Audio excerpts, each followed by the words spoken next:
I don't think I've ever seen anything like it. Oh, Bill, yeah, there's somebody else hosting the Twitch Cup too in Russia. One of the people I follow, that Billowed Sonia. And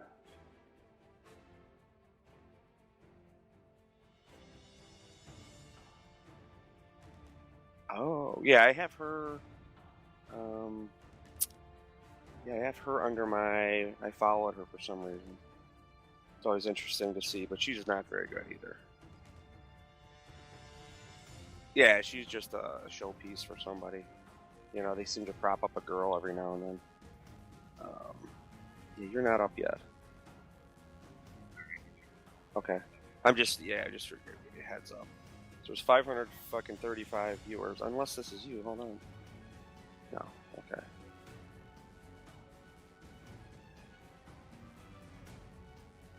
Yeah, let me do that.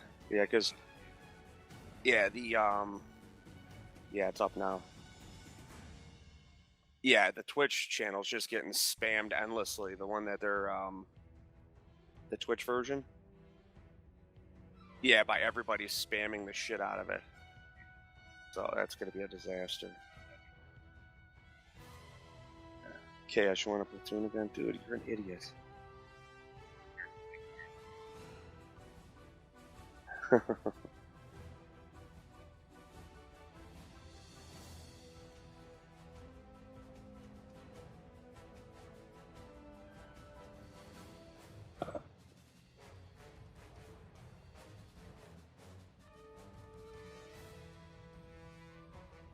What is with all the anime in the picture?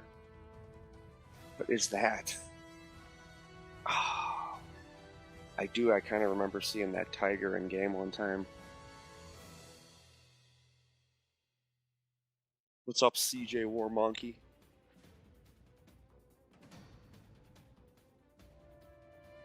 This should be very interesting.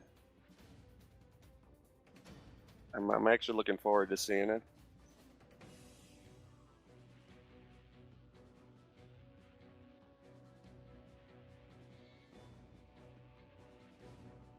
Yeah, it should be.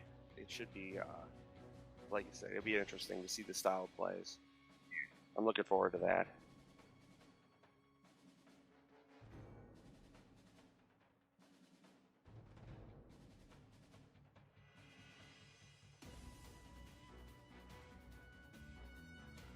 Now, did you watch any of? Did you see how many people were there at that thing last night? Looked like it was pretty crowded.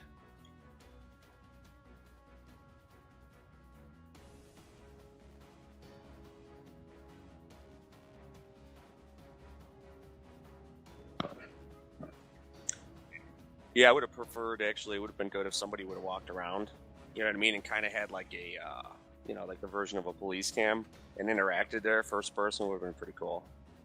Just to do it, because so many people obviously can't make it there.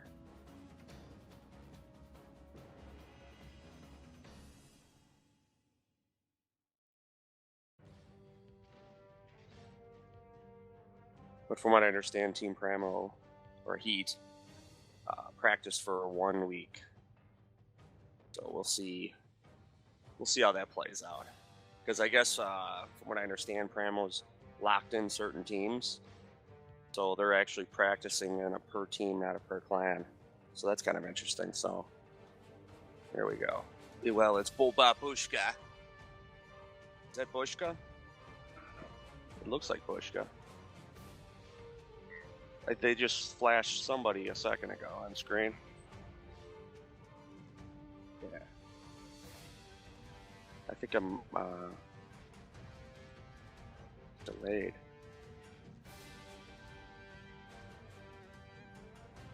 Now, who's Legion from? Is that? User entered your channel. Okay. So let's see who dumped. Yeah, I know C4. Okay. Now, did they say why? Did they say why the is it the Arabian server didn't have a team rep? Did they mention why that was? Blitz for just this one day. We've got the finest teams from all around the world gathered here, and they're going to be competing behind me for the title of the King. There goes Team Heat right there, the Tank Master, the Master Tanker. Our first matchup is going to be Premo. I'm not sure who the other kid is. I don't recognize him. A red hot crackerjack I'm not sure who that is. All the guys have been training hard for this. We didn't see Legion at all yesterday. Everyone else was out in There's New TMT. York City, and Thomas had the boys locked up in the hotel room, getting the sweat on, doing the hard yards. Every day is leg day for Legion. They love it, and they I'm cannot a little, get enough of it. Now, man, I the hope that atmosphere isn't. here, I don't know if Hope you've those seen pictures it, aren't what's coming up in is Blitz. absolutely electric. That would be just brutal. And if you have a look at the screen Transformer, now, show some the dude schedule riding on a very tiger. soon. There we go.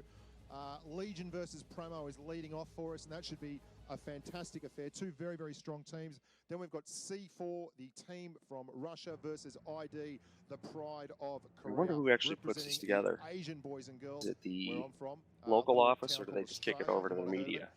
and they're going to be doing Do their media, very right? best up against one of the stronger teams, one of the more favoured teams from Russia. Then we're going to go through the group stages again with Legion versus C4, on to Premo versus ID, Legion versus Team ID, onwards and upwards to C4 versus Premo Heat, and out of that we will get our semi-finals, and then from there the finals. Now it's a best of 5. Now it's a best of 5 situation. First to 3 wins gets it. They're going to play both 2 games. Oh, that's cool. On each map. That's Only cool. The third map they'll be playing 1 game. Very nice. If we get to a tiebreaker situation, we'll go on from there. But looking at the rules and regs, I'm finding it very difficult to believe that we'll end up in a tiebreaker. So Chaos, I'm a total noob here, but do we have no audio from the stream currently? And then we move on from there. Best of 5, all through the Because Bush is talking, I see his Australian mouth moving, but I hear nothing. It's pretty electric. I'm on my the bracket again. I've just got this coming up on my monitor here. There we go. So yeah, I'm on Mob Legion Crush, but I think Premo we're Heat. over. You're gonna We're see louder there, than he is. C4 and Team ID. Now, Team ID had an absolute nail biter in the Very, final very of the Asia Cup. subtly. C4, another very good team. We're dominant in the Russian region there. Legion had a very big win versus the boys from Phoenix, and Premo took it out over Grim in the NA finals. Now, this has been long awaited, and it is our inaugural esports event for Blitz. So we're hoping we get some fantastic gameplay and something to go onwards and upwards with, as I'm so fond of saying. You know, I do a lot of work on the YouTube stuff, and I see these guys play day in and day out over here, and it's another level. We're really going to be looking at the finest that we've got to offer in Blitz, and these guys are absolutely primed. I took a walk down to the USS Intrepid last night with Mike 8, the team captain from the NA boys, Premo, or Heat as they're called, and we were talking tactics, we were talking strategy, we were talking camo ratings on tanks. It was a very dry conversation, but all the boys I've talked to, Gramick Sand, Thomas from Legion, it's been everyone is absolutely amped up. They've done the hard yards. They've done lots of work, and they can't wait to get in amongst it. There's a lot of nerve-wracked young humans behind me who have been sitting waiting for a couple of hours now. They're talking about the Wi-Fi, talking about the TeamSpeak. They've got the headsets on, pacing the floors. They can't wait to get amongst it. And I'm expecting them to probably come out of the blocks fairly strongly. The adrenaline will be rushing. Everyone's going to be very, very keen to actually get the first win on the board. And I think the team that can just settle their nerves the most, actually go through things. Absolutely. Now we're going to have a talk about the first teams to come out here, and we're going to have a look at the team sheet with Legion. Now Legion are a very dominant clan on the EU server. You can see there we've got Thomas, Ed, and Edward Philip Tooley, who is Eddie Bang Bang, one of my favourite names. Thomas Besher, Thomas_Legion, Luca, Jan, Ali, Demetrio, and Benjamin. They're all boys who have won it, and won it big time. They absolutely dominated the EU bracket. They did really, really well, and they should be one of the toughest outs in the comp. Like I said yesterday, I didn't see Legion all day. They really stuck it into their hotel room and just trained. They were going through permutations on the game plan after every map that's going to be involved. The tiebreaker map, by the way, will be Castilla. I doubt we'll see that, but if we do, it's going to be a pretty exciting thing. And the boys from Legion have got a little plan for every single eventuality. If I had to pick one team as the best trained and the most rigorously trained, they'd be my pick for it. Now we're going to have a look now at the Premo team sheet. Now the Premo are the boys from the NA server. They defeated Grim in the NA final. We've got Mike 8. You can see him there at the front and centre. He's the team captain. The master tanker is on the left there. Andrew, Pio, Can, Eric, Nicholas and Kazuya. They've got a very, very good team. They were actually the second team from the Premo clan. They weren't the prime team, but their tactics proved to be the best, and they managed to thunder through the comp and absolutely kill it in the finals. So we're expecting big things from them. And like I said, I had a long chat with the team captain, Mike 8, yesterday, and he really has got his head around this competition. They've got their tanks, they've got their plans, they have all kinds of permutations, and they're absolutely ready to rumble, as they say in the classics. Now it's going to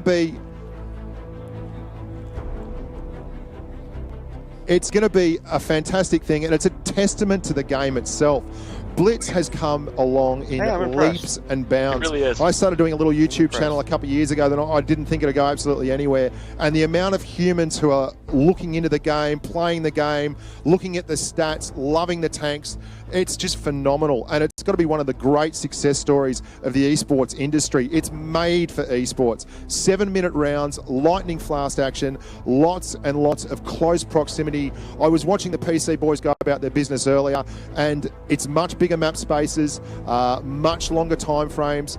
Blitz is all about the action, as you well know. One of the best things about mobile gaming is obviously the ability to pick it up and move it on the go, and to be able to be involved in, hopefully in the future, online esports competitions and tournaments through the Blitz client is really going to be a plus, and something that I think Blitz has as a feather in its cap that most of the other competing games in the esports arena just simply can't hold a candle to.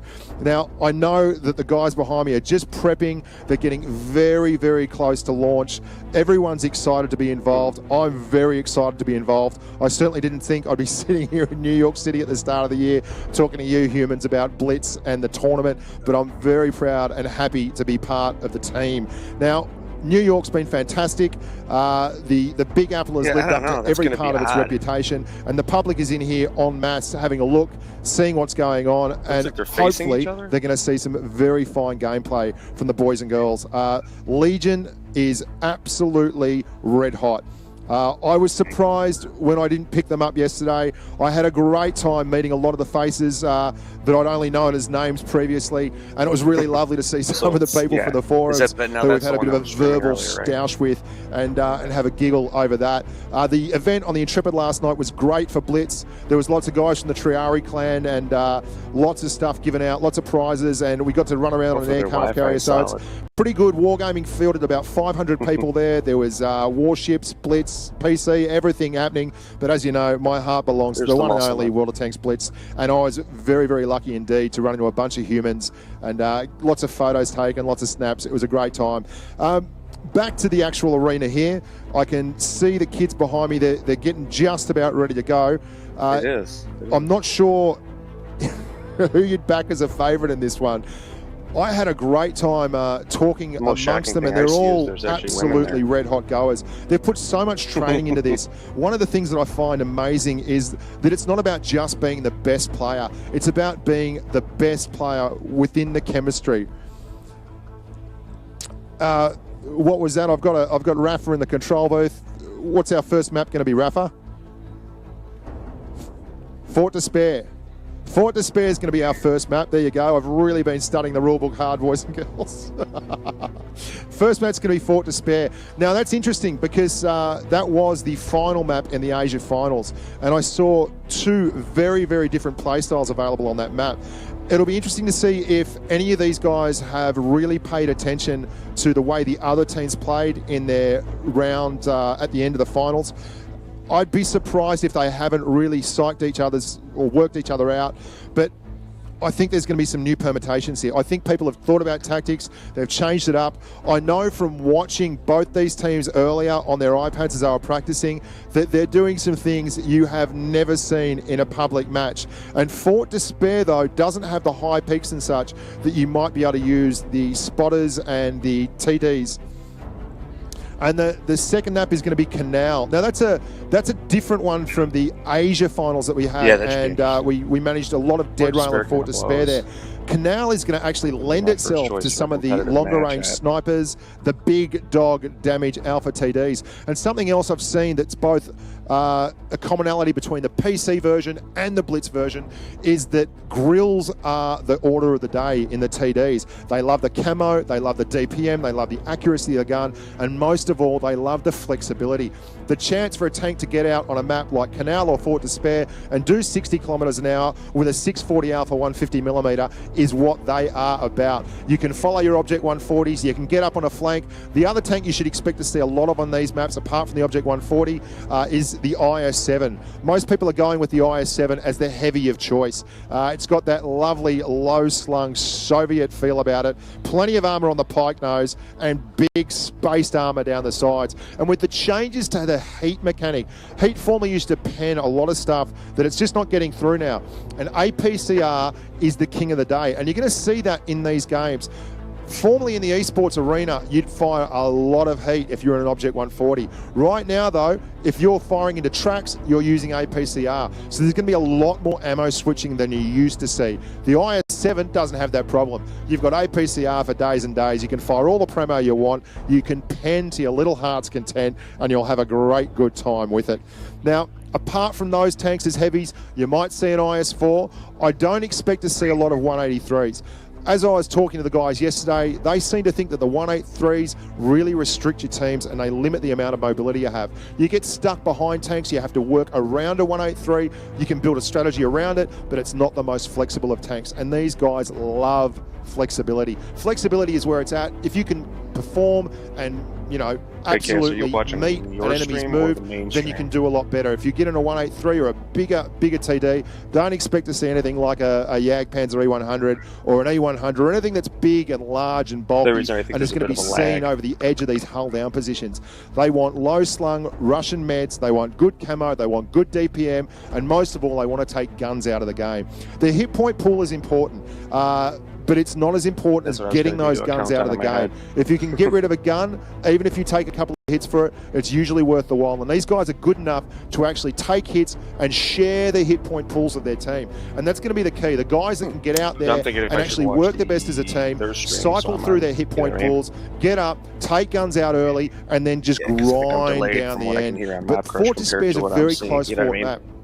Your spawns are very, very close. The cap circle is not going to be as important as it may be somewhere like Canal, where you can actually get down underneath ground level and make the cap work for you. Anyone in the cap circle on Fort Despair is going to be fair game, and I wouldn't be surprised to see them start pressuring. From one side of the spawns on Fort Despair, you can actually get a 140, which is just about the lowest tank in the game in terms of a Tier X medium. Well, in fact, I think it just about is. You can get a 140 under parts of the wall, and that can mean that you could use that to pressure, but I wouldn't expect it. It's going to be an interesting one. I'm really looking forward to it. Fort Despair is not a map that in the past has lent itself to long, drawn-out, complicated battles. It's generally a very, very fast, aggressive map, and I would be surprised if we go the full 7 minutes on any of these encounters. There'll be no supremacy mode. We're going to be running encounters. We're going to be bashing each other. There's going to be a lot of 140s. There's going to be a lot of medium tanks flying around. It's going to go off like a frog in a sock, and I hope you're all enjoying this. G'day to all the boys and girls down under in Australia. It's probably quite early in the day there, but that must be relative to his... we're just waiting on now. They're just organising the last bit of the gameplay. They've got the guys lining up in the seats, getting the Wi-Fi sorted. Very, very soon, we're going to be kicking off. It'd be nice to cut to commercial, but we're going to be talking to me. Unfortunately, you're going to be stuck with my pumpkin head for another couple of minutes.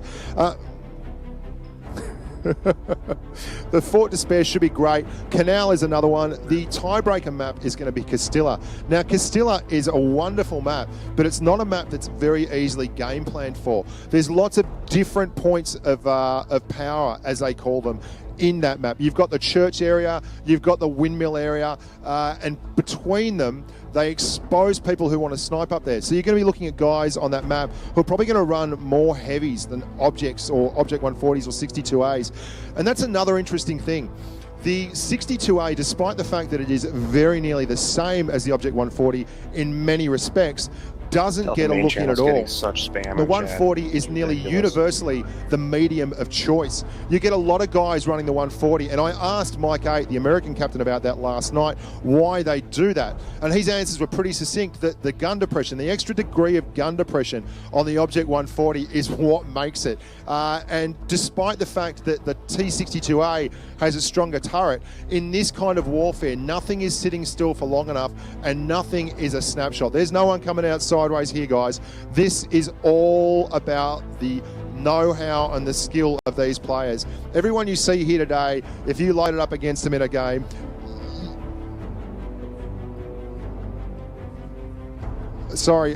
everyone you see here today would be an absolute unicum if you found them in the game. Now I've got... Yeah. That's... Yep.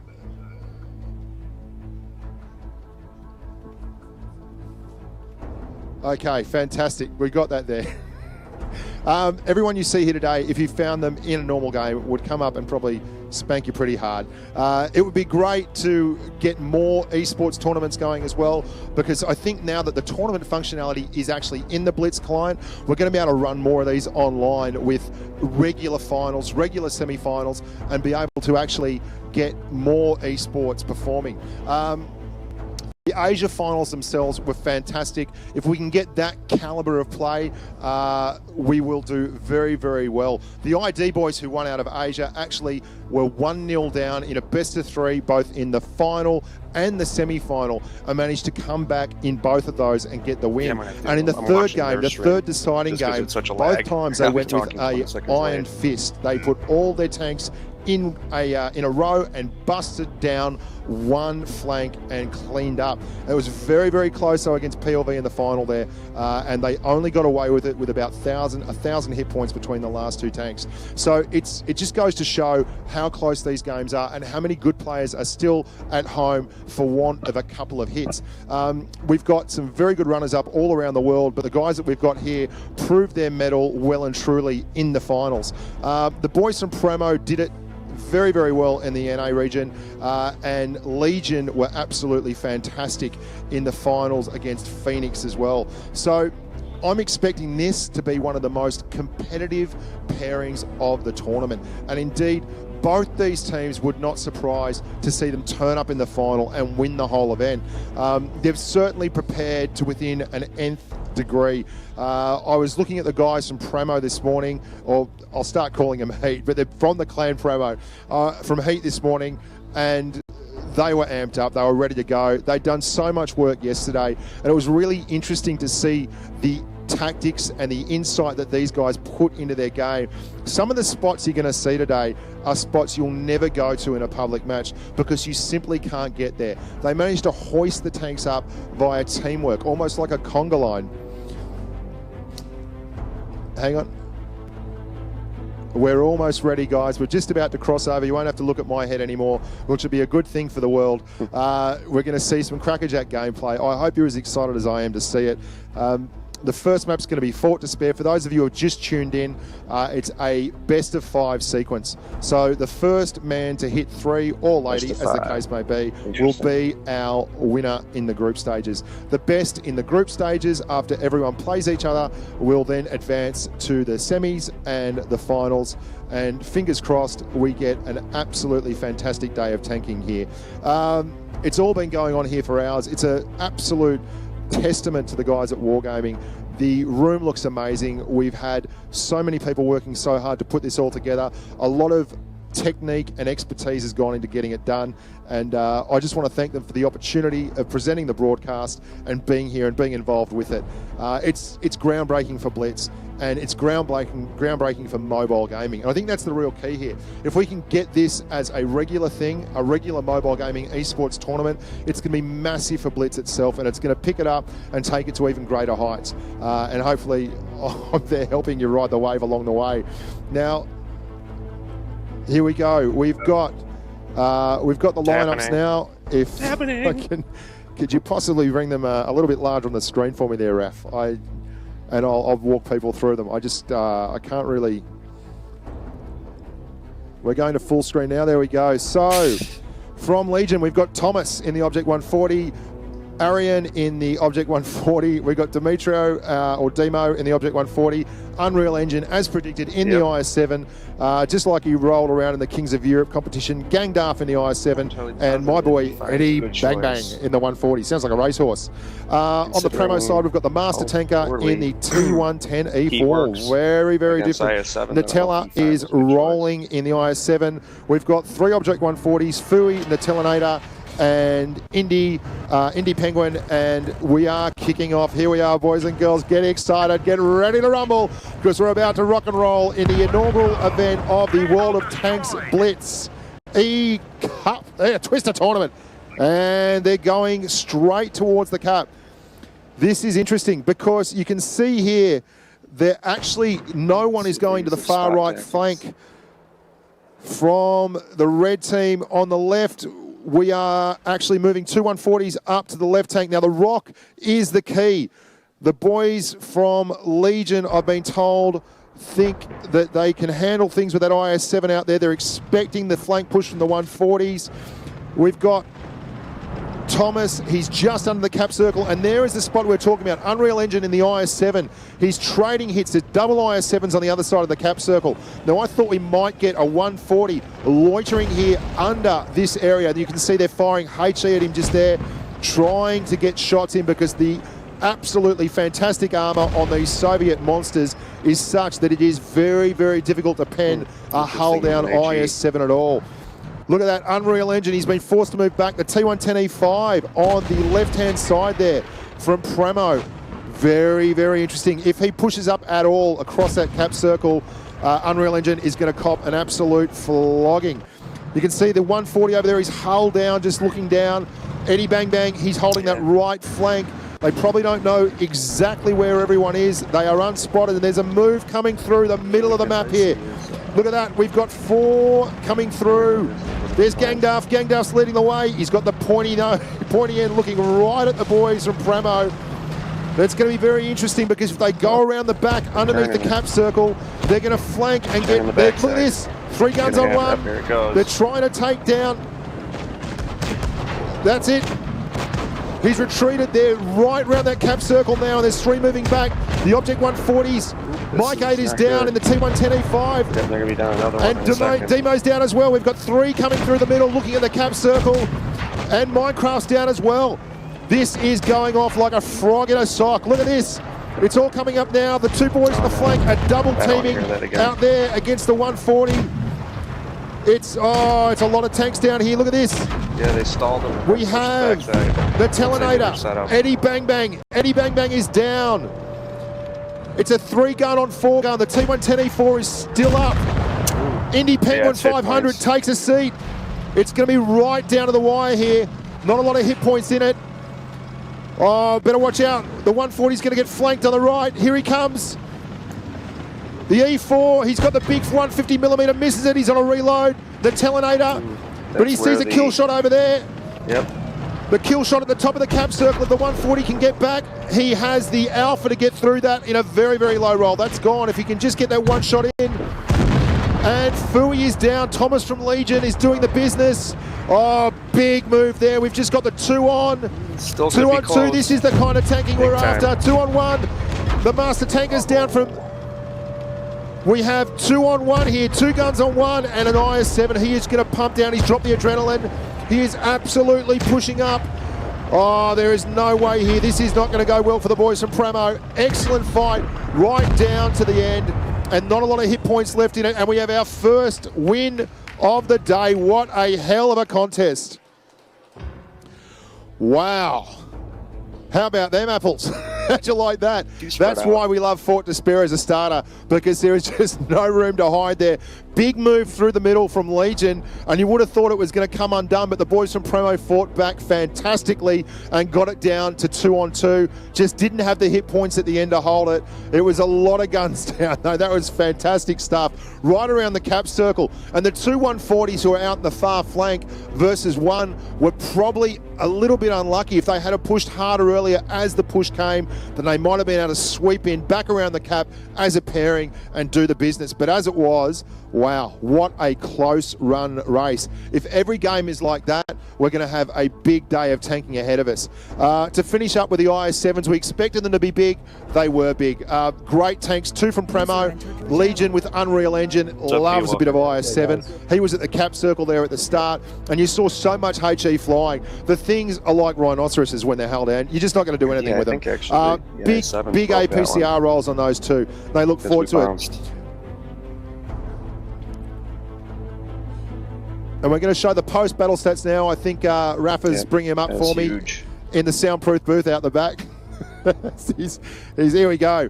Look at that Gangdarf in the IS-7, 3,000 damage, big numbers. And look at the Master Tanker in T110E4, 3.5K. And I should let you know the Master Tanker is actually using my iPad. That's probably why he's doing so well. Indy Penguin picking up 1,800.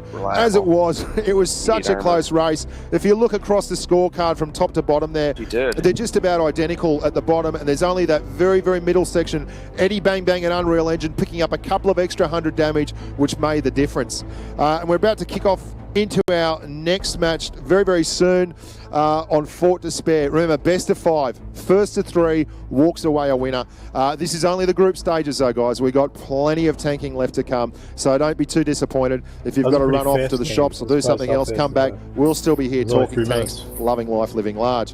You can see the boys there. They're just talking tactics all amongst themselves. They've got the noise cancelling earphones on because I'm very loud and very annoying, and they're right behind me. So if I was carrying on like a pork chop, they'd be in all kinds of trouble. We're going to be doing Fort Despair again. After Fort Despair, we're going to be running to Canal. Now we're going to do 2 on each map, so both teams get a chance at the opposite spawns. To be fair, if we end up going to a 5th, then one team only will be going. So we're going back to the game, I'm told.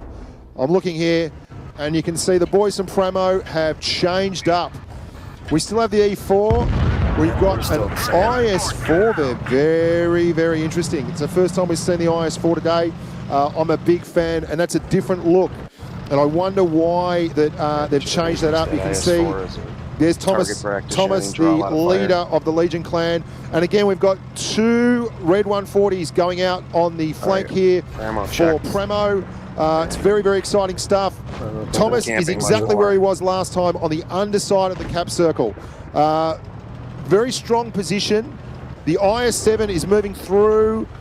You can see he's going to start taking that position again. And this is almost like a mirror image of the last map. So no one's really changed tactics here. And both sides are doing very, very similar moves here. You can see Gangdarf is there in the IS-4, I think it is, and he is directly under the cap circle where Mike 8 was in the T110E5. And just like the last map, you can see there's 4 from the Premo boys out behind the cap circle and on the flank. And we have an isolated 140 over there, spotting from the turreted area across the courtyard. This is more the position that I really thought you'd get a 140 in there, where that IS-7 is. But with 2 heavy tanks pushing up, they're gonna actually maybe not such a great idea. There's a real, the forces are gathered right around that cap circle there. Eddie Bang Bang, he's had enough. He's copped a little bit of a hiding there on the flank. He's moving back. Thomas is moving back with him. They're going to cede the flank to the 2 140s from Premo. Look at this. Minecraft Expert's gone across the top, and he's got hit in the side. He wants to get the kill on the IS-4 that you can see there directly under the cap circle. Thomas is pushing out the flank towards the 2 140s from Premo. Here they come. There's a 3-gun Blitz going out on the right. Minecraft Expert in the IS-7 is pushing back, so he's slightly held down and he's got to look across. You can see Fui's calling for help in the 140. Unreal Engine takes out Salient. Oh, it's all going off like a frog in the sock in the far corner. They've managed to isolate and put 2 guns on, and the Telinator takes out. We are now down to a 1-gun advantage. And they're in the cap circle. They're counting a cap circle, but that won't be the way you win this one. This is going to be the E4 is pushing up. Oh, this is going to be big. The Master Tanker. He's dropped adrenaline in the E4. He's going to go. There's an IS-7 coming up on the inside. I think that's Unreal Engine. The boys from Legion are pushing through the middle now. It is 4 on 6. They have a big gun advantage. The Object 140 that's been spotting in the corridor. Oh, they're going down. Minecraft Experts down. Gangdalf takes a flogging as well. But we are now down to 2 on 5. It's a massive gun advantage, and they cannot help but roll this down. The Master Tanker had a great solid spot at the top there, but it was the flank move that made it. The guys from Legion managed to get 3 guns on 2 out in the flank and swapped hit points really well. It's all over bar the shouting here. Unfortunately, Indie Penguin 500, one of the best names in Blitz, but is up against a whole heap of humans under the cap circle, and he's going down. It was really all about that flank move there. We had 3 on 2, and that was where the money was done. Now, we saw the guys from Legion trained very hard. It's no surprise that you saw that kind of synchronicity from the boys from Legion. They have been doing a lot of work, even up until the final hour here. So it's no surprise to them at all to see them move like that. We're going to have a look at the battle stats now. I would think the IS-7 on top, Blast 44. Thomas just behind him in the 140, and Demo on the 140 as well. And that's where most of the damage was done. The double 140 that Premo had out on the far right flank really got overwhelmed there. They had a 3 on 2 gun advantage, and that just allowed them then to roll back towards the cap circle, and then it was just numbers and guns. It's all about keeping the guns alive and swapping the hit points out, and that's what Premo got caught out on that right flank, managing to just isolate. It's very hard to do against this quality of team, and you saw you've got to take a little bit of a risk in this, and they certainly did. They took a risk. The 3 went down there, and they weren't able to capitalise. But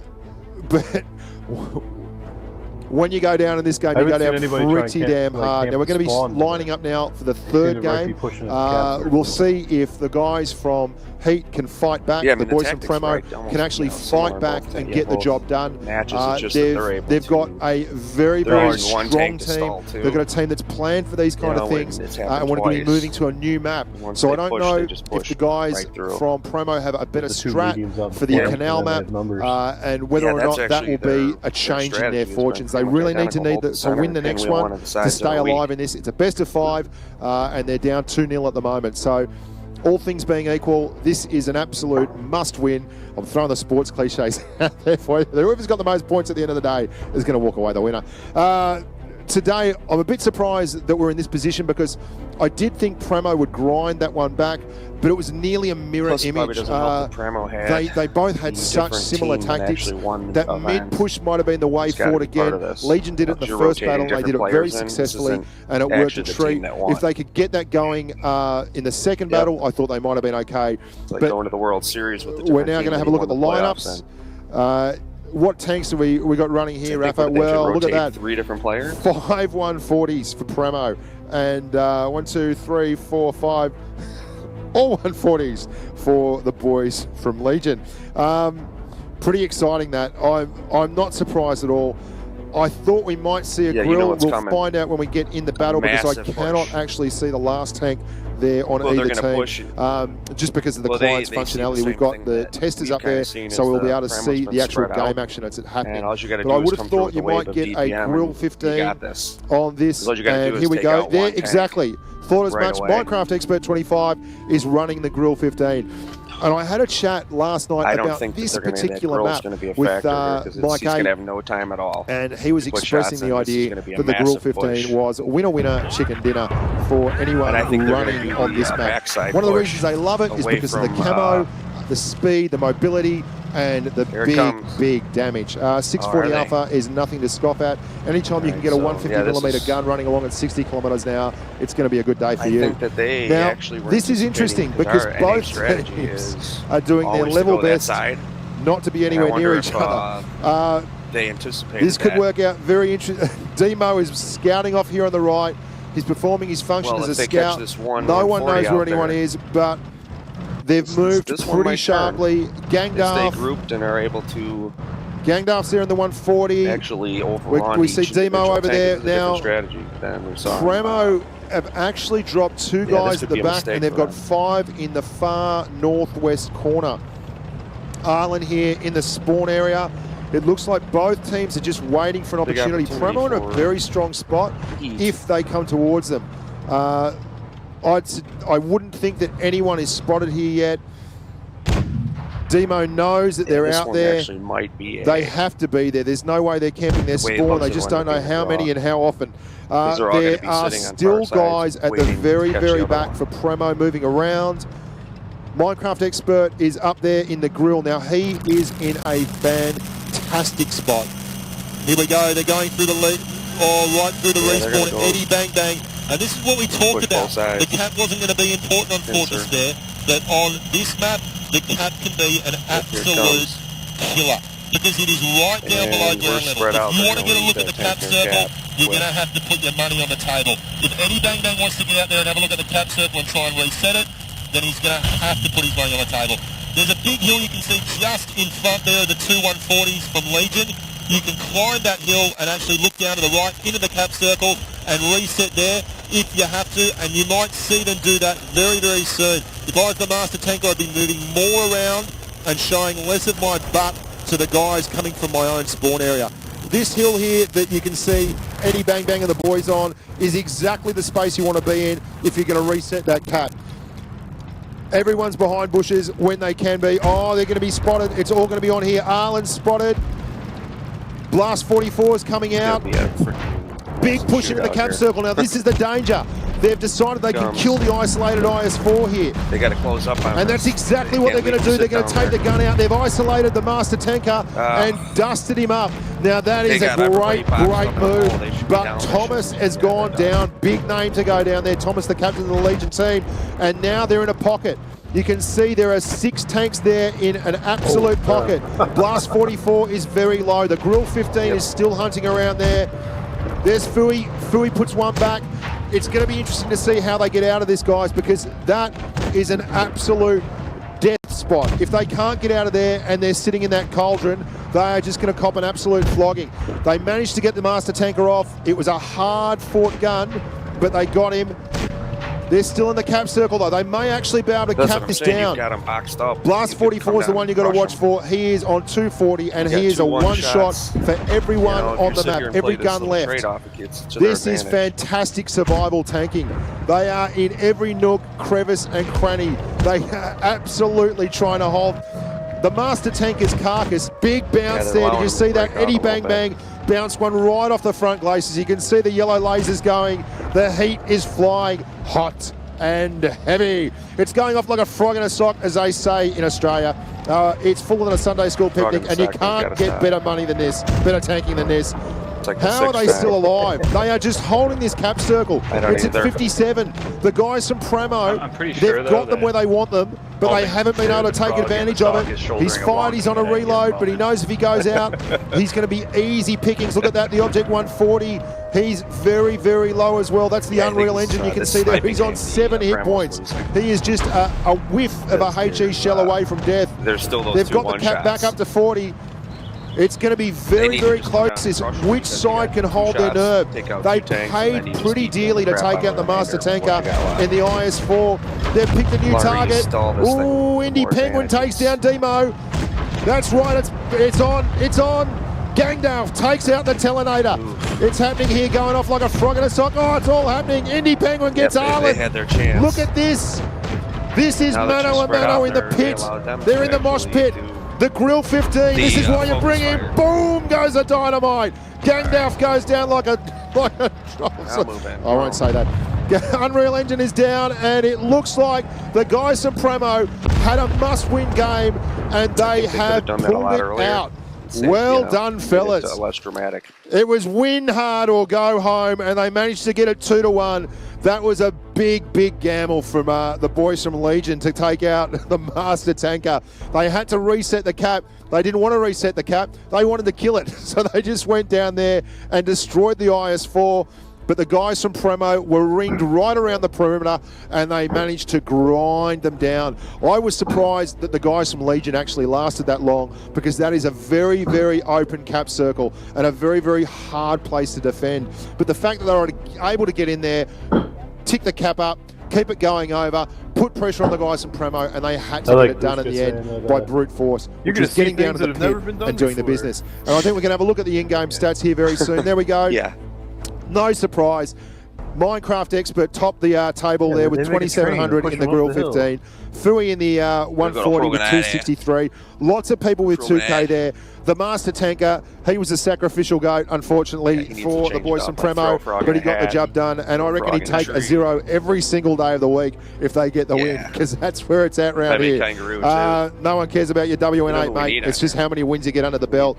Really unlucky from the Unreal Engine. They fought really hard. Unreal Engine was on a kill shot for just about the entire second half of the match and still managed to pump out over 2,000 damage. All in all, a lot closer than it looked. I was pretty excited though when they went down in the pit.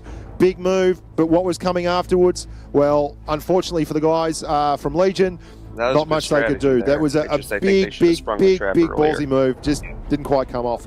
And we're going to get the next map up will be Canal again. Both sides, for those of you who are just tuning in, will get to play on both spawns of each map we get. It's 2-1 at the moment to Legion. If Legion can squeeze out one more win on Canal, then they walk away the winners in this first match of the group stages.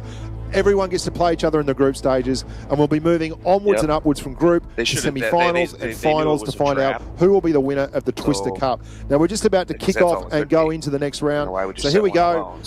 A whole lot of 140s again. Everyone loves a 140. I wish I had the patent on that tank, because honest to God, it is in every esports tournament I've had anything to do with, and it's in there in spades. I'd be very surprised if the last tank on the Premo team again isn't a Grill 15, and it'll be interesting to see whether the guys from Legion go with another 140, an IS7, or possibly a TD. Now, both sides went opposite directions on the map there. I'm also surprised they committed every single tank. Yeah, there we go. We have two IS7s. So Unreal Engine loves an IS7. He probably sleeps, eats, drinks, bathes in one. I've never seen him driving anything else, really. He loves the IS7. Can't get enough of it. Minecraft Expert staying in his Grill 15. That's his weapon du jour. And he is rolling around now from the opposite spawn. They're going there again, and Unreal Engine is actually pushing up. Now, they're going to have to watch out. They're going to get spotted here. This is great. This is a great move. Unreal Engine has smacked him on. He's set him on fire too. Gets the extinguisher going. This is a really brave move. Straight through the middle for the guys from Legion. They've tried to cut them off, but they're going to be up against a very, very tough right-hand side here. You can see Blast 44's moved up. Where is the rest of the Legion team? Well, they've pushed up to the corner, and if they come down quickly, they're going to get the Master Tanker in a terrible position. Salient is in all sorts of trouble here in the 245. The guys from Legion are not waiting for the game to really get started. They've gone right in from the get-go. And the Master Tanker gets knocked again right at the start. Look at this move. Two IS7s through the middle. They're going to be the anvil, and the 4 140s on the flank are going to be the hammer. And that's exactly what's happened. They're swapping hit points for a gun. Thomas goes down, but they've got Salient. Look at this. It's all happening. We had to wait 5 minutes for the last match. This one's going to be over a lot quicker. We've got 5 guns on 5 guns. The Grill's going to be massive here. He's got good DPM, and he's got big alpha. If he can get a shot into that IS7 of Unreal Engine, he will be gone. Look at that. Another big roll. 643 into Eddie Bang Bang. The Minecraft Expert, he's got to come good here, because the guys from Legion have 4 guns right up against 2. Blast 44 is calling for help. Mike 8 goes down. They've got to win this match. This is going to be Herculean effort if they get up here. They're doing a sweet job with they've got 2 left. The Grill's got a lot in the tank. Gangdarf is a one-shot. Gangdarf's a one-shot. They can get him. He's got to get him. The heat goes in. You shouldn't fire heat in the tracks of the Object 140. Killing us. Oh, come on. Gangdarf goes down. Indie Penguin doing the business. Indie Penguin down. Finally got him, but this is what it's all about. We've got Minecraft Expert versus Arlen. Now he's got no armor whatsoever, 272. And the DPM could be... I'm wondering if he's going to switch to HE against the Grill. The Grill's got a great gun. They nerfed it from 0.27 up to 0.30 or 0.29, but it's still got fantastic accuracy. And although it's got absolutely no armor, to get across that bridge for Arlen is going to cost him a lot of hit points. He's reset his camo. Both of these guys have reset their camo. Minecraft Expert is waiting for the push across the bridge. No. Oh, this is very, very exciting, boys and girls. We've got us here an absolute glory hound. They don't know where each other are, but he's taking guesses. Yeah, he's in a First shot's going to go to Minecraft. He's going to try and peek-a-boom. He takes one back. Arlen drops the adrenaline, but it's probably a mistake. He's not going to get another shot in there before the adrenaline's over. He's pushing down and across. Because right off the bat, he misses. Michael, double miss. Someone hold me. This is right down to the wire tanking. If Minecraft doesn't kill Arlen, then they are going to lose this group match. Arlen has more DPM. If he can get up close and personal, and he's hit him. He's hit him with the HE. We expected it. It's over. Here's a one good roll. Minecraft's got to get this shot in. This has to hit. Oh my God, we are down to a one shot, 2 1-shots. They've played themselves to an absolute standstill. We talked about getting the Grill on Canal and how important it would be. This is 100% the biggest shot of either one's life. This is the first esports tournament in Blitz history, and this is to make sure that the American Tilt, the NA server region, does not go home already, or not go home, but doesn't lose the first of the group matches. The clock's winding down. We have under 500 hit points between the two tankers. Who's going to be the hero? Who's going to be the GOAT? They've both played really well. No one can go home disappointed on this one. Arlen's pushing up. He's going for it. What may actually happen here is that they go past opposite sides and they will get proximity spotted simply by being too close. Minecraft can't push too far up that hill. He does not have the gun depression to do it. He's pushing out. Will he go HE? Oh! And Arlen gets a snapshot. Arla gets a snapshot. Great game. Absolutely down to the wire tanking. Wow. That is how they do it in the big leagues, boys and girls. That's why they pay these kids the big bucks.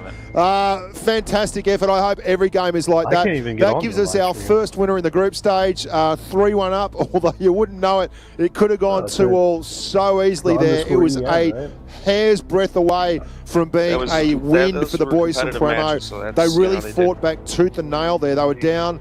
They came back. They had to win. They did. And then they got the business. I think we're going to have a look at the post-match screen here. Look at that. 2 big games. Indy Penguin with 3,300 just about in the 140. Minecraft getting 2,800 in the Grill 15. He was absolutely conclusive in that fight, and it was exciting to see a TD this early in the stages. Arlen doing 3,200 there in the 140. Eddie Bang Bang going very well. 3K in the Object 140. Gangdarf, I mean, the Master Tank was very unlucky in the IS-4. He got caught out in the push both times. He was the tip of the spear. He spotted up a heap of targets. He probably, I think, if we were giving medals out, they'd probably give the Valiant Effort Award there to Minecraft Expert and Indy Penguin. They were absolutely top-notch. Both of them fought very hard. Both teams displaying excellent chemistry there. I thought the push through the middle for the IS-7s was absolutely incredible. Something special. What a plan. If the guys from Premo had have actually gone the other direction and spotted up those IS-7s, they would have been in big trouble, but they rolled the dice. They had a game up their sleeve, Legion, and it worked out that the roll of the dice was absolutely perfect. Now, I can't say I've ever seen anyone in a public match do something like that, but that's probably why these guys are playing here in the World Cup finals, and you and me, human viewers at home, talking on microphones and watching it on the stream. I hope our next match is going to be every bit as exciting. Who have we got up next, Rafa? Have we got the draw there? We've got ID versus the guys from C4. That's going to be a very tough ask. The guys from ID, the Korean kids, so they're doing really well. They did great to get through the Asia finals. Very, very tough matchup against PLV, Pour Victory, one of the French names that we got in the Asia server there. And they'll be up against the finest from the Russian server region. EU is represented by Legion, as we just saw there, and NA represented by Premo.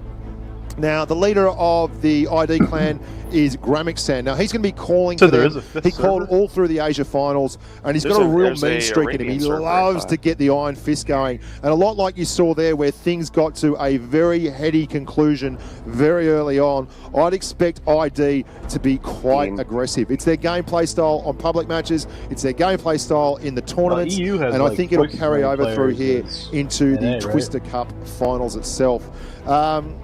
And Russia has about what? We've got a lot more matches coming to you guys. For those of you just joining us, it's best of 5 each round. Insane. They'll play one map where both teams will get to spawn from either side of the map, so there'll be no disadvantages there. And then should they need a third and final map, one side will spawn, and that's all there is to it. We won't be going to 2 apiece there. Both maps that they play in the first 2 rounds will be, I think it's Fort Despair and Canal.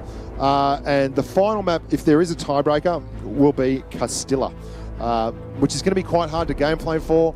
And it's very, very different spawn areas, very, very different play styles.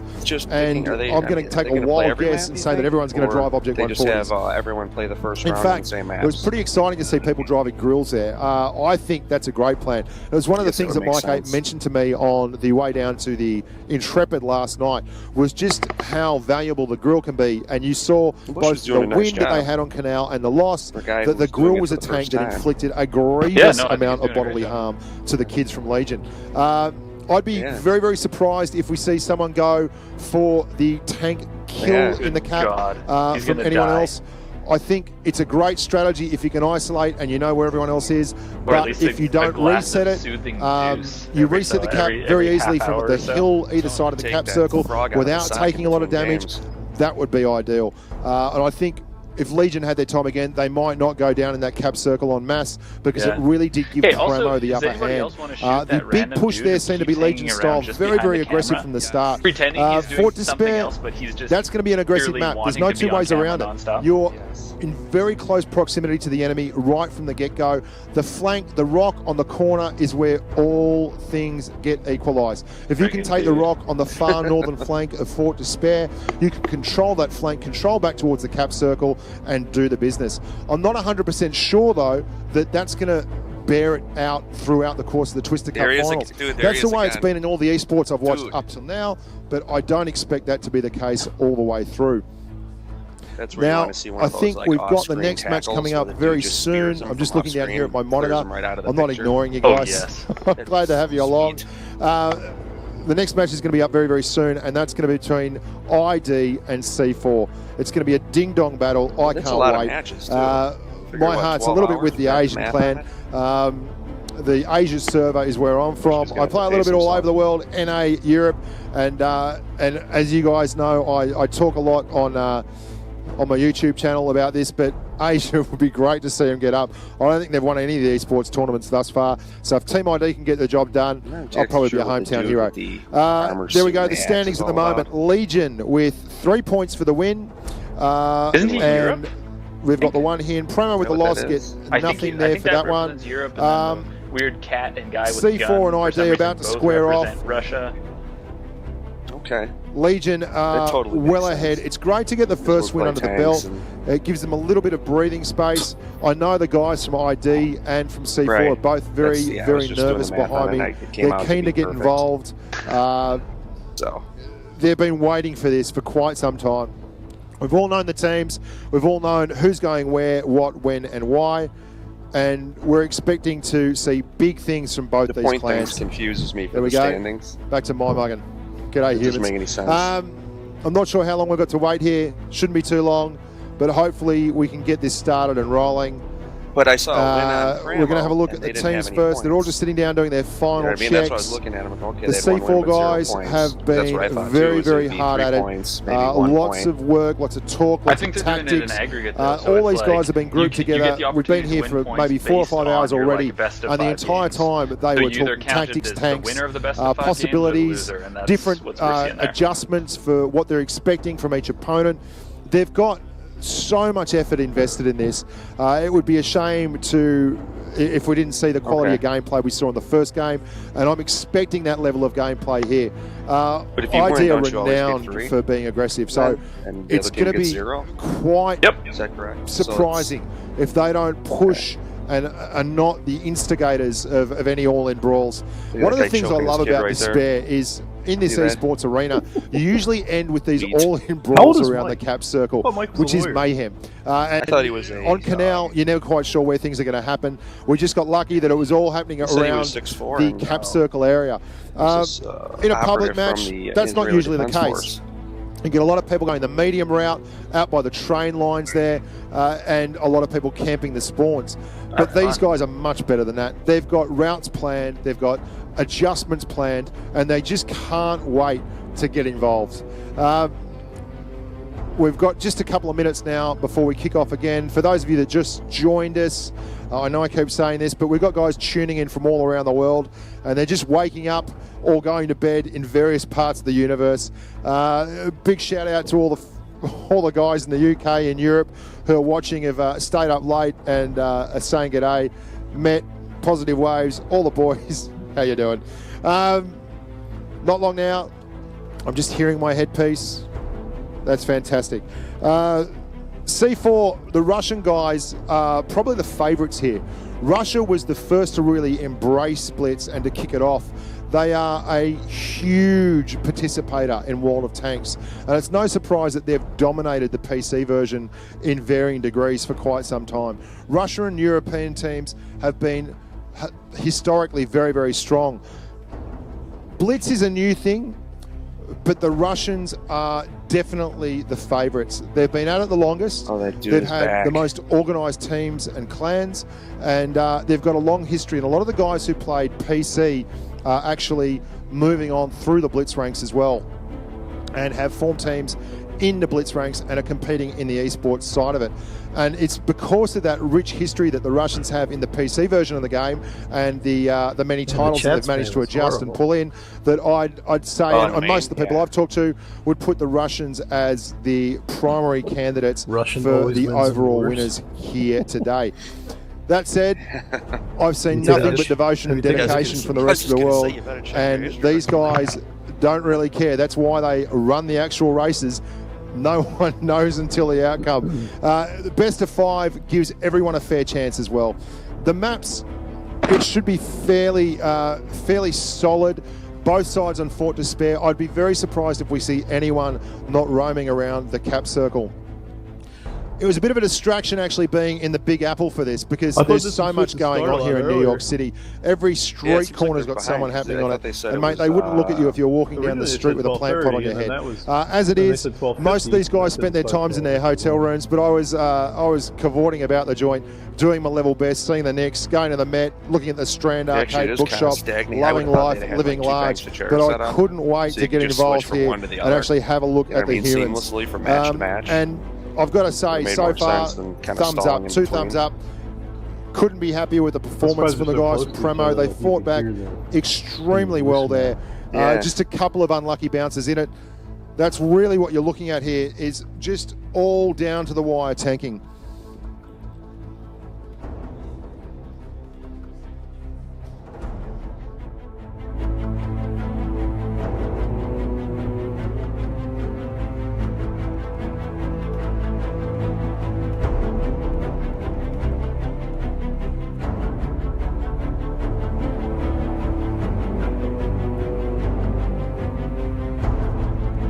Yeah, I can see how Bushka's not going straight through because there's too much stalling in between.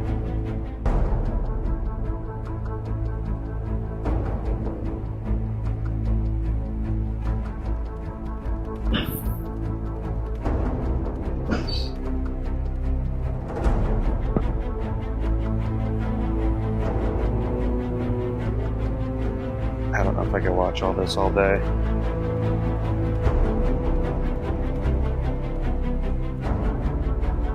I definitely won't be. I think I might try and catch the next one with Premo, and Yeah, that's probably gonna head out shortly.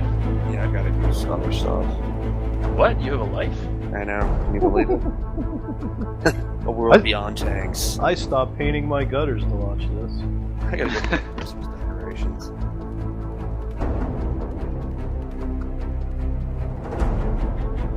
They were competitive matches. I would just like to have seen our best. You know? Not saying they're not the best, but there are better players that originally, or at least the original team.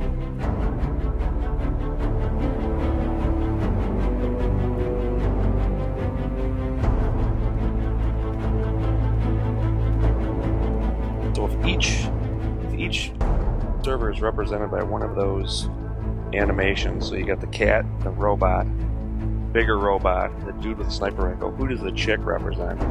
Oh, that's North America. That's what I thought. We're a weird psychic girl with blue hair that is surrounded by floating tank turrets. That's nice. Well, it's just a general representation of Mike.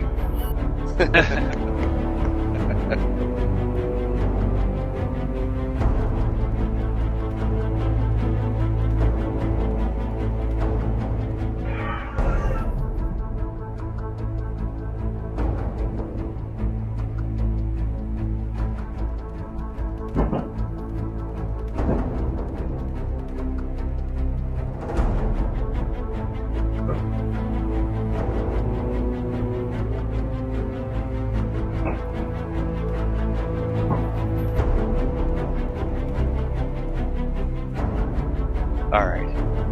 I think I'm gonna call it for a while. The way I'm gonna sit here. Be back, I guess, later. Alright, see you guys. Cool.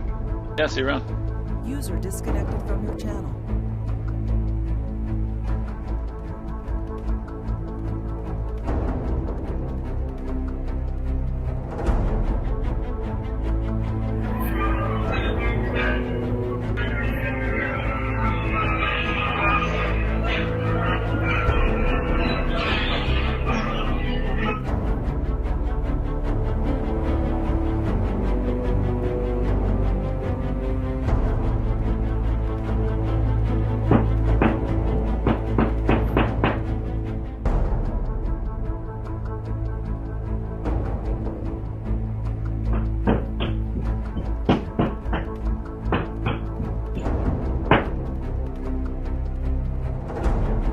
Hanging on my house.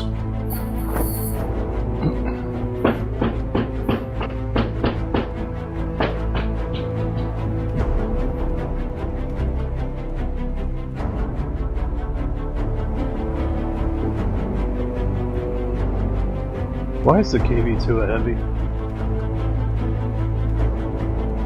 What else would it be? Tank destroyer?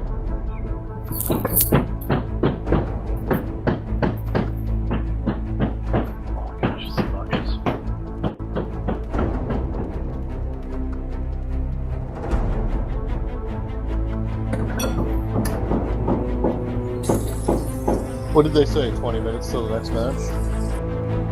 Honestly, don't know. I am just busy doing something else right now, and honestly, I think I'm gonna agree. Is out. You guys have fun, and I will probably be back on whenever Premo plays again. But we'll see. Have a good one, guys. User disconnected from your channel. User disconnected from your channel.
Well, hello there, humans, hippies, earthlings, whoever you are, wherever you are, whatever you're doing, and whoever you're lucky enough to be doing it to. Welcome back to the inaugural esports tournaments for Blitz, the Twister Cup. And we've got another big matchup coming for you here with the boys from Team ID, the pride of the Asia server, rolling out against the Russian mob C4, who are pretty much... We're going to have a look now at the schedule. Here we go. We've had Legion versus Premo up already. We've got C4 versus ID. Then we'll swap it up. So everyone gets a chance to play each other once. Legion will take on C4. Premo will take on ID. Then as you can see there, Legion ID, C4 Premo, and then semi-finals and finals accordingly as they get seeded. So everyone's going to get a chance at the big smoke and the big title, get the chance to take home all the chocolate rations. And these guys are absolutely pumped, primed, and ready to go. The guys from Legion, I don't know if you tuned in earlier, but if you didn't, just to let you know, everyone was out and about yesterday, taking the site, soaking up New York City, and Legion trained the day down. So they got the win up in the first match, went down to the wire. We ended up with a 300 hit point grill and a 100 hit point... we got standings here. Okay, we've got standings here. We've got Legion with 3 points. They are our first winners of the day in the group stage. And one of these teams, C4 or Team ID, will be joining them in equal top spot at the end of this round. Now, the rounds are made up of the best of 5 games. So basically, the first team to get to 3 walks home a winner. The group stages are for the seedings, and then we'll move through to the semis and the finals. Now, it's very exciting here. Everyone's tense from these teams. There was a huge release of tension from the first match. We're going to have a look now at the brackets. You can see there, Legion are taking on Premo and Heat, and C4 and ID, and then we'll move forward from there with the winners out of those mobs. The graphics are fantastic. The gameplay's been tremendous, and the atmosphere here at the Altman Building in New York City is red hot dynamite. It's all going off, as I say. I'm not allowed to use it all the time like a frog in a sock. The gameplay's been absolutely outstanding. The last match we had went down to the wire. One tank on each other, and I hope that we can get to that level here. Now we're going to have a look at the team sheets from C4. You can see there Yevgeny, Herman, Alexander, Vladimir, Mikhail, Alexei, and Alan. Alan, well out of place, but he's probably the prime ringer. They look hard to beat. They are probably the favourites. Russia, with a long history of winning these style of tournaments in the PC version of Blitz, or the wargaming PC World of Tanks version, and in the esports version, they are probably favoured to take home the cup. But that's by no means a fait accompli. As you probably saw from the first game, we had a red-hot dig from Legion and Premo. Premo were down quite considerably in that, 2-0, 2-1. They needed to get 2-0. They needed to get 1 back on the board. They did that. They won the first map on Canal. And we're going to have a look now at Team ID. We've got Yong, Jung, Xiangti, Sung, Yihun, and I am going to be absolutely butchering these pronunciations, but I know who they are. You've got Gramixan, you've got AMX30B, you've got the Terminator, you've got ID 7bong, you've got Sad I Am, and you've got Aaron. I know that because they've blown me up on the Asia server about 1,000 times each. They ripped this old bloke apart.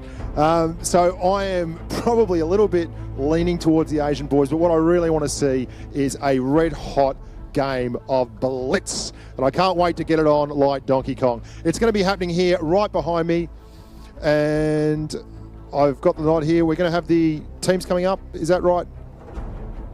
New map. We've got a new map, so we won't be going Fort Despair first off. I'm just hearing behind me. What map are we going to be getting here, Rafa? Desert Sands. Well, this will be very interesting. Desert Sands is a tough one. There's no clear-cut path here to victory that I can see. Every Desert Sands map I've seen in the esports arena has been an absolute barnstorm. Now we're going to have a look at the lineups here now. It's no surprise to anyone that there's a lot of Object 140s, but the guys from C4 are actually running a 62A as well. You've got an IS-7 and an IS-4 and an STB-1. Now, AMX-30B rode the STB-1 to victory on the Asia server, which was massive. It'll be interesting to see if either side takes in as their 7th tank, which you can't see there, a TD or a heavy or a medium. And the reason that the boys from Premo ran a TD on the last match was the camo and the speed of the grill. And if I see a TD, I'd expect it to be something like that on Desert Sands. It's going to be a really key factor, the makeup of these teams. The first 62A I've seen in about 10 or 12 matchups. It's generally nearly universally 140s. So it'll be very, very keen to get a look at how that performs. Now, they've also got an STB-1. iShod from the C4 clan has the STB-1. One of the reasons they won the STB-1 is because it's got that fantastic view range. Best view range you're going to get, a very, very good hull down tank, and it's got enough mobility to get around the battlefield and hold its own in the DPM stakes.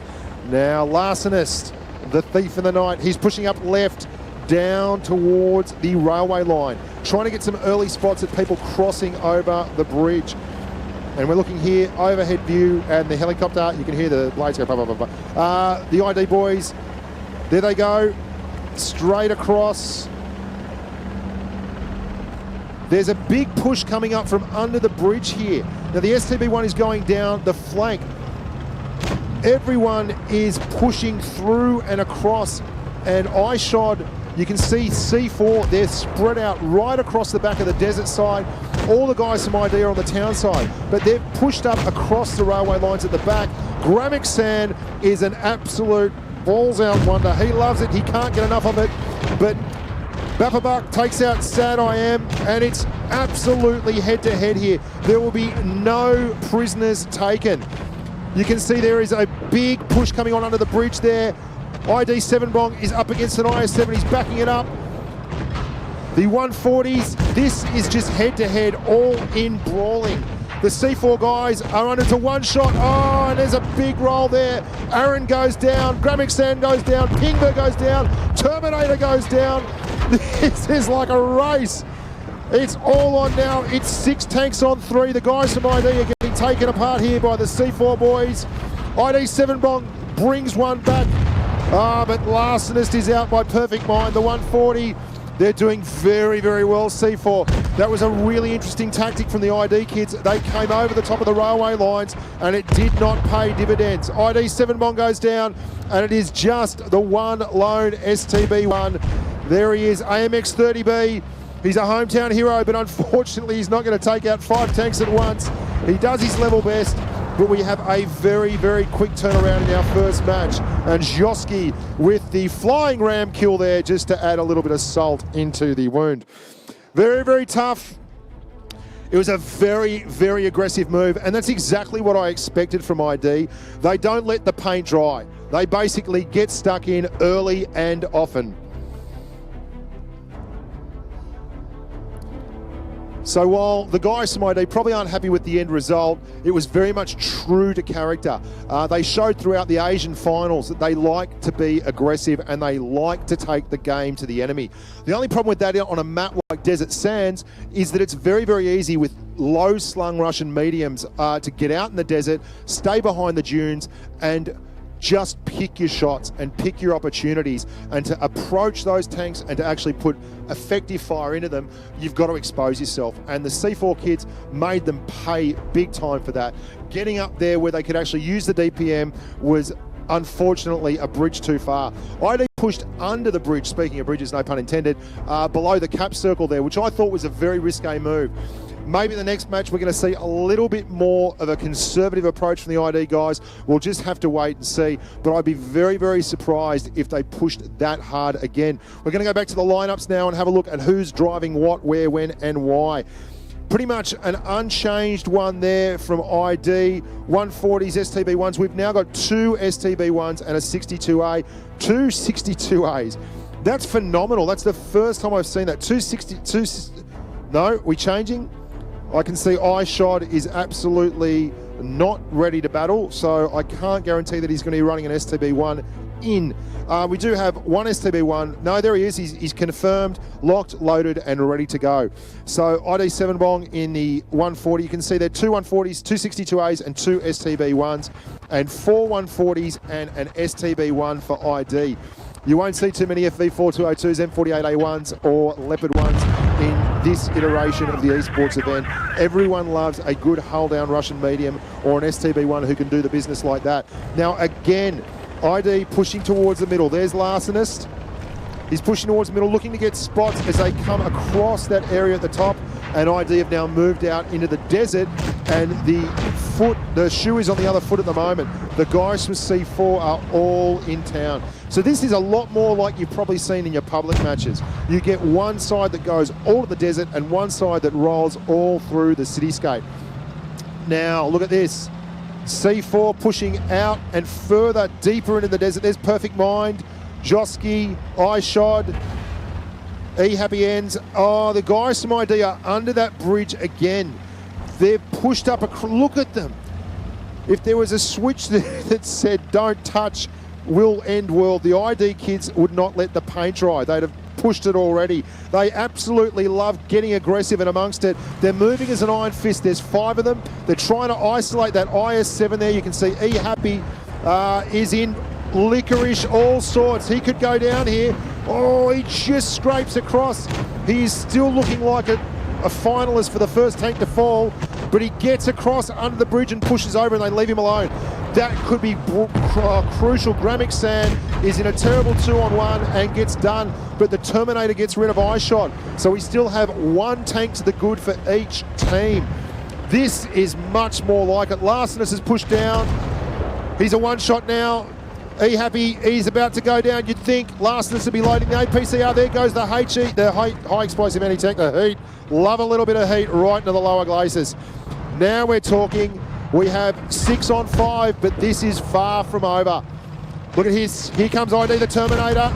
He's in the IS-4. He's angling. He's got to watch out. Perfect Mind is coming behind him. He'll get a side shot into him. Another one into the back. Oh, AMX-30B is down at the back. Great shot there. They're pushing up on the right. This is 3 guns. They're going guns on. They've isolated. 7 bong and Aaron both get kills. It's now 5 on 2. This could be a fight back for the boys from the Asia server. C4 did their level best, but ID look like they've got this one in the bag, and there you go. We're back at 1 apiece. What a great bit of tanking there. I swear, they could have been conservative. They could have held back, but it is not in their nature. Honest to God, they pushed, they rushed, they isolated. They did really, really well, and they took the initiative. So 2 very, very convincing wins for both sides there. Neither side really held out. 1-all on Desert Sands, and I'll find out very soon what our next map is. But Desert Sands is not a map where you can hide a lot if you want to get involved and do fighting. The new lineups, we're going to have a look now. There we go. Look at that. ID Aaron with 3100. Larsenus, the Thief in the Night, 2800. The Terminator. Considered a divorce. I don't know. I don't do my own impersonation. Don't get me doing that.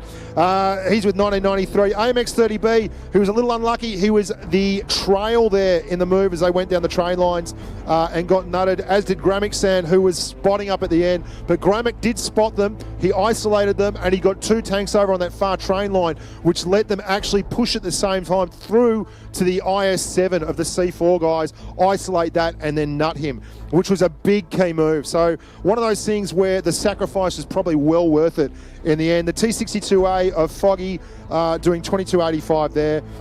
It was almost a mirror reverse to the first match. So neither team managed to gain an ascendancy there. We come out of our first rubber with a 1-all split, and we're going to our new map, which is Canal.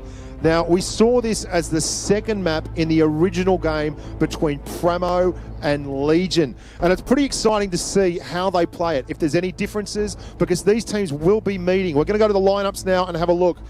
Okay, so the guys from ID are running 3 heavy tanks there. AMX-30B is sticking with his much-loved STB1, a lot like Unreal Engine, who can't get out of an IS-7. And we have 62A again, 2 STB1s, 2 Object 140s, and our first sighting of a German Leopard 1 in the festival of the Blitz today. I don't know what the last tanks we're going to see there from either team are, but I wouldn't be surprised to see someone sneak a TD in there just for a little bit of love, affection, and generic 150mm goodness. No. We've got 3 heavies for ID, 4 mediums, and very much a medium affair for the boys from C4. We're starting off in the respawn here on the southern area of the map. You can see we're looking over the top of the Terminator's view there. And lovely look at a desktop there in case you haven't seen one before. On we go, onwards and upwards. Can't get enough of the good stuff. Now, ID are pushing very, very hard for that corner. Oh, no, they've stopped. Now, this is a very, very different move. C4 have 2 tanks running down towards the cap circle. No, that is, in fact, I apologise, that is ID. ID have got 2 tanks in the cap circle. All of C4 are up above the cap circle. Now, we saw what happened when Legion went down into that valley. Things got very, very ugly very quickly. 7bong is not in an ideal position there. He knocks one out, gets one in, but he is side on. Now, the pike nose doesn't work very well in the IS-7 side on, but look at this. Big move, big change of plan from the C4 guys. They are completely going round. This is why people drive medium tanks. They love the flexibility. And who doesn't love a little bit of flexibility? I know I do. They're pushing down now towards the cap circle. Now, the best place to reset the cap from these guys is probably going to be on the right-hand side. You can see Joski sitting there in the STB-1. He has a strong hold-down tank. He's just trying to spot targets there, maybe give them a chance at stopping this cap quickly. The cap is moving up. They've got enough tanks in that cap circle to keep it rolling. It's going towards 70 now. They have got command of the game. The 140 at the very back, you can see Larsenus. Now, he is going to try and be a thief in the night. He's going to try and steal this one with a cap win. As they pour down, this is a near carbon copy. Larsenus takes out. They've reset the cap, but they've had to do it by moving down into the arena, and it's going off now. Severe tanking termination with absolute definite angst and anger. They are getting right amongst it. Look at this. 7 on 4. Eye shot gates out Larsenus, but Gramixan takes the first kill. There we go. The Terminator gets eye shot. It looks very, very close here. We've got 5 on 3. Oh, Aaron with a big hit on Joski. 5 on 2. Surely the ID kids are going to get this one done. There's the Leopard 1. He's chasing. It's like Ringa Rosie, but with very, very evil intent. And ID Aaron, and he gets the double kill. Oh, mate, what a game. It just goes to show everyone who's managed to get in that cap circle and draw the enemy team down in has done exceptionally well. Once you get down in that pit, you are in big strife. Now we're going to have a look at the battle stats here. Look at that. Very, very evenly spread. ID Aaron with 3 kills, 3,000 damage for Gramixan, the captain and spiritual leader of the ID boys. C4 getting 25-8-1 out of Ping. Joski, they really didn't have any choice. Once the ID guys got into that cap circle and put the pressure on, they were flexible. C4 moved around. They tried something different, and it could have gone either way if they had have managed to just reset that cap and get the early kill. But alas, it was not to be, and they go 2-1 down. Now, are we going to see a repeat of the performance on Desert Sands? If you remember, just a little while ago, it was a convincing win for C4 on Desert Sands in the first matchup, and ID fought back and had a convincing win in the second. We had a big win there for ID, and now will C4 turn the tables and split the difference again, so we go 2-2 all. We haven't seen much changes here. We are, however, seeing the arrival of a Grill 15. Now, I thought this would be a great idea right from the get-go. I'd suggest that they may well and try get this Grill 15 up into the corner above the cap circle. No heavies that I can see there. 62As again, STB1s and 140s. AMX 30B is driving an STB1. Colour me surprised. ID 7bong in the IS-7, the Terminator in the IS-4, Larsenus in the IS-7. That's a whole lot of heavy hit points and tank. Here we go, a lot of mediums. The big Grill 15. Is that 150mm monster cannon going to make the difference?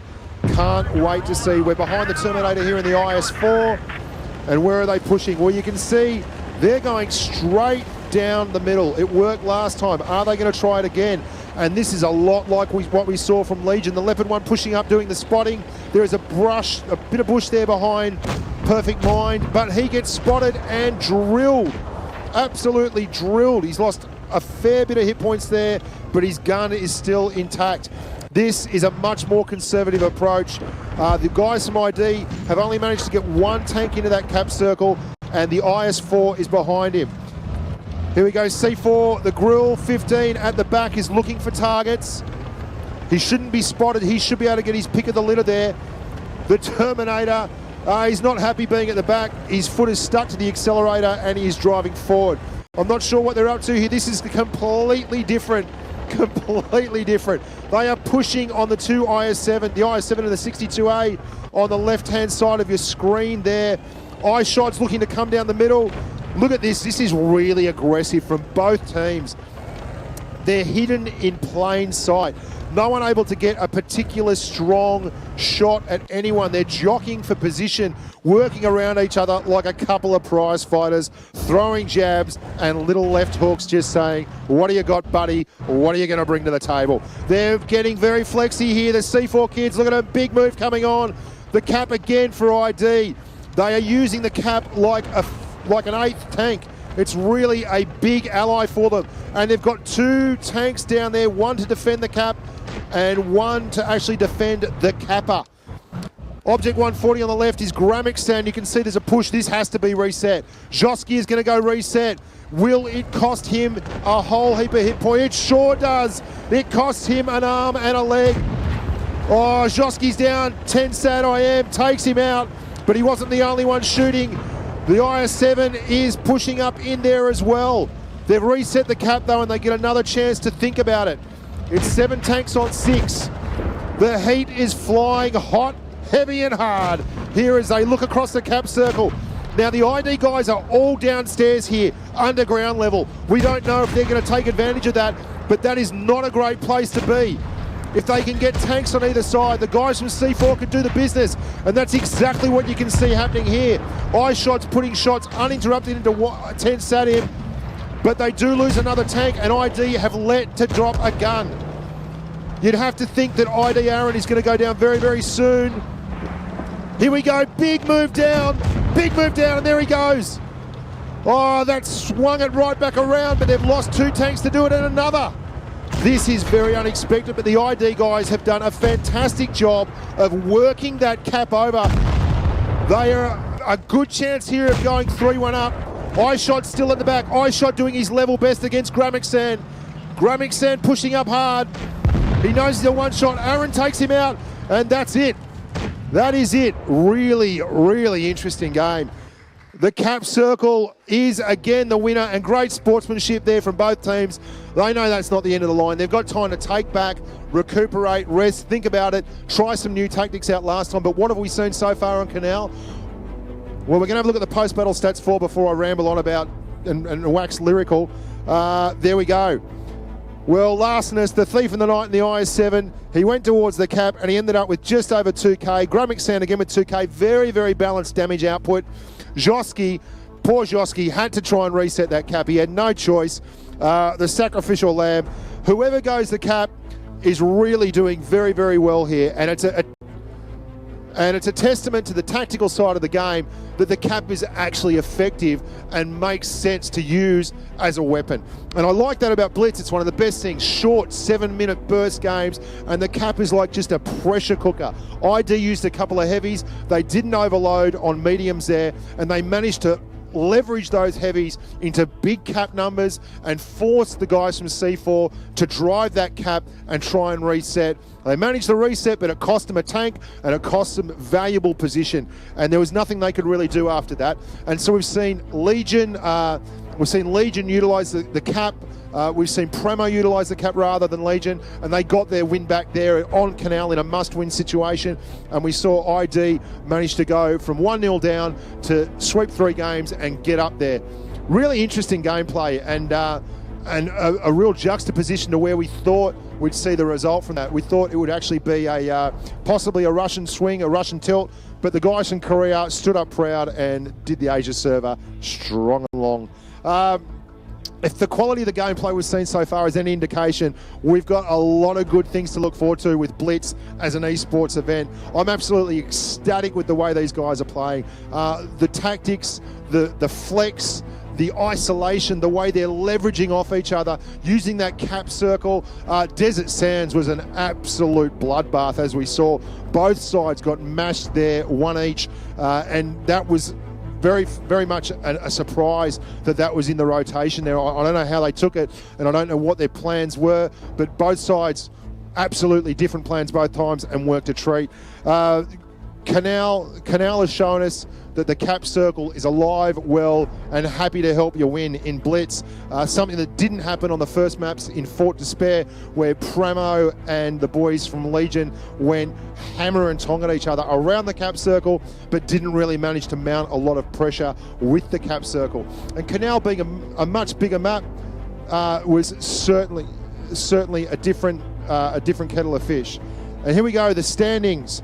We have Legion on 3 and Team ID on 3. They've both had one win from their first matches, but don't worry, there's plenty more stuff to come here. The guys from Legion and Team ID will be facing off, and we're coming back here now to have a look.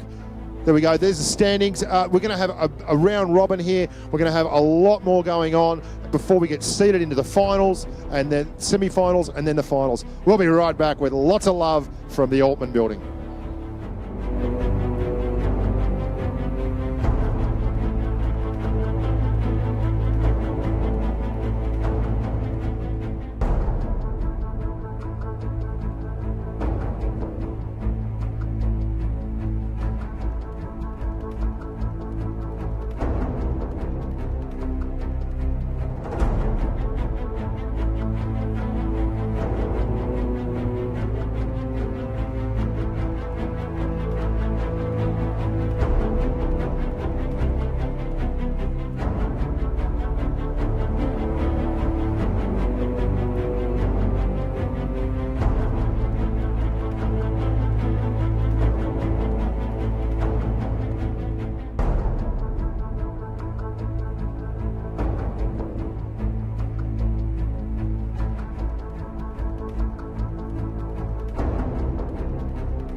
Hello there, humans, bees, earthlings, whoever you are, wherever you are, whatever you're doing, and whoever you're lucky enough to be doing it to. It's Pushka here, and I'm back with another exciting bout of tank love and affection. We've got a big game coming up for you. First map up we're going to have is Fort Despair. It should be a red hot goer. If any of the past action we've had from the Premo Legion comp was anything to go by, Fort Despair is going to be an absolute ding-dong battle. Most of the Fort Despair stuff takes a very up-close and personal tilt, and it's very, very much a medium fest. We get a lot of Object 140s going the flanks, we get a lot of IS-7s hanging around the cap, and it will be tricky, but if someone can judge that middle push at the right moment, we might see another walk-away winner. Now, we've had lots of fantastic tanking thus far. The guys from ID picked up the chocolates in the last rounds. We're going to have a look at the schedule now. We see Legion here versus C4. So this is an all-European affair, East v West. We've got the Russians versus the Europeans. This should be a big bout for the C4 guys. They didn't win last round against ID. Legion picked up the win against Premo. So if C4 don't get going here, they're going to be at the bottom of the standings, and Legion will take an early lead on ID with 6 points. You get 3 points for a win, none for a draw. So Legion have already picked up their first three-pointer. ID have got a three-pointer as well. After this, we see Premo versus ID, which will be Premo's chance at redemption. They'll be trying to get the win there and get some points on the board as well. And then we will have C4 Premo and finals and semi-finals and finals after they all get seeded. It's been fantastic thus far. The atmosphere here is electric. There are hundreds of humans all around the building now. We've got the PC finals and stuff going on behind us. We've got the Blitz kids and men and women all behind me doing their level best to come home a champion. And there's been a lot of tension, but after getting the first matches out of the way, everything's loosened up, and I expect to see some really energetic gameplay. These guys can all play, and we're going to have a look now at the Legion team sheet. Okay, so we have Edward, Thomas, Luca, Jan, Ali, Demo, and Benjamin. You're looking at Thomas. Legion is the leader of the team. He's the captain, standing front and centre, and one of my favourite names in Blitz, Eddie Bang Bang. Sounds like a racehorse. Back to me, and we're going to have a look at just a second in the team sheet for the other side of the coin, but the Legion guys won out in the European finals versus Grim. Now we're going to have a look at C4, who are the boys from Russia, Yevgeny, Herman, Alexander, Vladimir, Mikhail, Alexei, and Alan. They were probably the favourites for the last round against ID, but came up against a very tough strategy on Canal with a lot of cap work involved. Now we're going to start off here with Fort Despair, and then move in the second round to Canal. Now, just if you've joined us late, it's the best of 5. So the first of 3 is the winner chicken dinner. And the first 2 maps, we're going to have Fort Despair, then Canal. And each side will get to spawn from one or the other spawns in order. So no one will be disadvantaged by getting the rough end of the stick, the rough end of the pineapple. Unreal Engine, no surprises in the IS-7. Eddie Bang Bang in the 140. So we've got a heap of 140s there, in fact. 5 140s, 2 IS-7s, very, very straightforward. C4 are running a Grill 15 on Fort Despair, which is quite a surprise. Otherwise, no real surprises. The standard IS-7, which is the heavy tank de jour of the esports tournaments, and a whole heap of Russian mediums. Where would we be without low-slung Russian mediums, ladies and gentlemen? Probably having not much fun at all. And here we go. The horses are off and racing. Now, I'm quite interested to see how C4 utilise this IS-7. Here we go. We're looking at the southern spawn here now, and we've got C4 kicking off. Here goes the Grill 15. Where are they going to hide the Grill 15? Because it doesn't have much armour, but it has one hell of a gun.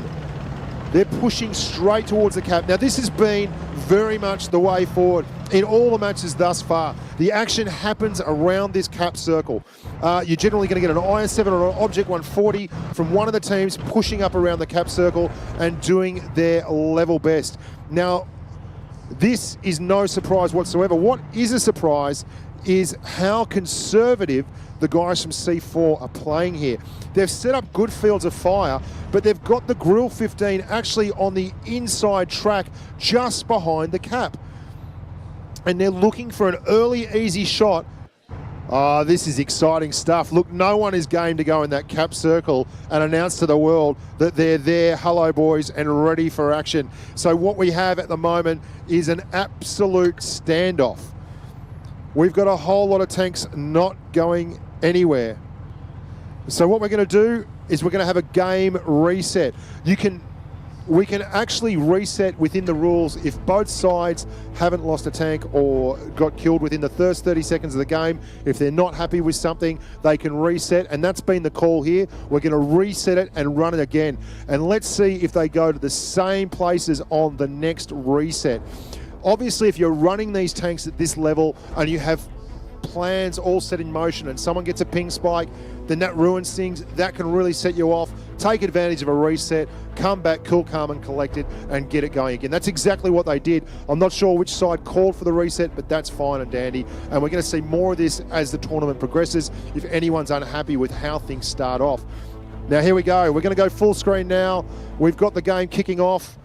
Again, we're looking at the top of the C4 Grill 15.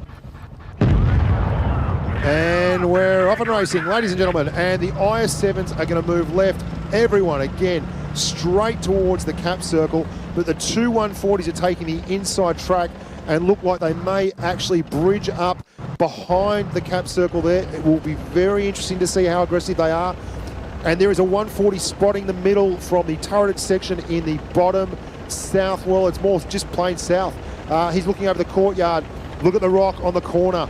Oh, there are a lot of humans gathering around on that far right flank, and this is more like it. Ding dong, they are at it again. The IS-7s going either side of the cap circle. This is exactly what we saw from both Premo and Legion in the very first battle of the game, and Legion, true to form, have gone back to their standard tactics. Thomas, like in the first instance, has gone underneath the cap circle on the Object 140. Now this is interesting. Look at that. The Grill 15 couldn't be further back if he uninstalled the game. He is all the way back at the top of the respawn. What they're anticipating is a big medium push down that right flank from Legion, which is, well, you may say, a good idea. But if Legion don't take the bait and come around, he's not going to have shots on anyone at all. We can see CB sitting there in the corner. He's behind the bush, unspotted. Object 140s, one of the reasons they drive them is they've got absolutely tremendous camo ratings. And he gets a great shot into the flattened pike armor there of the IS-7 that Unreal Engine is driving. Unreal Engine would drive nothing else but an IS-7. He'll be doing the adverts for them, I reckon, over the Super Bowl month. Look at this, two IS-7s pushing up around the cap. Not much movement. Everyone's seated right where they started. The Object 140 that is spotting the center courtyard is still there, and he has a T-62A in the bushes behind him. Now you can see at the bottom right of the screen there, the T-62A that's just flashed out is firing heat right across into that cap circle. And there we go. Right from the back, they're starting to lose hit points and they're not giving any guns back. That's the problem here. They have got all the focus of C4 on those Legion IS-7s. No one else is really spotted, and they can't convincingly cap there. They'll just get done with HE or heat. You can see the 62A has a good shot at him. Arlen, who is actually Pixel, he is VC Pixel, is calling ping issue there, but we're going to play on, boys and girls. There is no stopping the wagons now. The IS-7s, it's all just been feeling out, a lot of jabbing, a lot of counter punching, but who will make the big push? Who will take the aggressive move? There it goes. You can see down the one channel, Perfect Mind is coming. We've got a couple of big mediums running around the bottom. No one's there. Are they watching? Have they counted it? Have they been spotted? There's two 140s. Here come the rest of the Legion boys. Now they've got 5 on 7. If they make a big iron fist and go forward now, they'll have them isolated, but they haven't done it yet. And they're about to get flanked. Have a look on the far right, top of the screen. Here come the shots from the 140s. The heat will be coming hot, heavy and hard. They can't get enough of it. The Grill 15 is starting to move up as well. You can see him there on the mini-map. He's making his way towards the cap circle. The IS-7s have copped an absolute flogging. Unreal Engine is taking it from all sides, and he's the first to go down. Foggy gets his #1 kill on our initial map of this big head-to-head. They're hammer and tong. Legion are in a bit of pocket. They've got their own medium move coming on now to counter. Thomas takes out Foggy, so we're 6 tanks each. Look at this. The medium move is counted, but they're lower on hit points, but they've got just as many guns. C4 starting to try a cap. They're trying to push the cap, and both sides are in the cap, and both sides are pulled out. Legion are coming the Iron Fist down the right flank. They've isolated. Happy Ends is on his own. He's going to go down. Demo looks like he's going to go down as well. And they both swap tanks again. We're down to 5 each.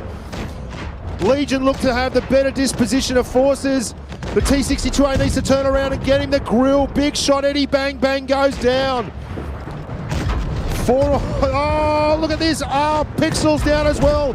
Perfect Mind does the business. They needed to get this done. Thomas goes down. 2 on 5, you'd have to say that it's all over for the Legion tilt on this particular game. Great run. An absolutely crucial moment. Those 2 140s going down and belting Unreal Engine from the side was big, and you can see they're all talking tactics there. They're making adjustments. They're going to do different things in this next match maybe. It was great to see the grill at the back. He did get involved at the end. We're going to have a look at the post-game stats here. I think any moment now. How you going out there in TV land, humans?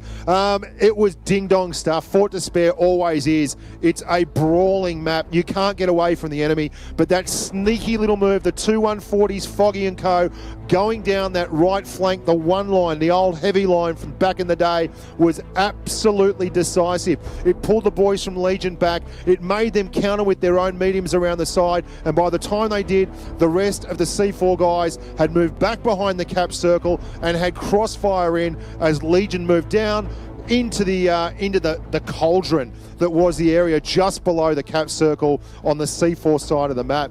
What a game. We constantly see Fort Despair come down to these all-in brawls. It's just, there is no holds-barred warfare. A lot of feeling out, and then snap, we are happening. And I think we're going to have a look now at the post-match standings and see who did what to whom. And okay, we don't have any post-match stats for that one, but look, it was well fought, very, very hard, and at the end there was not a lot of hit points in the actual 4 tanks. But as we've said so often in this gaming arena, it's not the hit points that counts, it's how many guns you've got left. And when you have enough guns, when you just get that one gun advantage, it can allow you to isolate an extra DPM. It tilts the balance and suddenly it snowballs. It's 1 gun, it's 2 guns, it's 3 guns, and it's fantastic and great fun. It was a big surprise there, C4. They went down pretty hard to the guys from ID, 3-1 in the end, but they fought back hard. They had to get that victory. They're on top versus Legion. Legion picked up the chocolates versus Premo, and they're already on the leaderboard with 3 points from a win. C4 really need to get this one, take control of it, maybe win the second map here and get 3 points up so that they're in the standings. And you can see they're all conferring there. They're thinking, they're talking hard. The team trainers have been in with the deep heat, the Danko rub, and they've got them all ready for action. They don't skip leg day, these boys. They go long, hard and hot. Can't get enough of it. C4 pretty animated. They've probably got a couple of change-ups coming on the next round of Fort Despair. After Fort Despair, we're going to hit Canal. Now, the key for Canal has been the cap. It's going to be interesting to see if these guys can capitalise on that. ID killed it with the cap circle, and Premo, when they went to the cap, absolutely smashed it as well. So everyone that's gone to the cap on Canal has done well. Now we're going to have a look at the lineups. There we go. Well, not a lot of changes there. 4 140s. You've got an IS-7 and an IS-7 again. No real changes there. C4, again, they're running a 215B, which is something you saw Cellbrock in the Asia Twister Cup finals run, which was actually very, very effective. They ran it from the back of the cap circle. They're going to be in the other spawn this time, though, and I don't know how they're going to manage that. Absolutely no surprises to see. Well, Unreal Engine, what's he in? Unreal Engine's in an Object 140. Strike me down and call me purple. That is absolutely outrageous. How does that bloke drive anything but an IS-7? Here we go. Look at that. Double 1.5Bs. This is a big change-up. And they're all moving towards the cap circle as you'd expect. The 1.5B gun is absolutely incredible. It's like firing, it's like a leopard for a heavy tank. And I wouldn't be surprised to see these guys top the damage tables at the end of the day. You can see there, they're just moving up below the cap circle. Thomas Legion, that is his much preferred spot. It's exactly where he went in the first 3 iterations of this map, and he's not changing plan now. But what we do see changing here is C4 have all moved around through the heavy line, and Legion is pumping the rock on the far north flank. So it's almost like a clock face, and they're going around each other with the heavies hanging out in the middle there, just below the cap circle for Legion, and C4 is pushing very, very hard. They're going to get spotted any moment now, and just about the entire Legion team is going to get flanked here if they're not careful. They've got 3 in the cap circle. 4 in the cap circle. This is absolutely complete. This is what we're talking about. Completely different to the first 4 games we've seen on Fort Despair. Here it goes. Big medium rush. Legion are pushing down. Eddie Bang Bang is the first through the gate, and they're going to try and take these guys out. The 215Bs are an awful lot of DPM to have in a heavy tank, and those guns have heaps of pen. They're getting in. Oh, Pingver's down for C4, but they've got them in a fierce crossfire. Gangdarf needs to get back. He's getting blocked by Eddie Bang Bang. He's hulled down. Thomas Legion, the fearless leader, is down, and Gangdarf's gone as well. Eddie Bang Bang is in. Licorice, all sorts. Foggy goes down on the other side. This is like 2 battles happening at once. Unreal Engine in the Object 140. He's dropped. Eddie Bang Bang's down. It's a 5-3. They're about to go 2 up. This is going to be very close. They need the next kill. Legion need to get the next kill. They don't. Josky takes out Blast. Oh, the IS-7 was dominant till the end. Pixel's still left. But it's a very, very near-run thing. Pixel takes out Perfect Mind. They could fight back here. They need to get the next kill, and they don't. And Demo is all ends up. He's pointing the gun up in the air. I don't know if he's lost connection or what, but he is saluting, and it is a win for C4 again. And it's all down to the conjecture and the talk now. We're now going to go to the game results. That was a very, very different landscape. Yeah, that's going to be a restart. We're not decided, but there was a player disconnected from Legion, and we're going to come back to me, so a little bit of controversy here at the corner. That's what exactly was happening with Demo. He was sitting there with all guns up, completely out of action. We're not sure what happened, whether it was human error, battery failure, or just generic disturbances in the force, but we'll find out, and we'll have it for you here first. We don't know yet. We may have a restart, or it may be a win. It hasn't been ratified. It certainly was very, very evenly balanced, and then Demo just went all guns up. And this is big. This is crucial, because you've got to remember, these guys just laid out their attack plans there, used them, and now if they have to do a restart, both sides will have an absolute bird's eye view of where the other side wants to go and what they want to do with the match. So restart is absolutely crucial. If this is adjudged a restart or not is going to be huge. It could go a long way to determining the seedings, because that was going to be just waiting here for a decision about the restart. The judges, the stewards are out the back taking correct weight.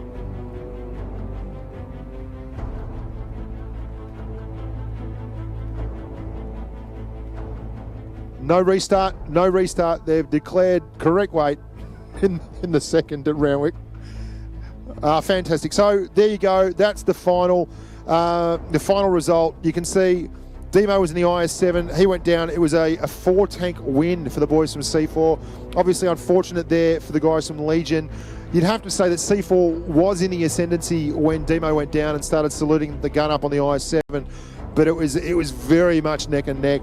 It was an interesting move. C4 went down the heavy line, and we've seen that twice now. The first game they went the heavy line towards the end of the match, But that match, they just started at the heavy line and let the engines gun and flew out of the barrel right down in the big flanking manoeuvre. Legion pushed around. Thomas was under the cap, but they had 4 big guns in that cap area, the 215Bs, the IS-7, and he was the first to go down, got isolated. Very, very tough to deal with that much armor, that many hit points, and that much alpha all at once. So Legion, after winning the first round, are now 2-0 down. They're going to Canal. Now, Canal was a happy hunting ground for them before. It's where they sealed the deal versus Premo. Although, truth be told, it was absolute down to the wire stuff. It was a final match between Pixel, who is in this match being listed as Arlen. He is actually Pixel for the Legion boys. It was a final match between Pixel in the Grill 15 and the 140, no, Pixel in the 140 and Minecraft in the Grill 15. So we're about to go to the actual tank list now. Here we go. We're going to have a look at the lineups. Rafa's telling me. Well, Canal, do we have any big surprises here? Joski sticking with the 215B. Now, up until this point, we hadn't seen a 215B grace the tournament, but he certainly proved it to be an effective machine there. We've got a lot of Object 140s. No surprises there. You couldn't throw a stone in a Blitz tournament without hitting an Object 140, which is as it should be, since it's a fantastic little goer. As usual, IS-7, 62As. C4 have been pretty diverse in their tank choices. They're the first ones that I saw run 62As. They ran double 62As against ID. We've seen them with double STBs, double 215Bs. It could be that good things come in pairs because they're 2-0 up and they're looking to take their first points in the tournament. And to do that, they're going to have to get a win now on Canal. Now, thus far, the cap circle has ruled the day on Canal. It'll be very, very exciting to see. Okay, and the guys are just getting ready. They're making sure that they don't have a repeat performance of Demo's gun-up salute in the last match, which is a bit unfortunate. But once they get that confirmed and that it's all tickety-boo, we'll be moving forward with life and playing the third match in this rubber on the map Canal. Now, in case you haven't been paying much attention, these maps don't get played anything like they do in a public game, which is a good thing because we J Public generally can't play like these guys. And the gameplay has been fierce and absolutely furious. No holds barred stuff. There's a lot of tank isolation. The key seems to be, if you can't win it with a cap, you get that one gun isolation, put lots of guns on it, take him down and roll onwards from there. But timing is absolutely everything. You saw the speed with which the guys from C4 went down the flank on Fort Despair, and that was why they won the game. The timing was brilliant. They caught Legion before they managed to hit their stride and actually get round to the cap circle there and pour fire on the 4 very big heavy tanks they had capping. C4 forced them to move. Legion were on the far north flank behind the rock, but C4 actually managed to apply cap pressure on Fort Despair against a team comprised nearly completely of medium tanks, and that's a big thing to do. It's a big surprise, in fact. I didn't think we'd see anyone apply cap pressure on Fort Despair. The fact that Legion was so far out in the north flank was a big part of it. The rock on the north flank is often considered the key to that entire map. But so far, no one's managed to get fights happening out on that flank area, which is what we saw happening all the time in the lead-up tournaments. Everyone would go below the cap and out towards the north or just around the cap circle. What we've seen so far is some really inventive and slightly exotic play. Mediums running down the heavy line, pushing through spawn and coming up the northern flank from the actual respawn of the Legion team. That was a fait accompli. That was a brilliant move, and it's why they won the game. Well, who's going to pull out what in the next round? We don't know, but we do know that this is a 100% must-win game for Legion if they want to stay in this match. They're 2-0 down, and they're not going to get a lot of opportunities. This is it. They have to win on Canal. Whether or not they go to the cap for the win, time will tell. But I'd suggest, if I had my options, that we're going to end up with an absolute ding-dong battle around the cap circle. I'll probably be completely wrong. You never know your luck in the big city. And we're in the biggest city there is, the Big Apple. Coming to you live, large, loud, and long from the Altman Centre. If you haven't, you should drop down here if you're in New York. We're in the Altman building. We've got the World of Tanks PC variant going on behind us in another part of the stage. And I'm here loving it in front of the camera, doing the Blitz promo. It's a testament to how good this game is that these games have been crackerjack. 7 minutes, close proximity, close spawns, really small maps. It's forced the action, and it's just built for esports. I hope we get to do a lot more of this, and I'm really proud of the boys from Asia picking up the chocolates in the first match against C4. C4 have turned the tables though. They went from being a 3-1 loser in the first round to being 2-0 up here on Legion. But don't write them off. Legion won Europe for a reason. They're a very, very good team, and they've probably trained as hard, if not harder, than any other team here today. As I mentioned earlier in the broadcast yesterday, I met most of the guys. We had an event on the USS Intrepid. I said hello to everyone, but I couldn't find any of the Legion guys because they were in their hotel room. Thomas from Legion was cracking the whip, and they were doing their last set of weights before the big finals. I think we're about to go back live. Here we go. We're kicking off. We are looking over the top of the Legion clan here. Blast 44 is at the back in the IS-7, and they are at the northern spawn on Canal. Now, the big call here has been to push around the cap circle and both sides. This is what I thought we'd get. Both sides want that dominance, that ascendancy that comes from controlling this area of the map. Now, Blast 44 can't see, but the entire C4 team is hidden in the back there. Eddie Bang Bang, big push out onto the flank. That's a key strong point. They're pushed right down, but there's a lot of guns looking their way now. They're spotted. Ooh, big hits there. Look at the heat come in. It's like the opening scene from Star Wars before Darth Vader comes on a Princess Leia's ship. So many laser beams. Can't get enough of the gold ammo. They're into the cap circle area there, the STB1, and an early casualty for Froggy. Demo takes him out, and CB goes down. Pixel gets him. This is a must win, and there are already 2 tanks in the ascendancy. Absolutely key stuff here. Unreal Engine in the IS-7, eye shot nuts him. It's big time now, only 1 tank the difference.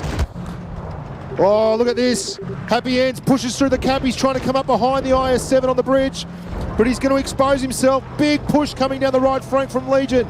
Demo, Eddie Bang Bang. Blast 44's in the cap. He's trying to cover up. He's in a terrible spot if they push down. He's all on his lonesome. The Grill 15 has been caught out. Pingver's down. Demo gets him. They've got another 2 tank. 6v4. How is Blast 44 still alive? And he takes out Perfect Mind. What a game. Legion needed to get this one up, and it looks like they're on the fly.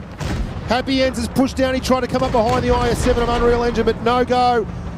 Pixel, otherwise known as Arlen, the artist formerly known as Prince, is down the bottom, and they're ganged up, gets Happy Ends. Oh, this is all over bar the shouting now, and I can shout plenty. Look at this. A big strike back for the boys from Legion. The Verdun camo of C4, and that's all, folks. They've gone 2-1 down now, so they had to win that. They fought back.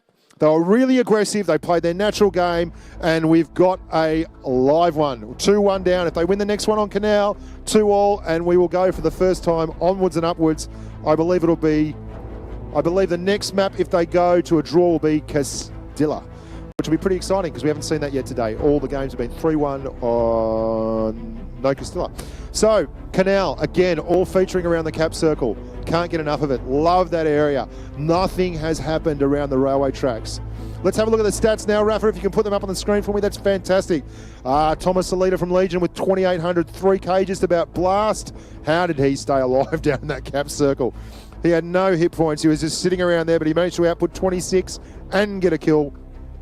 You can see there's plenty of damage coming out the STB1 at the top eye shot, 2,700. Josky with nearly 2K, Ping with nearly 2K in the grill. Just a little bit soft the grill, and he got caught out at the back. They were really aggressive. 3-140s is nothing any grill driver wants to see. And we're going to have a look in just a second at their tanks as we set up for the second game of the match on Canal. Now, they'll be starting from the opposite spawns. So the guys from Legion started last time at the non-railway section. We're going to be starting around the railway section this time. We have yet to see any fighting occur on the normal medium side of the map that most public servers use. These guys are not interested. The cap is killer, and they're very, very good at defending it. So if you want to win this map, you cannot let your opposition get stuck into that cap circle and start building pressure, because to bust the cap on this map, to actually reset it, is going to cost you a tank. That's what's been happening so far. There's been no one hitting it with HE and just doing it a little bit at a time. If you get spotted and reset a cap, you are getting absolutely 100% deleted. So it's been pretty exciting. Canal's been a very, very good map. It's difficult to sometimes figure out why you choose a certain map. Desert Sands is a tough one. Fort Despair is plenty of action, but Canal has certainly lived up to its reputation as a place where the cap can play a part. And even though we didn't see a lot of capping going on there, the big ding-dong battle was all around that feature. No one wants to let anyone have control of that circle. It's almost like signing your own death warrant, letting someone sit in that cap and just build pressure upon pressure until the timer clicks away and you have to do something. So we're going to have a look at the tanks very, very soon. They're just teeing everything up in the background, making sure it's tickety-boo. And here come the lineups. Let's have a look now. No big changes there. We've got Blast 44 in the IS-7, Eddie Bang Bang. You've got Arlen, otherwise known as Pixel Rage. He wants me to make that perfectly clear to all of you. That is actually Pixel, not Pixel Rage. Pixel, P-I-X-H-U-L. Demo in the Object 140. Pretty much the same as before. A big C4 medium look there. Look at that. I mean, I wish I had the rights to the Object 140's design, because you'd make a lot of money in Blitz. They love it. The more Object 140s, the better. Here we go. Now, Legion had a very, very good strat on this map last time. They pushed up with the two IS-7s to the midpoint there above the cap circle. And I would be very surprised if Unreal Engine and Blast 44 don't do exactly that. Look at them.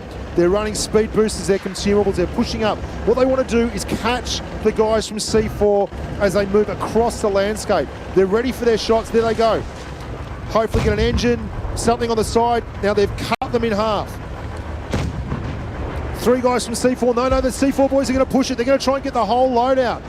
And Unreal Engine, this is big. Unreal Engine has pushed up. Has he isolated himself? There's two IS-7s there. All the rest, oh, look at this. Unreal Engine is pushing up with Blast 44. Big move here. They're flat-sided, they're sideways. Two Object 140s at the back.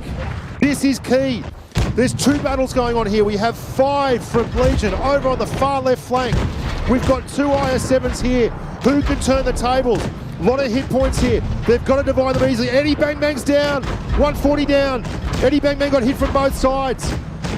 They're losing hit points there, hemorrhaging hit points at a phenomenal rate, but Pingver in the Object 140 down.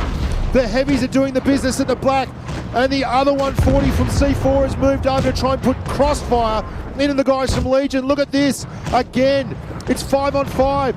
Flanking move. Ice shots at the back. He's pushing round. They go down. They're blow for blow. Here come the IS-7s. Will they turn the table? It is 3 on 4. C4 have one tank in the ascendancy, but there is a lot of tough tank in that IS-7 there. They both missed with their heat, and a big bounce on Ice shot. That was a kill shot, and it went anywhere but in. If Legion are going to do this, they need to get the next kill. Oh, Unreal Engine's out. It looks to be all over here. Oh no, big gun. Gangdaff will not lay down. 3 on 2. That IS-7 Blast 44. There's a one shot from Ice shot is a one shot. If Gangdaff can push around there, take one. No, he's a one shot as well. He's down. That was the game. What an absolutely brutal bounce. Ice shot was a one shot. It would have brought it back to a 3 on 3 tank, and the bounce went straight up in the air. That was absolutely brutal. Blast 44 with another kill. He's staying strong. He's pushed up. Behind him, Ice shot's a one shot. He hasn't got there. Can he get there? He's gone! Oh, what a game! What an absolute ripper. Great sportsmanship there from both teams. It doesn't get much closer than that. Blast 44 playing the absolute hero's end there. He nearly pulled it out. That bounce on eyeshot on the Object 140, if that goes in, that is an absolutely different scenario. It can come down to RNG, boys and girls, and everyone knows that. We've all been there, and that one was pretty bloody brutal. That's why you drive Russian mediums. We're going to have a look at the post-battle stats now. What a huge game from Perfect Mind. 4.5k damage, and Eyeshot, who used every single bit of his hit points, dragged out 3k. Blast with a 3.3k effort and a big tilt from Unreal Engine. There was a huge moment with the two IS7s, and it was absolutely incredible. I think it was Perfect Mind or Eyeshot who was in the 140s over there. Rather than stick around and duel the two of them, he bailed back across the other side and came up behind the guys from Legion. That's the kind of gameplay you want at this level. There was two battles going on all at once, and it was absolutely nail-biting right down to the finish. That bounce on Eyeshot, I felt so bad just here in my heart. I saw it, and I've been that bloke who fired that thing that had to go in and it doesn't go in. What a fantastic effort from both C4 and Legion. So C4 take the rubber, 3 games. That was just incredible. That would have been an absolutely huge comeback to square it at 2-all, and they were like one shot. So we're going to show the standings now. We're updating those for you as we speak. Team ID and Legion on 3 points, and now joined by C4 on 3 points. So we've had a real turnabout, and Premo are about to get their chance as well to go up 3 points. Everyone getting a win. And then that would indeed be a very, very interesting leaderboard if everyone was on 3 points. So pressure on Premo here, but they played very, very strongly in their first round, and it certainly didn't look out of place. It came down, quite honestly, to a one-shot between Pixel and Minecraft to see if they'd go up. Okay. So next game is Premo Heat. And we'll see you then real soon. Bye for now.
Hello there, human hippies, earthlings, whoever you are, wherever you are, whatever you're doing, and whoever you're lucky enough to be doing it too. I'm Busher on Blitz, and I'm back with another dose of red hot tank love. We're here for the big matchup, Team ID versus the boys from Premo on the NA server. Now, the schedule for today, we're going to have a look at that just now. There we go. We've got Premo versus ID. Now, this is a big one because everyone else has managed to pick up a win so far, apart from the kids from Premo, and they are red hot and ready for the first point on the board. After that, we've got Legion and ID, C4 and Premo, and then they'll be seeded through to the semi-finals and onwards to the finals.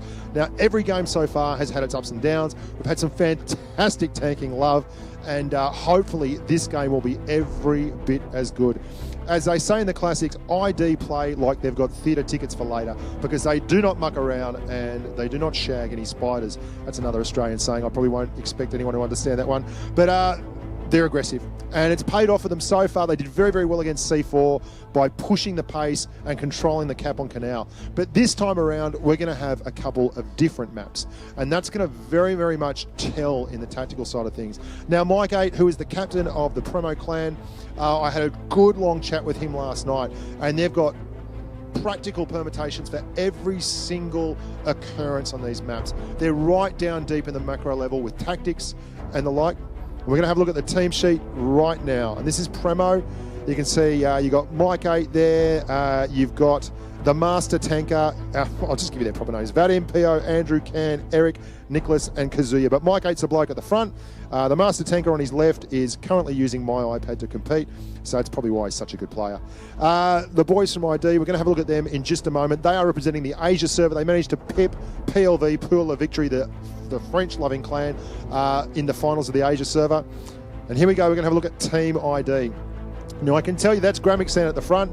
I know this because they've flogged me senseless on the Asia server for most of my Blitz life. We've got Gramixan, we've got ID Aaron, we've got ID 7 Bong, we've got ID Sad I Am, we have the Terminator, we have the Thief in the Night, the Larcenist. It's just, and my personal favourite, AMX 30B, who drives an STB1 like it's going out of fashion. So it should be a ding-dong battle of the Titans. Premo are desperate to pick up the chocolate rations here. They need to get a win on the board. They need to pump along with 3 points. What we've seen so far is whoever lost in the first incarnation of the matches then gets the win in the next. So everyone's on 3. We've got the lineups ready. My producer is telling me now he's in the headphones. And look at this. 140s abound and a 215B from Premo with the Master Tanker driving that. STB1, that is a standard spotting tank. You can see AMX 30B in the STB1, 7 Bong in the 140 and the Terminator in the IS4. So a pretty even lineup there. You'd expect all those tanks are very much de jour. Everyone seems to drive those tanks apart from the 215B. We did see C4, the Russian clan, get away with an absolutely fantastic victory on Fort Despair in the last match with 2 215Bs in the lineup. But that's not considered a normal outing on an esports tournament for Blitz. Now, apparently there's just been a little bit of a juggle here with the lineups, so we're going to take an extra little bit of time while they all figure that out. We did have a couple of instances where people called restarts. Now, that is within the rules. If you call a restart when you start the match, it is basically within the first 30 seconds, and you make the referee aware of that, and they will restart it because obviously no one's spotted, no one's dead, no one's fired shells.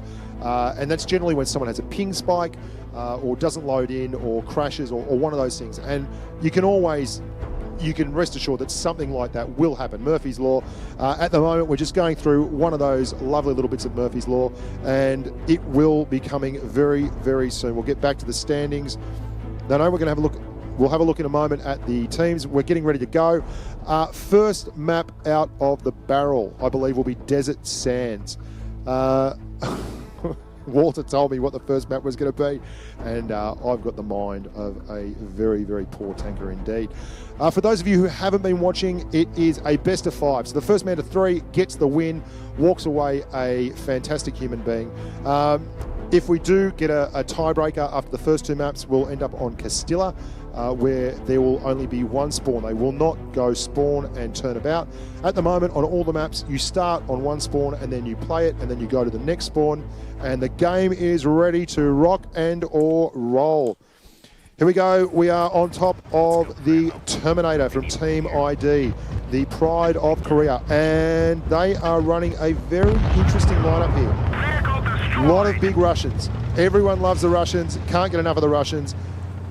So far, we've seen a lot of people pushing out and going absolutely head-to-head in the sands. But look at this. They've changed it around completely. The guys from Premo are outside. They are on the flank, on the western edge of the map. And ID have pulled up stumps and said, no, don't want to play there. We're rolling along all the way into town. Now, they right beside the railroad track. I can tell you from experience, they're going to be spotted here most of the way, and they're going to be going up through the bottom under the bridge. Now, the larcenist, the thief in the night, he is there for ID. ID 7 bomb pushes up. He's blocking the Terminator. Oh, look at this. They're all in a pocket. Premo haven't managed to take advantage of this yet, though. They're still completing their flanking move.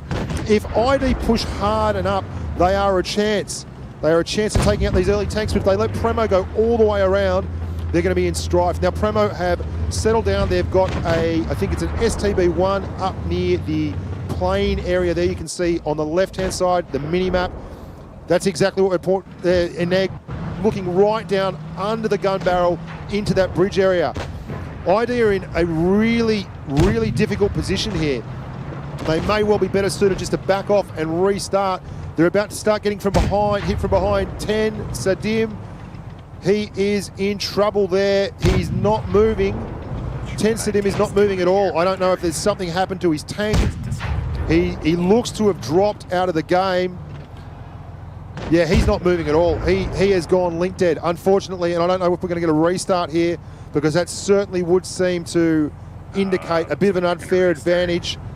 We may have to start this one up again, which is unfortunate for the guys from Premo and ID, because they all show their cards pretty much to the opponent. You can see they've all stopped. A lot of them have dropped.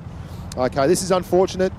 Not sure what's happening if someone's watching Netflix or we've got... Yeah. Okay, yeah, and I've just got the word from the referee's office. The stewards have said that there will be a restart. So we don't get correct weight for the first round week. We're going to be kicking off again in just a short while. Now, that was interesting. Did you see that the boys from ID, they actually left the desert area and moved in towards town, but they didn't muck around there. They then pushed immediately, hard and heavy, straight through the section under the bridge. And I would hazard a guess that before Sadim or Sad I Am went link dead, they were planning on pushing right through and trying to isolate those tanks that were just past the railroad on the Premo side of spawn. Premo, for them, they pushed right around onto the flank. It's a bit of a disappointment when this happens, because these guys have tactics that they try and employ from either spawn, and they may not have a second plan for Desert Sands second spawn, but if they do, we're going to see it now, because I would suggest that both these sides will probably deviate a little from what we just saw there. That's exactly what happened last time when we had a restart with the C4 versus Legion game. We had a restart there and they deviated tremendously from their original intent. I think we're just about ready to go. My producer's telling me there we've got the setups. All the tanks just about are chosen. 215B has been a late favourite here. A lot of people starting to play the 215B. Obviously offers a lot in terms of accuracy, DPM, and British tank love. If you love the Fighting Bulldog, the 215B is probably the tank for you. But the IS-7 is the big hero, the big dog, the big gun. Everyone seems to love it, and why wouldn't you? It's a hull-down human. It's a monster. You cannot penetrate those side space armour with heat, and it works perfectly with the top end speed and the big alpha. But the key that you guys probably don't realise, a lot of you watching, I probably do, but an IS-7 has APCR as its primary ammo for Premo. And that's big because they recently seem to rejig the armour mechanics. And Premo, or heat, doesn't go through as easily with spaced armour as it used to. For quite some time, there were a couple of patches where it did. So the APCR being your highest pen ammunition, you don't have to worry about spaced armour. You don't have to worry about tracks. You just have to worry about hitting them and hitting them hard. And we're here to do that. Now, they're resetting everything. So I've been told they want to make sure that everything is tickety-boo and 100% before we progress. So we're just going to kick off again in a wee short while. I can sing you some show tunes, all kinds of things. It'll be fantastic fun. What I'll probably do is talk about WoT Tanks Blitz. This is the first esports tournament, the inaugural esports tournament for Blitz, and it's been a raging success. We've got the best teams from across 4 large regions, 4 large server regions. We've got EU, we've got Asia, we've got Russia, we've got NA, and they all had to fight through the Twister Cup tournaments to get here. The best part about this is that the functionality has been put in the game now for us to hold more of these tournaments. So fingers crossed, yours truly will get a chance to speak into a microphone in other locations all around the world. That'd be bloody wonderful, because the gameplay has been amazing. The level of talent that these guys have exhibited has been absolutely a cut above, and it's a testament to the tactics and the in-depth discussion and just the pure training that they put in. I've said this a few times, but the guys from Legion were, they were non-compass menace yesterday. I couldn't find them anywhere. They were up in the hotel room. Thomas, the captain of Legion, was cracking the whip, and they were doing the last session in the gym, talking through tactics. And a lot of these clans and these players are doing 4 or 5 nights a week of rigorous training for this. So it's no accident these guys got here. The cream rises to the top. They all had to fight very hard to get here. ID, the guys who just had the issue there with the actual link dead, came from 1-0 down in both the semi and the final of the Asia Twister Cups. Now I believe we're going to go back to the action. That's right, here we go. Hot diggity dog, we are starting up again. And cue him. There's Premo. They're rolling forward. That lovely shark tooth camouflage on the IS-4 there that you saw as we switched across. The Terminator from ID, and they are indeed coming out. But Premo are not flanking as wide. They're expecting this, I think, and they've stuck very, very true to the corner in the very northern part of the map. They're right around the 2 number there, the spawn area. ID are a big fan of this bridge move, but Premo would probably be expecting this. The Larcenist, he's gone straight under the bridge. The kid doesn't know how to use backwards in the tank. And, oh, look at that. You can see moving up along the edge there. Oh, we've got 2 ID mediums. They're pushing up to the top. They're hoping to hold these guys in a pincer. The Larcenist and Co are going to be the hammer, and the anvil is going to be AMX-30B up the top here, and that's exactly what happened. He's got side shots into the 215B there, the Master Tanker. He's got a strong turret, but it's not bloody strong enough. 609 he takes there, a couple of big rolls, and he is backing right off. But what's happened now is the boys from Premo are starting to move around and encircle the ID guys who are under this bridge. AMX-30B is still putting fire in, but he doesn't have a lot of targets now. They've moved right down. The Master Tanker in the 215B, it's got a great gun. He's just trying to stay alive there, not give shots to AMX-30B. Gramic Sands in the Object 140, he's pushing back down to reinforce, and they're actually going to push up. You can see on the right-hand side there, there's a lot of action coming in. Oh, Larcenist is down. Indy Penguin 500 takes the kill. The ID boys are pushing up. I thought they might have pushed sooner, but they were trying to hold him. AMX-30B has got 2 coming for him right now. The Master Tanker takes Sad I Am. This is exactly what happened in ID's first game on Desert Sands. That bridge area has spelled disaster. 7 bongers in, licorice all sorts, and the Terminator now pushes through to try and take some shots for his teammate in, and the Terminator takes out the Object 140, but AMX-30B and the Terminator both drop. Big win here for Premo. This was pretty conclusive. The bridge strat didn't work out for ID, and it's probably very, very unlucky for them that the original game was restarted. They didn't really get an opportunity to put it to full effect. Premo set up for it, and they actually got exactly what they wanted. So we thought that might have been a problem after the restart, and it's just one of those things in esports. You've got to deal with it as it happens. Premo dealt with it a little bit better. And we're going to have a look at the post-game stats now, and a very, very much nearly a clean slate there for Premo. The 215B, it's a fantastic tank. It's got a gun to die for, and certainly did a lot of that dying for the ID boys on that one. 2700 for the Master Tanker. Salient, very good in the Object 140 just behind him. Minecraft, he drove exceptionally well in the grill on Canal for Premo in the last match, doing very well there in the STB1. AMX-30B with the initial shot into the side of the Master Tanker did very well at the top, but even though it's got a strong turret, the STB1, it doesn't have enough love on it to bounce everything, and it got pumped good, hard, and proper at the top end of the railroad there. The Object 140, only 6 degrees of gun depression, can't quite get the nose over the top and help out. A couple of STB1s might have made the difference up there, but one way or another, Premo were very much ready and waiting for the ID boys at the bottom of that bridge and going uphill. I think it was, it's the old US Marine Corps saying or something, you know, we fight for hills, not holes. That's how Premo rolled that one, and they certainly came out squeaky clean. We're going to go back to the lineups in just a second. It'll be interesting to see if ID change up at all or if they stick with the same tanks. Now, they've been pretty solid the whole way through both the Twister Cup finals in Asia and the tilt here so far. They've not mucked around with their tank selections. They've been very, very much true to their IS-7s, their IS-4s, and their Object 140s, and it's come up trumps them. They beat C4 in the first one, 3-1, which was a bit of a boil over, but we weren't, I mean, they can all play, so it shouldn't be too exceptional when someone does get up like that. But they didn't change up tanks there much. They held to their guns. They lost big in that first game against C4 as well, and then came back to take 3 in a row. Premo need to get this win. They're the only team in the group stages that hasn't had a win so far. It's been incredibly even-handed. Everyone on 3 points, ID, Legion, C4. Premo would love to get this one under the belt and move on into the seedings area.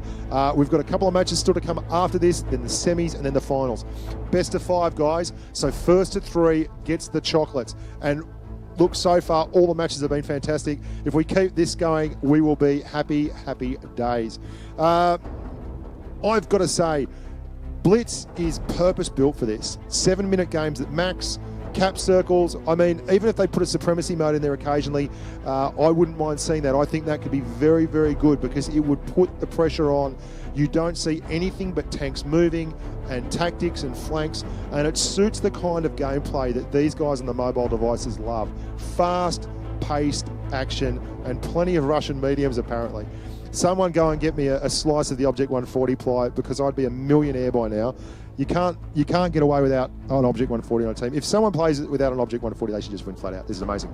We're about to queue up the next match. So we currently have the boys from Premo leading the way on Desert Sands. But how will it go from the other spawn? I wonder if ID will adjust their tactics to actually change it up from one spawn to the next, or if they're going to stay with that underbridge rush. They really liked it against C4, and they did pick up a game there, so it may well be that that is the winner for them. If they've got the courage of their convictions, they'll roll on down under that bridge. If they like to adapt, they'll move around the map. But I'll tell you one thing, if it's ID, they're going to be doing it aggressively. They love a bit of fight. Premo, lots of tactical nous there. Mike 8, the team leader, makes the calls. Gramic Sands making the calls for the ID boys. But it's very much an organic thing. If someone sees something, they've got great chemistry, both these teams, and they're able to pump and push wherever they need to, whenever they need to. Tank selection's pretty key, and we haven't seen much of TDs. What TDs we have seen, we saw the Master Tanker Driver T110E4 in the very first outing on Fort Despair, but hasn't been back to it since, and we saw a bit of grill work from quite a few teams. The grill's very, very popular here amongst the esports fraternity. 60 kilometres an hour, a red-hot Bobby Dazzler of a laser beam gun. Can't beat those German guns, Leopards, E50Ms, all those kind of things make the heart flutter. And the grill's certainly going at that kind of pace. It's flexible. It allows you the flexibility to get behind and still pump out 640 alpha. What's wrong with a 150mm gun, I say? It never hurts to have one on your side. Won't see many 183s, just the inflexibility of it and the fact that you have to build a strategy around a 183, whereas a grill can go where it's needed, can snipe, and it's got incredible camouflage. I'm probably telling you stuff you already know, but if you want any more advice, I don't know, be good to your mother. Lots of action still to come. We have a big day ahead of us of Blitz. There's a heap of stuff going on at the moment. The PC finals and stuff are going on behind us. We've got hundreds of humans here. Lots of stuff going on. Lots of people watching, which is fantastic. And apparently we've got a heap of people online watching. That should go up as we go through the day, as the rest of the humans get home from work in America, and a couple of people in the Asia area start up, have their first cup of coffee, and switch on the old PC. And we're still not ready there. Just talking to my producer, we're still not ready there to go back to the action. We're teeing up the next one. They want to make sure Yeah, we've got one player that's having issues with connections, so we're just going to get that sorted first before we go forward, because it'll be an absolute shame to have to restart again. You saw what happened there where they showed their hands, and the ID boys really paid for it pretty dearly. It was unfortunate, but I mean, that's the breaks. That's the esports. That's the esports cooking, and that's how it crumbles, as Snake Eyes likes to say. I may as well just give a shout out to my good mate Point Blank on Blitz, Mr. Point Blank, Frank. Keep trucking out there, mate. And the rest of the boys over there in EU, you're all doing fantastic. And my boys back home in the Asia server, you know, Aegon, Snake Eyes, Pimp Daddy, long may the pimp hand reign, Swiss Cheezel, and all the rest of the fellas. It's great to see you out there. And if you guys, everyone else who's watching at the moment, there's a fantastic community taking place here. There's a lot of people that I met last night from all over the world, the Triari boys, and it was fantastic to get together and put names to faces. Straight Up Jack streaming live from the USS Intrepid and an open bar was something to behold. We've got a lot coming up today, but someone's bought a dud iPad, I think. Yeah, that's what's happened. I don't know. We've got a lot more coming up today. Lots of action here for you. Once the seedings are done, best of 5 will be going onwards. The tiebreaker map is Castilla. Castilla's a really difficult one to look at from an esports perspective. The cap circle on Canal is king, but Castilla, it's pretty open. Much like Fort Despair or Desert Sands, you wouldn't expect to see a win with cap pressure on Castilla. There are 2 very big elevated areas, and tank selection is going to be absolutely key. Now, we haven't got to Castilla yet. We haven't been to Castilla once, mostly because we haven't got past 4 games. But if ID strike back here, I reckon we'll go to 5, because the guys from Premo showed in the first round that they will take every game down to the wire, and I would expect them to fight really, really hard. Tactically, they're very, very sound. I had a look at their battle plans, and I had a good chat last night with a couple of the guys, and they've trained very, very hard for this. Watching these clans train is something to behold. The level of chemistry and the synchronized movement, we haven't seen it yet, but you will, if you get to the right map, see them start putting tanks up in places that you cannot get to alone. Basically, they will be caterpillaring tanks or conga lining tanks up. You used to see it on the old mines map where you could drive up a cliff, or like get 3 tanks in a row and push them up. That's what we're going to see if we get to a map like, I don't know, Winter Malinovka or Mines or Castilla. One of these maps that has big hills and stones that you can hide behind. You might have seen it in the Russian finals when they played on Middleburg. There was an Object 140 in an absolutely ludicrous position on Middleburg. There should be some screenshots on the NA forums of that if you want to go and have a squiz. If you haven't already, you probably realise now that Blitz is growing bloody quick. Hang on, one sec. Okay, we're still going.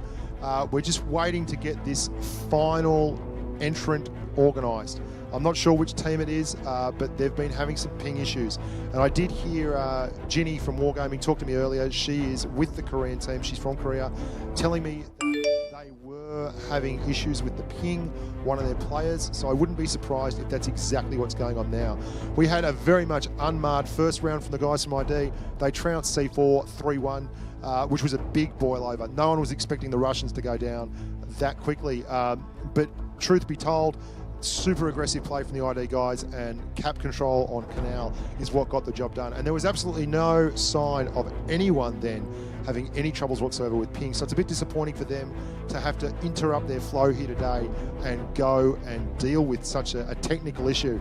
These guys train really hard, and it's disappointing from both a personal standpoint for them and for obviously us, because we want to see them do as well as possible. And they put the effort in, and you just want to give them a fair and equitable playing ground. And that's exactly why we're taking our time here.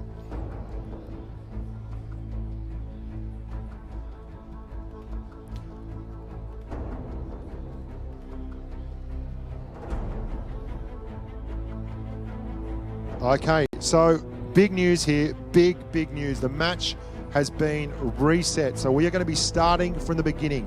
It is going to be 0-0. Apparently, the ID guys were on board with the ping issue right from the start there.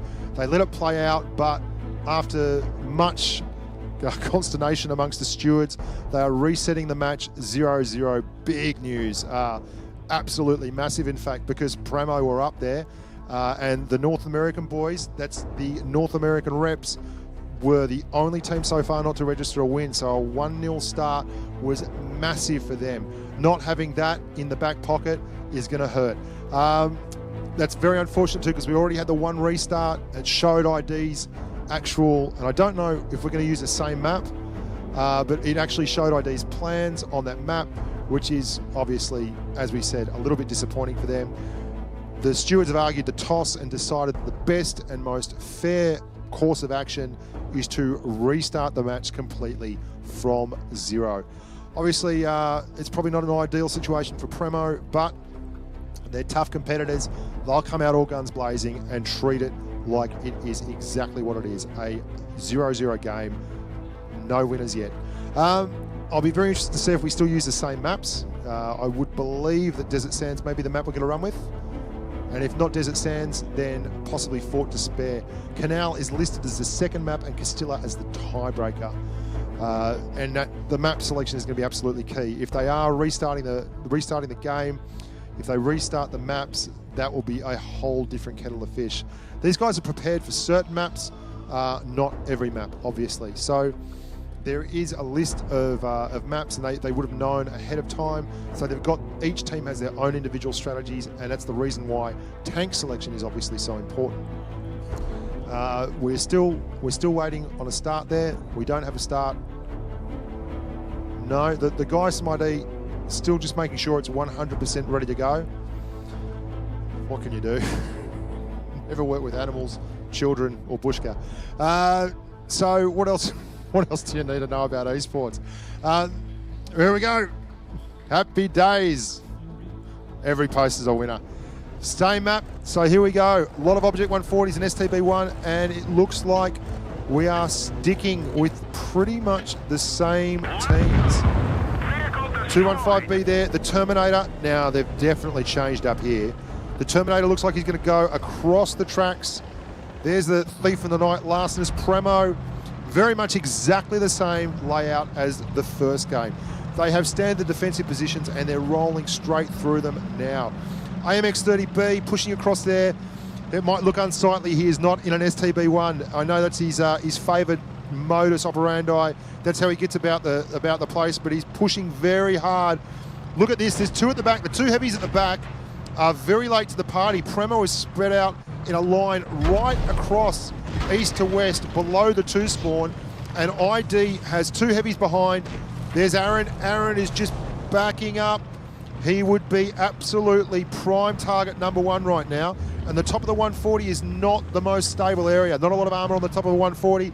Look at this, coming around the left-hand side there, you see the IS-7 of the Larcenist. 4 mediums stacked up here on the right for Premo.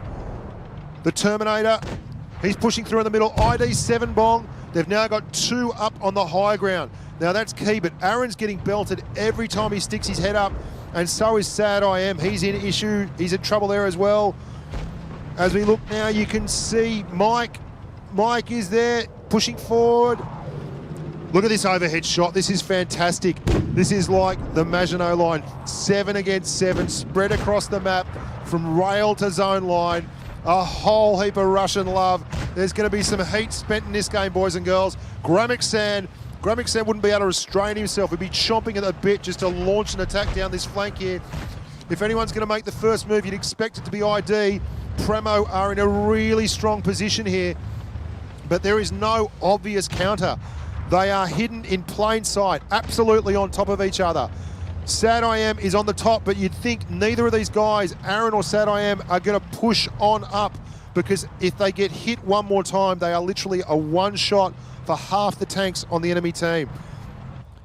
Mike 8 just hanging down there in the Object 140. Indy Penguin, there's Minecraft. The STB1 could be key here. He's got 10 degrees of gun depression. He's the only bloke on the Premo team with 10 degrees of gun depression, and he'd love to use it. Look at him, he's pushed over the top to get a shot in. Pulled back, thought better of it. Oh, the master tanker of the 215B. He is the centre of the line. He's got that beautiful British gun. Oh, whole heap of love. Gramick went up there for a shot, missed it, took one in return. This is right against ID's theology. They do not love this. They like to get stuck in, and they've found themselves in a pitched battle. The Master Tanker, they've made a call. He's pushing up. They're going to use the hit points. He's got 2,100, but there's a whole lot of hit points in that IS-4. The IS-7's going around the flank. He's going to have to watch out. He could get isolated there. They've got 4 mediums on that far right, and that's exactly what's happened. They've seen him. They're not pushing it, though. They're very, very conservative. Lastness is getting away with Blue Murder over here. They could pump around that corner and absolutely flog him. The Terminator's pushed back. He's coming across.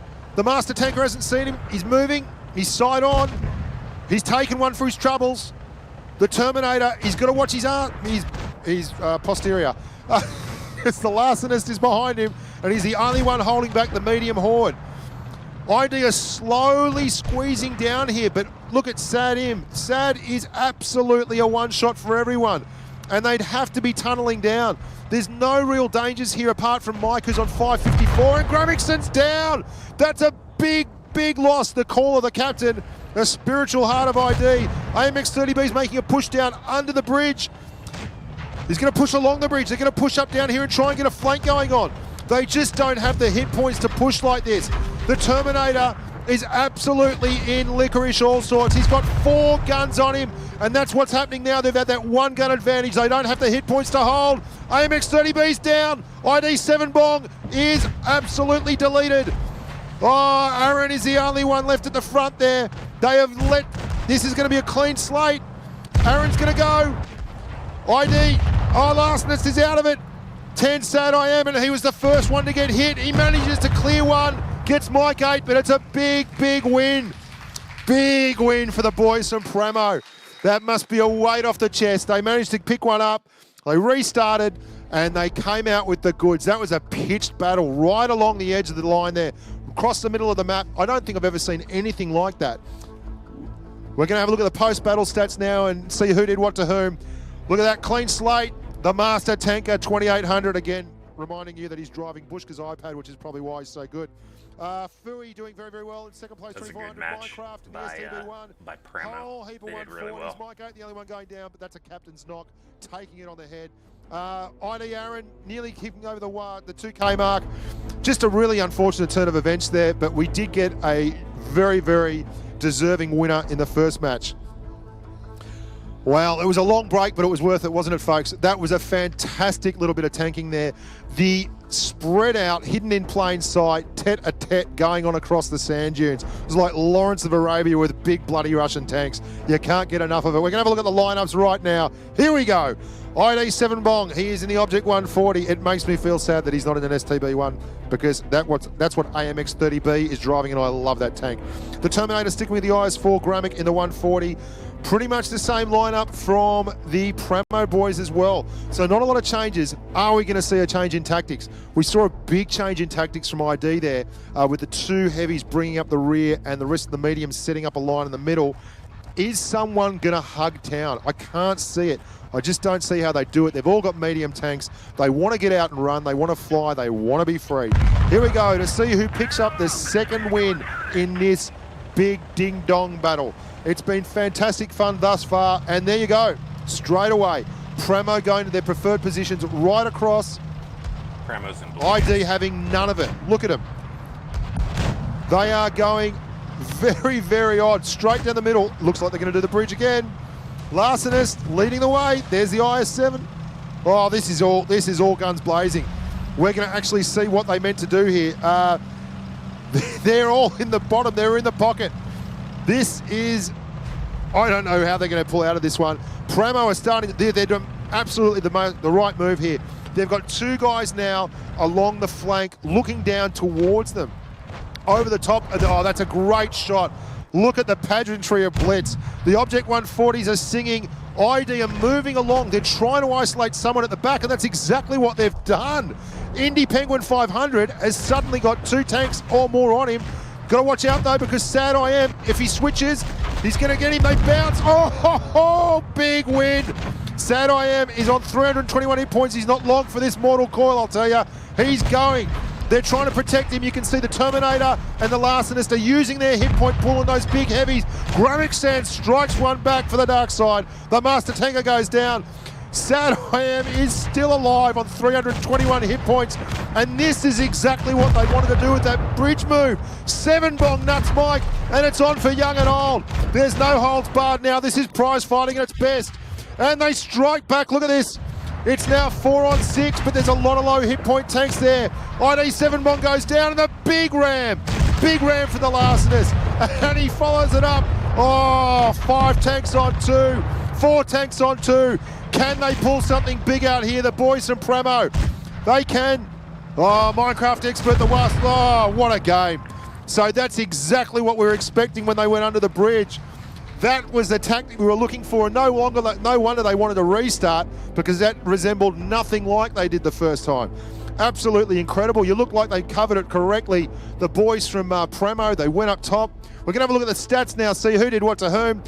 Big game from the captain and spiritual leader of the ID kids, Gramixan, with 2,800. But look at Salient in the Object 140, over 3,000 damage in a defeated team. 1,600 from Minecraft. I mean, really, they just got outmaneuvered there. That was a very close run thing, though, because Sad I Am nearly went down before they even got a shot fired. He was pushing up around that railway line. They were using the low-slung Russian tanks to get behind the dunes and actually not take a lot of incoming fire, but he still managed to get pinged a bunch of times and go down to 321 hit points. But did you see the way they isolated the back? And we're going to have Fort Despair up for the next map. What I really loved about that game was the way Terminator and Larcenist in the big heavies, when they saw their teammate low on hit points, they used those massive 4.5, 5Ks worth of heavy hit points to get in front of him and keep the gun alive. And as the boys from Premo came around, they got pinged for it, trying to get that kill shot. We're going to go to the kills. We're going to go to the lineups now, my producer tells me. And here we go. This is Fort Despair. Now, Fort Despair has been a ding-dong battle every single game. 140s abounding, no surprises there. IS-7s, STB-1, all very much of a muchness. These are exactly the kind of tanks we've seen thus far. AMX-30B and the STB-1. What a great position to be in. We are 1-1 going into Fort Despair. Desert Sands has been a map that has registered a win to both teams every time we've played it. Fort Despair will be interesting because, to be honest, the guys from Premo fought it pretty well and still had a bit of an issue with it in the first match. ID split the difference on Fort Despair. No, sorry, they didn't. They haven't played Fort Despair yet. They played Canal and Desert Sands first time out. So this will be the first time we see the ID tilt. Now, I had a little bit of a look at them, watching them on the Asia Server Finals, which took place on Fort Despair, and I'll be very interested to see if they run the same kind of game plan, and it looks exactly like they are. They like to get that left-hand side, as we're looking at it here, out behind the cap circle and really do the business. What you may actually see is the ID kids get up underneath the cap circle at some point, out of spotting range, and push around in an iron fist. But I don't think they like to do that from this side of the map. They've got 2 heavies running up inside the cap circle, and the guys from Premo are contesting. Now, this is the first time we've seen this corner so heavily contested. We've got 6 tanks out here doing their level best to absolutely delete each other. And like we've seen in all the other games, we end up with a couple of big heavies here, most notably IS-7s, just trolling the cap area. Now, that's an early adrenaline drop. Oh, look, Nullinator's calling the attack on Gramixan. I'd be very surprised if these guys from ID don't start a big move, and that's exactly what's happened. They've got 4 guns on 2 out the flank. The guys from Premo need to push up here. They cannot afford to be passive. If they let it happen, the ID guys will push around. That's exactly what's going on. There they go. They've made their move. Gramix in the underside of the cap circle. Look at that. The Terminator's on 47 hit points. They've got to notice this. They've got to take him out next. And it looks very much like, no, they've left him. They're still going on Gramixan. Terminator's on 47. He's finally down. Salient gets him. But that might be a brutally costly mistake if they take too long here. The guys in the flank for ID have not done the business yet. They haven't been able to sneak out there and get whatever they wanted because there is so much covered. Oh no, this is a tragedy. That was a fantastic game, but it looks like we've had a technical issue again. The cap circle's ticking along and no one is moving. Oh, that is very, very unfortunate because that was poised on the edge of a knife. Oh, what a tough gig. There you go. You see a few of the tanks are starting to move now. I don't know whether there's been an immense load placed on the wireless network or if we've... Yep, you're coming back to me because I love to talk and people love to listen apparently. G'day, how you're going? So unfortunately we've had a couple of resets this round, which has been necessitated us starting the map again. We're 1-1 at the moment after Desert Sands and we're going to be rolling again on Fort Despair any moment now. Just hearing what we're saying here, it's just a normal restart. So we're going to have a normal restart on that map, sticking with the scores at 1-1. It's been a long and winding road to get to 1-1. But we're going to get there in the end. We're going to restart. Hot diggity dog. Here we go. Everyone loves a prize. Everyone loves a clown, and I'm nothing if not a clown. We are going to have another restart there. Now, that's a bit unfortunate because obviously you saw ID with a super aggressive move around the top flank. 4 mediums punching the number out wide, but it went suspiciously quiet. And I'd say that's because they all crashed or stopped or went link dead or whatever. I don't know if it's because Mars is in the ascendancy and Jupiter's having a picnic or something, but we're going to have a restart. 1-1 is an auspicious scoreline. We're finally at 1-1. It took us a while to get through 2 games, but we're now going to be rolling again and having another crack at the title on Fort Despair. We saw on Desert Sands when they restarted, the tactics changed drastically. ID went back to it in the second match, so I wonder if they're going to run with a different strategy here in the first game, or if they're going to stick to this 4-tank push on the far northern edge of the map.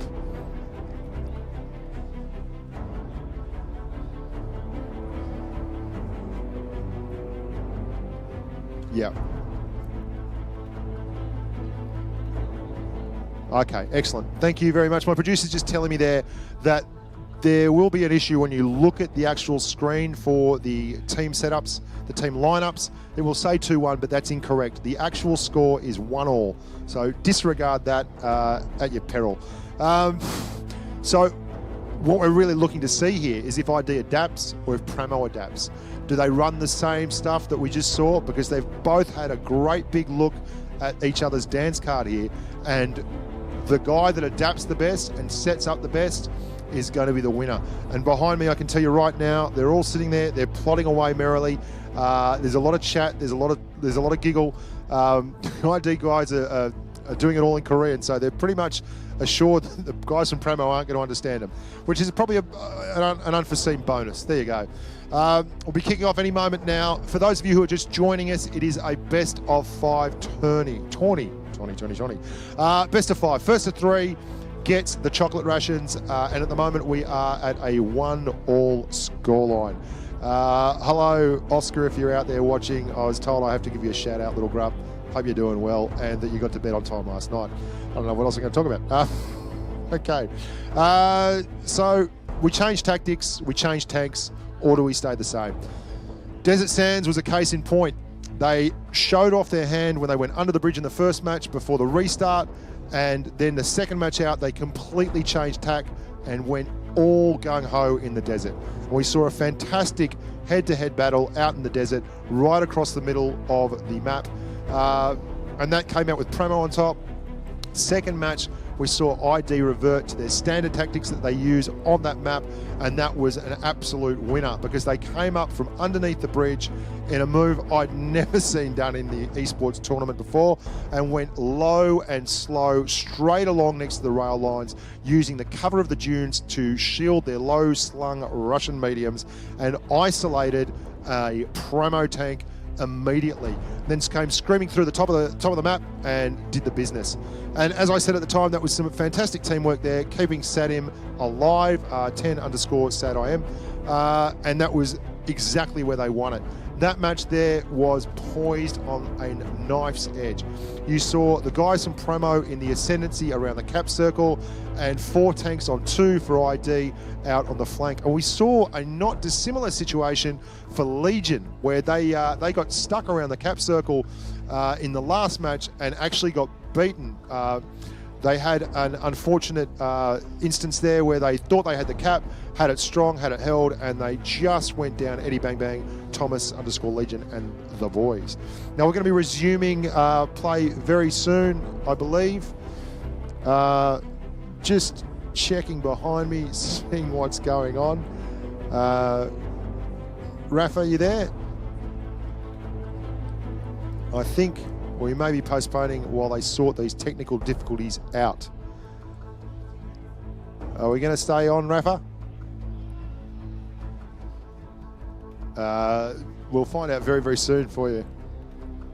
Are we still on, mate? What's going on?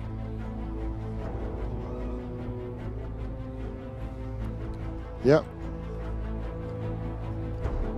Okay. No, we are. We're still on. We're still going forward. They're just sorting out this last technical glitch, and then we will rock and or roll, as the case may be. It's been a very exciting tournament thus far. The whole thing has been hell for leather. Lots of great Blitz talent, lots of great Blitz play, and there's been plenty of people turning out to see. There's hundreds of people here at the Altman building, and it's as we go further and further into the New York day, or indeed. Okay, we're going to take a short technical break and move on. We'll be right back as soon as we get the servers up and rolling. Bye for now.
hello there, humans to be earthlings, whoever you are, wherever you are, whatever you're doing, and whoever you are lucky enough to be doing it too.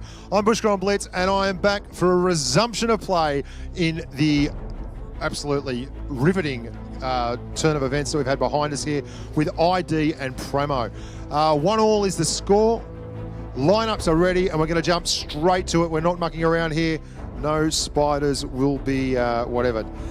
You can see there, we're on Fort Despair, the Larcenist. They've gone very, very different to the original lineup. We've got 3 IS-7s there.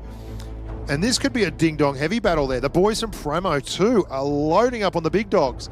We've got 3 IS-7s, a 215B and a 140. Now, I can't see the last tank. It's going to be absolutely key. AMX30B, as usual, is in his STB1. Would he be in every... He probably sleeps in that thing. He loves it. He loves it a lot. 2 140s, Gramic Sand in the 140, and AMX30B in the STB make up the medium tilt for the boys from ID. But what is the last tank on either side? Well, we can't see in this current incarnation of the client, but we will find out as soon as they spawn in.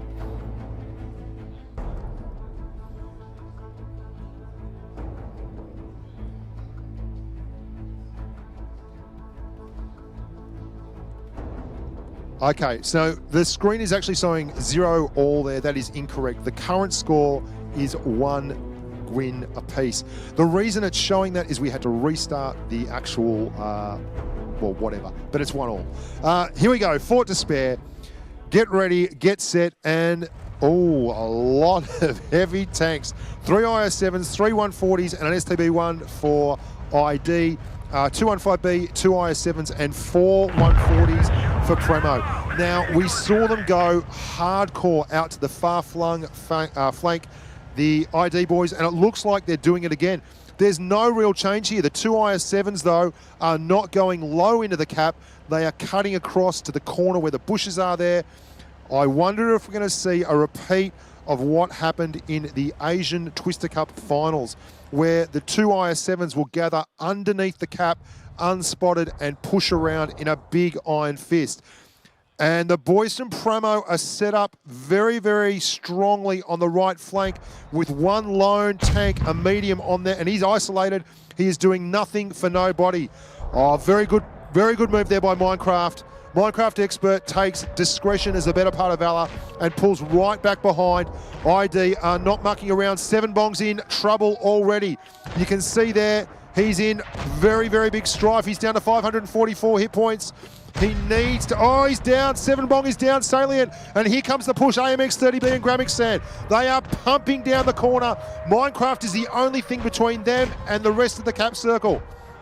The final medium from Premo has managed to sneak in there as the Object 140. You can see at the back there, Indie Penguin 500. But Minecraft is he's more than a 1-shot for the 140, but he is a solid 1-shot for the IS-7. AMX30B pushing across, putting his body on the line so that he can take the hit for his mate in the IS-7, and he just has to get the reload on for Minecraft Expert. Oh no, don't tell me it's happened again. Oh no. It's stuck. Well, this is an unfortunate turn of events, guys, but it looks like Fort Despair is definitely a very apt moniker for what is going on here at the present. Fort Despair is a despairing situation. The Fort Despair doesn't want to have a result, apparently. It's doing its very, very best to give up 100% of nothing. That was a red-hot game. Okay. So 100% disconnected there, unfortunately. Really, really sad state of affairs there. That was another absolute gangbusters game that was on the edge of a knife and just unable to complete the deal. We're going to have another run at Fort Despair in just a wee short while with the guys from ID and Premo. I know it must be frustrating for them, but they're sticking with it, and we're doing our level best to get it to turn out tickety-boo in the end. It's just as well we're getting these teething problems out in the group stages. We'll get the seeds done, and then we'll move on to the finals. Once the seeding is done, we'll do the semis, and that'll be 1v4, 2v3, and then roll on through to the finals, where justice will be announced, and we'll have a Twister Cup winner. As always, if you've just tuned in, it is a best-of-5 situation. Currently, we are squared away at 1 apiece.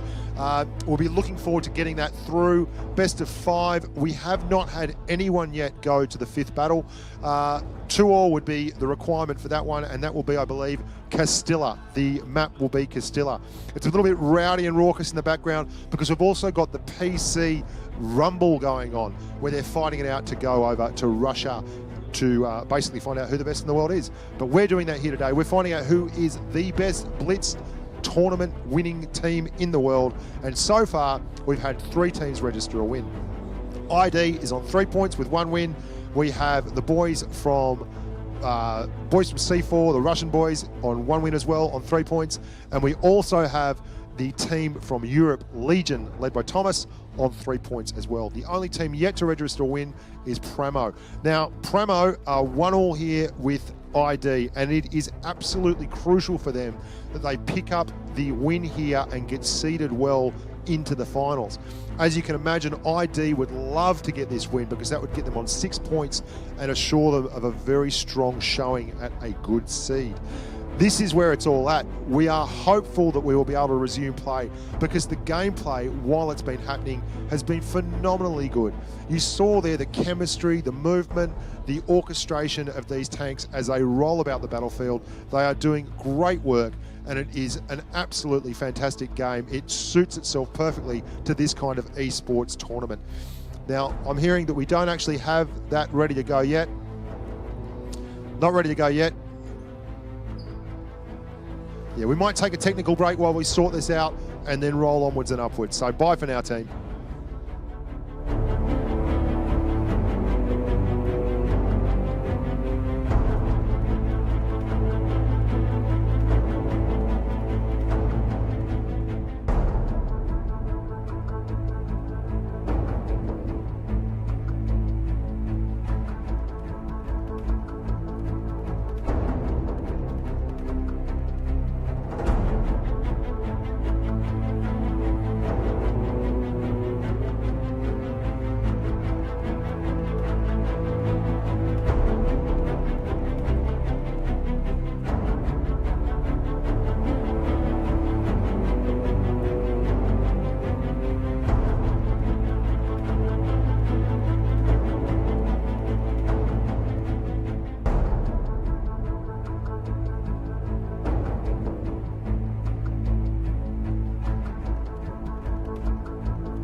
hello there, humans of his earthlings, whoever you are, whatever you're doing, and whoever you are lucky enough to be doing it too.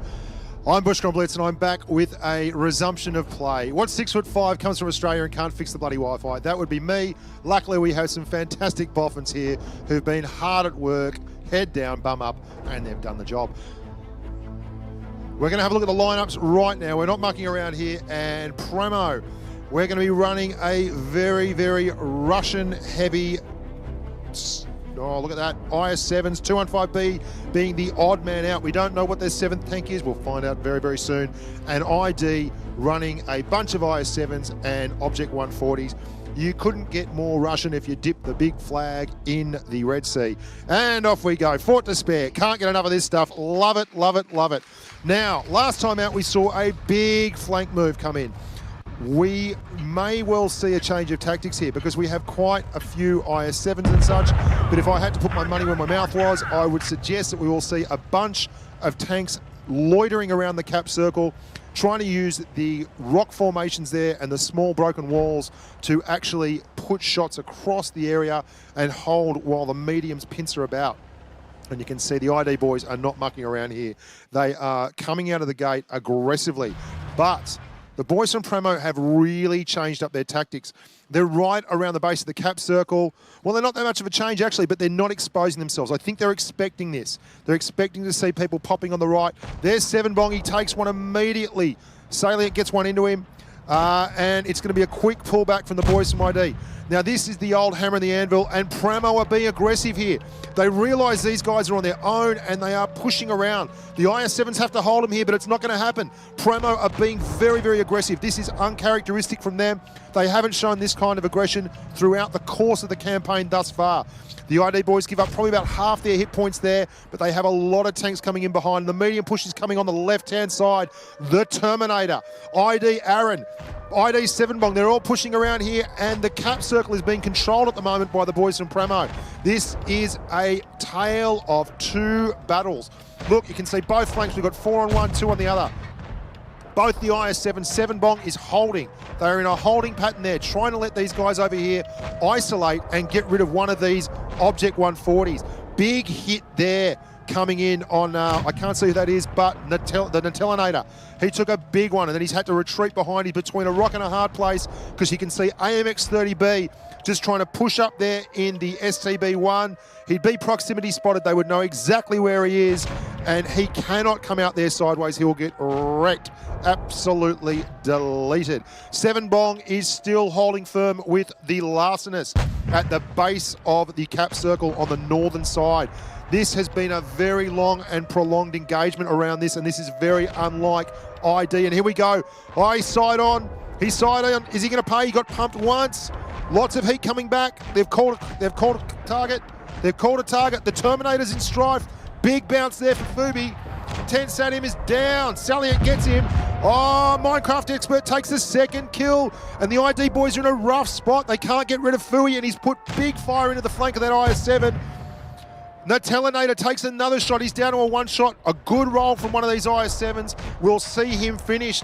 And that's what the Larcenist tried to do. He went over the top and missed the shot. They're 2 tanks down. You'd think they have to pick one up here. If they can't get the next kill, it's going to be curtains. Oh, the 215B doesn't miss. ID 7-bong drops, and here comes the push. They've got a tank, a big tank advantage here now. Big bounce there. Oh, unlucky. That was a kill shot from the Master Tanker, and he gets done and dusted. The Terminator is a 1-shot for all and sundry, and he's pushing up around on the right-hand side of the camera there. Oh, this is a lot closer than it would appear. There's a lot of very, very low hit point tanks involved, and we've been waiting a long time. Unbridled aggression is usually the order of the day for ID. It hasn't worked thus far. They are 2 tanks to the bad, and they're about to, oh, came out sideways, judged the reload perfectly. That's big strife there, very low hit points, but they got it on the cap. They got that on the cap. That is an absolutely incredible game. I've never seen a game like that won before on a cap in my life. Well done to the boys from Premo. Absolutely fantastic. And we're going to have a look now at the post-game stats, I believe. Big cap win there on Fort Despair in an esports game. That's absolutely absurd. but that was really good job. You can see Grummick getting 2.5k there for the ID guys. Minecraft with a massive 3.5k in the IS7, and Salient as well with 2.5. The Master Tanker sacrificed himself. He pushed up there in the 215B, and they were simply too low on hit points to contest that cap. Anyone that came around that edge was going to get wrecked in no uncertain terms. Big upset there. So, Premo have gone 2-1 up in what could be the longest World of Tanks esports game in the history of the universe. We're going to get a result here, though. 2-1 up. ID really need to push back very hard in this instance. If they don't, Premo are going to take their first victory of the day and scratch their name onto the leaderboards with the rest of the teams here. All the other 3 teams have managed to put 3 points on, and Premo are maturing into a very solid effort. ID were red hot out of the gates against C4, winning 3-1, but things are turning here for them. They've been quite aggressive throughout, and I didn't see anything there that I'd seen from them before in the Asia Twister Cup finals, despite the fact that that game was on Fort Despair as well. So here we go, the lineups are ready. We are going to be doing our second game on Fort Despair. This will be very interesting because, boys and girls, I've seen the way the ID guys play under pressure. They don't take a backward step. They're very keen to get involved. It will be very interesting to see if they can curb those tendencies and actually do something else along the lines of a Iron Fist push, or even possibly camp it up and control the cap. Here we go. We have very much of a muchness in terms of the ID boys and the Premo guys. Lots of I7s, lots of Object 140s. You'd expect that the 215B remains in the hands of the Master Tanker. He seems to do very well on that thing. I wouldn't move him out of it either. AMX 30B is rolling around in an Object 140, which is very rare for him. So this is definitely, and here we go. I've seen this movie before. They are pushing up under the cap circle. They're trying to get there before they get spotted, so they will not appear on the radar, and they are going to pump as one around that corner. The only difference being that the Premo guys are not actually in a position towards the back of spawn. So this has worked for them in the past. They'll be proximity spotted as they come past, but they are hoping to be able to get shots into the rear of these IS7s. And if they push hard and fast through, they may well be able to isolate. And here we go. There's an IS7 at the back who's probably not as involved as he should be, and an Object 140, but it is all going on like a frog in a sock here. 7bong is getting shots back, and that's forced the Premo boys to the other side of the cap circle where they have pumped the Larcenist. They managed to isolate the Larcenist. He got left behind on that flanking move, and ID haven't really shown the kind of initiative we needed from them to get that done. 7bong is doing his best. Grummick Sands pull back, but they've got Mike 8. They've got the captain of the American team, the NA boys. And here we go. They're in the cap circle, but they are going to get pincered here. Here comes Ten Sadim. He's got side shots into Fubi. He's guns down, but they haven't come around on him yet. He may be able to finish this one off and get Fubi out of the game at the back. Fui at the back. AMX 30B takes out the Master Tanker. Oh, look, he's isolated.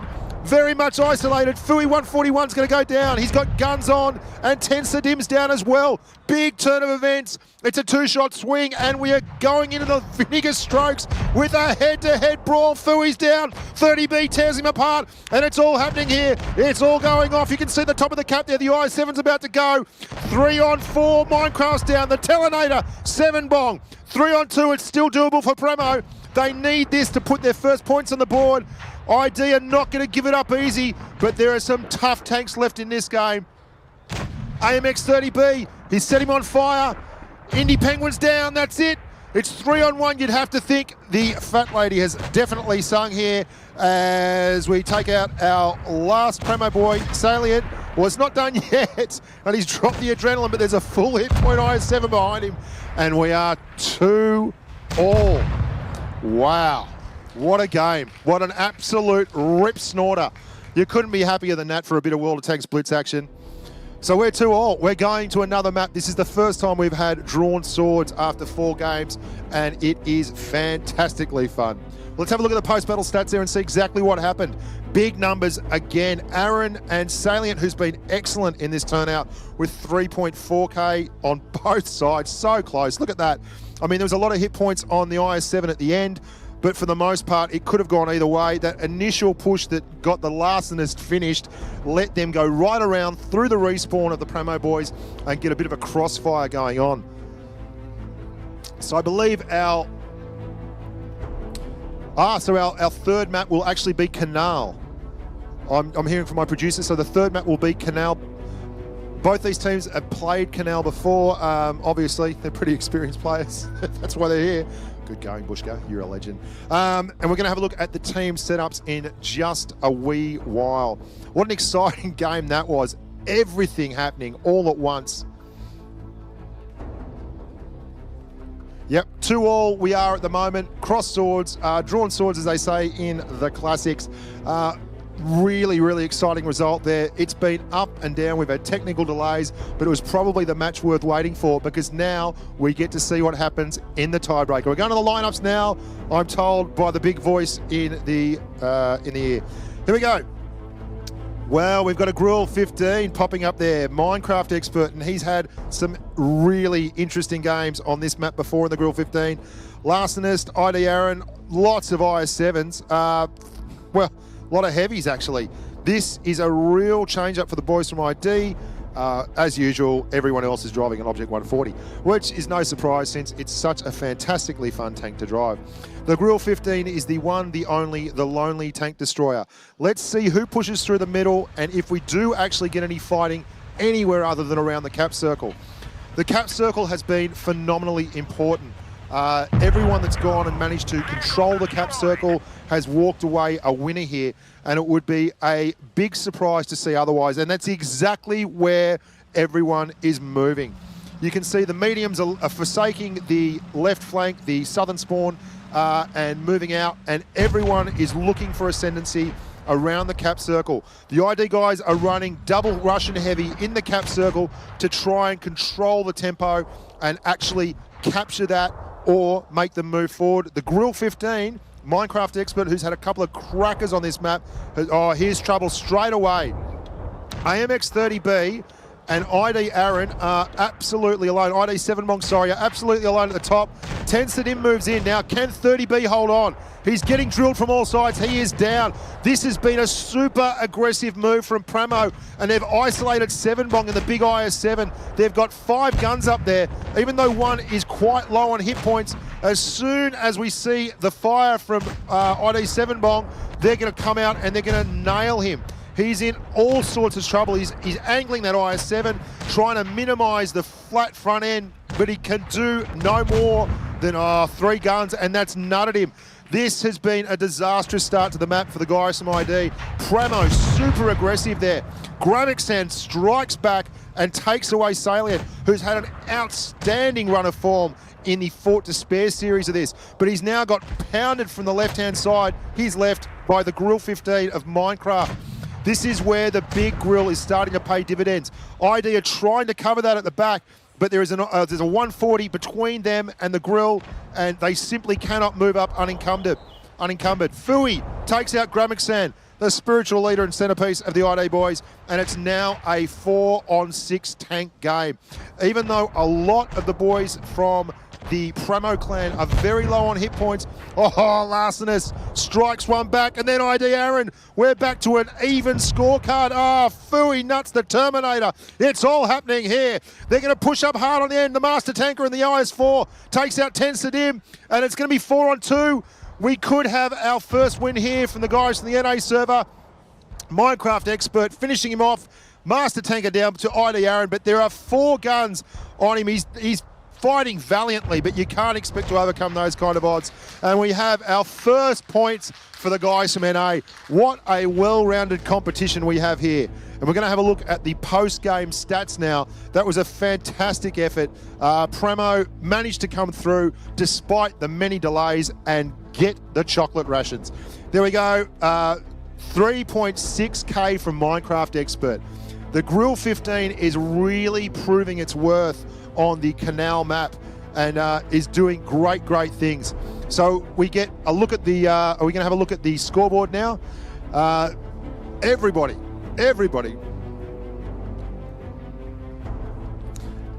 Okay, well the standings now are all teams are on 3 points. Everyone's had a win. and it's a pretty well-rounded competition. It's going to be anyone's game as to who gets the top seed moving into the semis and the finals. But let's have a look at those standings now. I'm going to get them up on the screen. Thank you very much. Look at that. Everyone's got the 1 win up. Team ID 1 win from 2 matches. Premo 1 win from 2 matches. C4 likewise, and Legion likewise. So it couldn't be more even after the end of the round. It's going to be a very, very tough one to decide as we go forward. Everyone is showing fits and bursts of form. No one has really stood up and put their hand up as the prime mover here and the red hot favourite. It could be anyone's game. And considering the level of talent that we've got gathered here from all around the globe, it's no surprise that this is going to go right down to the wire. Thanks very much. See you soon.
Well, hello there, humans, bees, earthlings, whoever you are, whatever you're doing, and whoever you're lucky enough to be doing it too. We're back for another red-hot dose of tanking love. We're going to get the boys from ID rolling out again for their second match in succession up against the powerful Legion squad, the guys from Europe. We're going to have a look at the lineups first and then roll onwards and upwards from there. No, we don't have the lineups. I'm just making things up as I go along.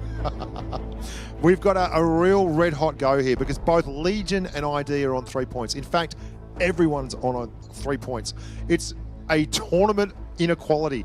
Everyone has had a win, everyone's had a loss. We're about to find out if one of these guys can take the next step and stamp their name at the top of the leaderboard. And indeed, that would be just desserts because they've all tanked their little guts out.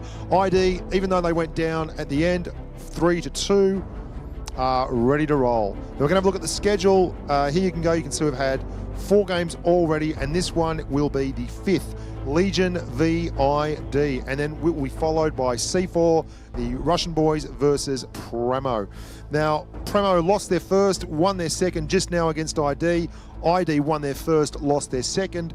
So, will 3 times be the charm here for the boys from ID? We'll soon find out because Legion is an exceptionally well-drilled team. They're very, very, very effective in terms of chemistry and synchronized movement of their tanks. And we're going to have a look at the team sheet now. The boys from Legion. We have Edward, we have Thomas, we have Luca, we have Jan, we have Ali, Dimitro, and Benjamin. We've also got Eddie Bang Bang, Thomas _ Legion.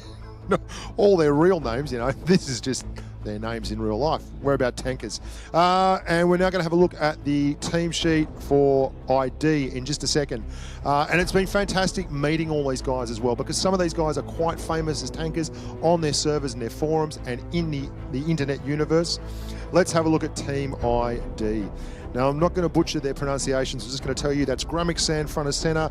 Then we've got Aaron, 7Bong, the Terminator, Larcenist, AMX, 30B, and our final man, Sad I Am, 10 _ Sad I Am. And I know them very well because I play a lot on the Asian server and they flog me on a regular basis. We're going to have a look at the lineups now, have a look at who's got what in the terms of the garage. Lots and lots of Object 140s as far as the eye can see.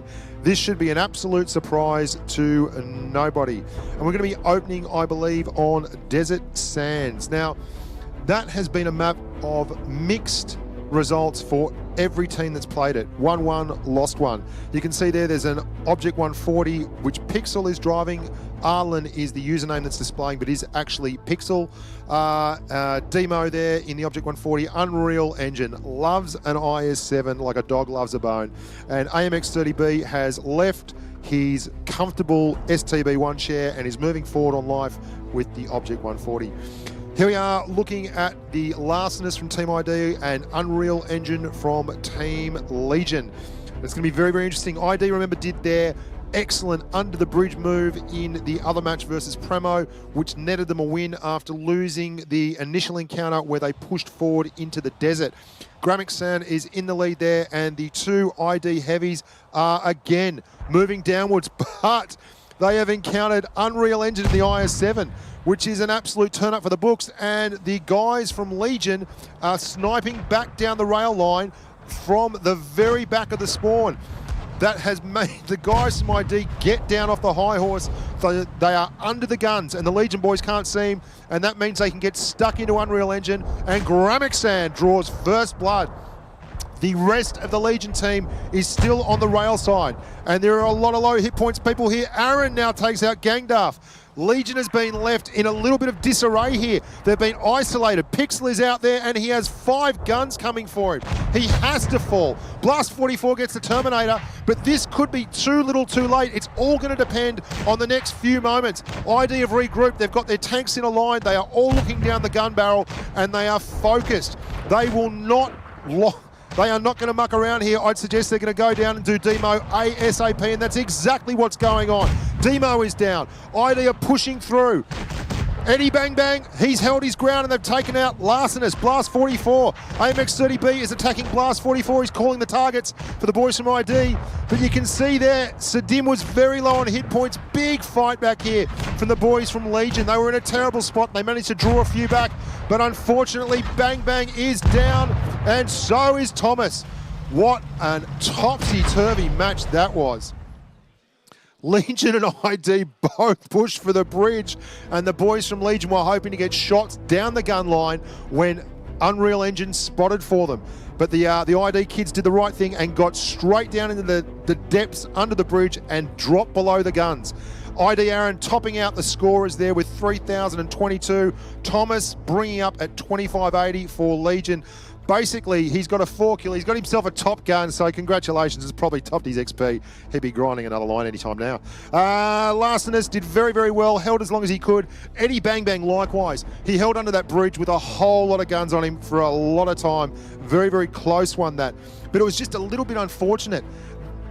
The guys from Legion had a great plan, and it would have worked a treat if they had been able to stop the ID IS-7s at the top of that ridge line. But as soon as they got under the guns, it forced the Legion guys to move down to try and support Unreal Engine, and Pixel got stuck on the far flank, all on his lonesome, with a bunch of angry ID Object 140s, and the result was unfortunately a negative one for the Big Pixel. We're going to be moving right along now to the second game in this wonderful series. Now, so far, Desert Sands has resulted in a 1-all draw for everyone that's run through it.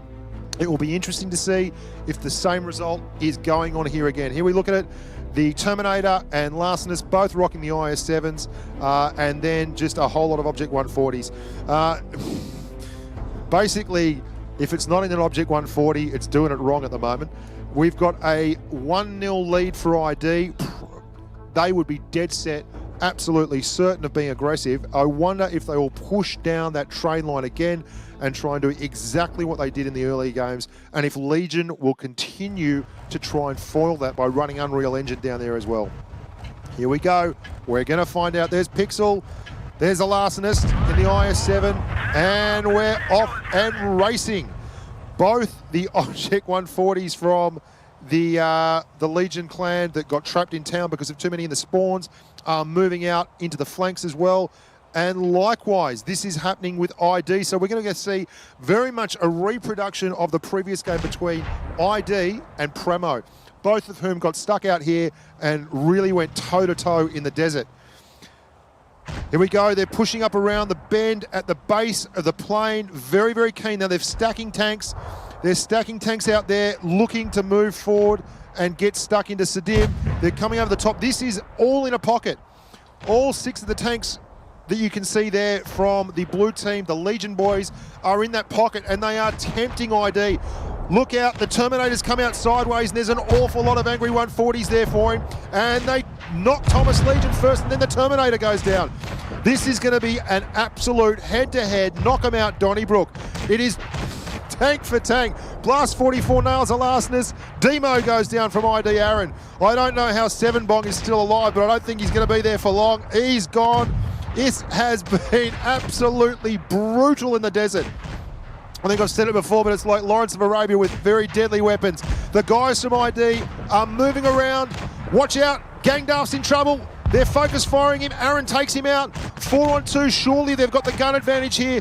They need to take another one out, and Pixel does 3-on-2. This is just like trading cards. 1 fourth, 1 back, 1 down, 1 up, and ID look like taking a 2-0 lead in the desert. And look at that, the big bash is on. Wow. That was just like a public game with a bunch of Draculas running around into each other and doing their level best to blow them up. There was not a lot of strategy there, guys. That was 2 hammers meeting in the desert and seeing who could stand up at the end of it. We're going to have a look now at the post-battle stats. Oh, Grammickson, 3.2k, loves it, but not far off him was Blast 44 from Legion, did a very, very respectable 2,800. Even though the ID boys came out on top, there was a few moments there that were very tense. The Larcenist going out on the right, sideways, and just getting away with it for long enough in the IS-7 to put the required amount of damage in and pull them through. So for the first time today, we've had someone take a 2-0 lead on Desert Sands. So far, it has been a map that has resoundingly been equal on both sides, but no longer. ID has shown that they do indeed love a bit of dabbling in the desert.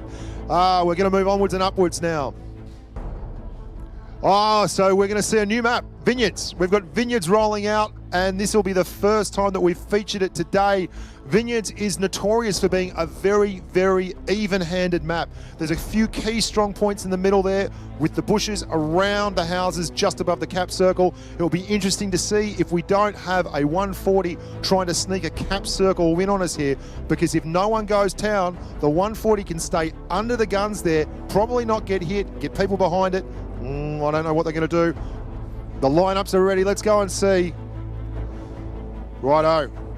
In a huge surprise to absolutely no one who can stand upright, there are a lot of Object 140s involved and a bunch of IS-7s. If you're not Russian, you're doing it wrong. There's no AMX-30Bs that I can see in the STB1, although that said, I cannot see AMX-30B on the right-hand side. 5 Object 140s for the Legion boys. They have to win this one. They're down 2-0 here. This would be a big feather in the cap for ID if they can get on up and take a 6-point lead into the leaderboard there. They would be seated very, very well. We're about to start. We're about to kick off Vineyards. First time it has featured here today in the Twister Cup Esports Grand Final. Thomas yet to select, yet to click the OK button on his tank. Eddie Bang Bang also still waiting.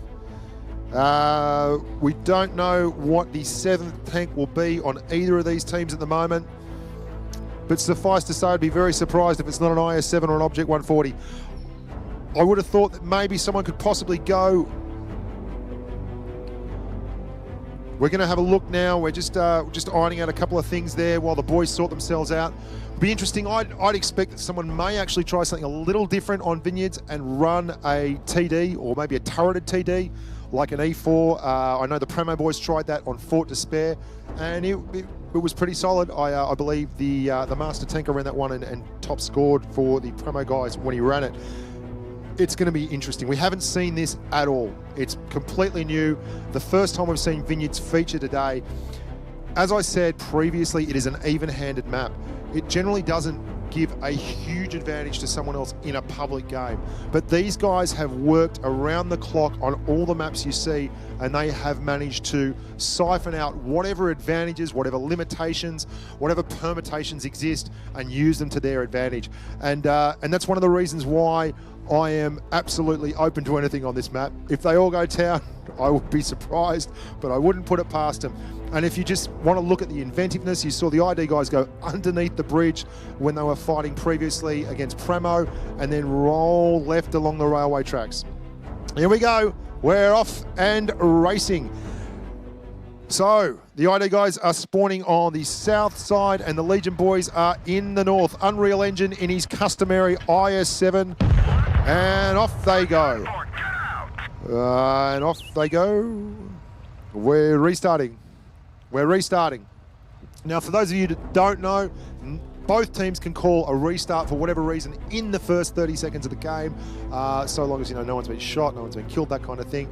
For whatever reason, like if an iPad fails or anything that's untoward, they're able to call a restart. They go back in very, very quickly, and that way no one is denied a fair and equitable go at the title, because all these games count. Obviously, these guys have been practicing long, they've trained hard, they never skip leg day, they do all the right things, make all the right moves, and we want to give them the best chance to show us what they've got. That was actually very interesting to see there. The IS-7s actually may be able to push around that town area, and they're both running a lot of IS-7s. If you had an IS-7 pushing through town on the left flank or up towards the fountain area, you can have an Object 140 under the guns in that cap circle. the more I think about it, the more I think it may well be something that happens here, but we'll just have to wait and see. Today's been a fantastic thing. For those of you who tuned in late, it's best of 5. We're doing the group stages at the moment.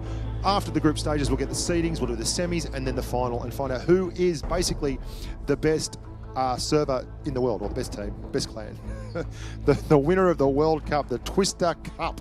And it's been a huge success. There's hundreds of people floating around here at the Altman building in New York City. If you are in New York, you should probably head down. You've got plenty of time to get here before the finals. If not, watching it live, large and loud on stream. And I'm informed that we are crossing live to the Big Smoke.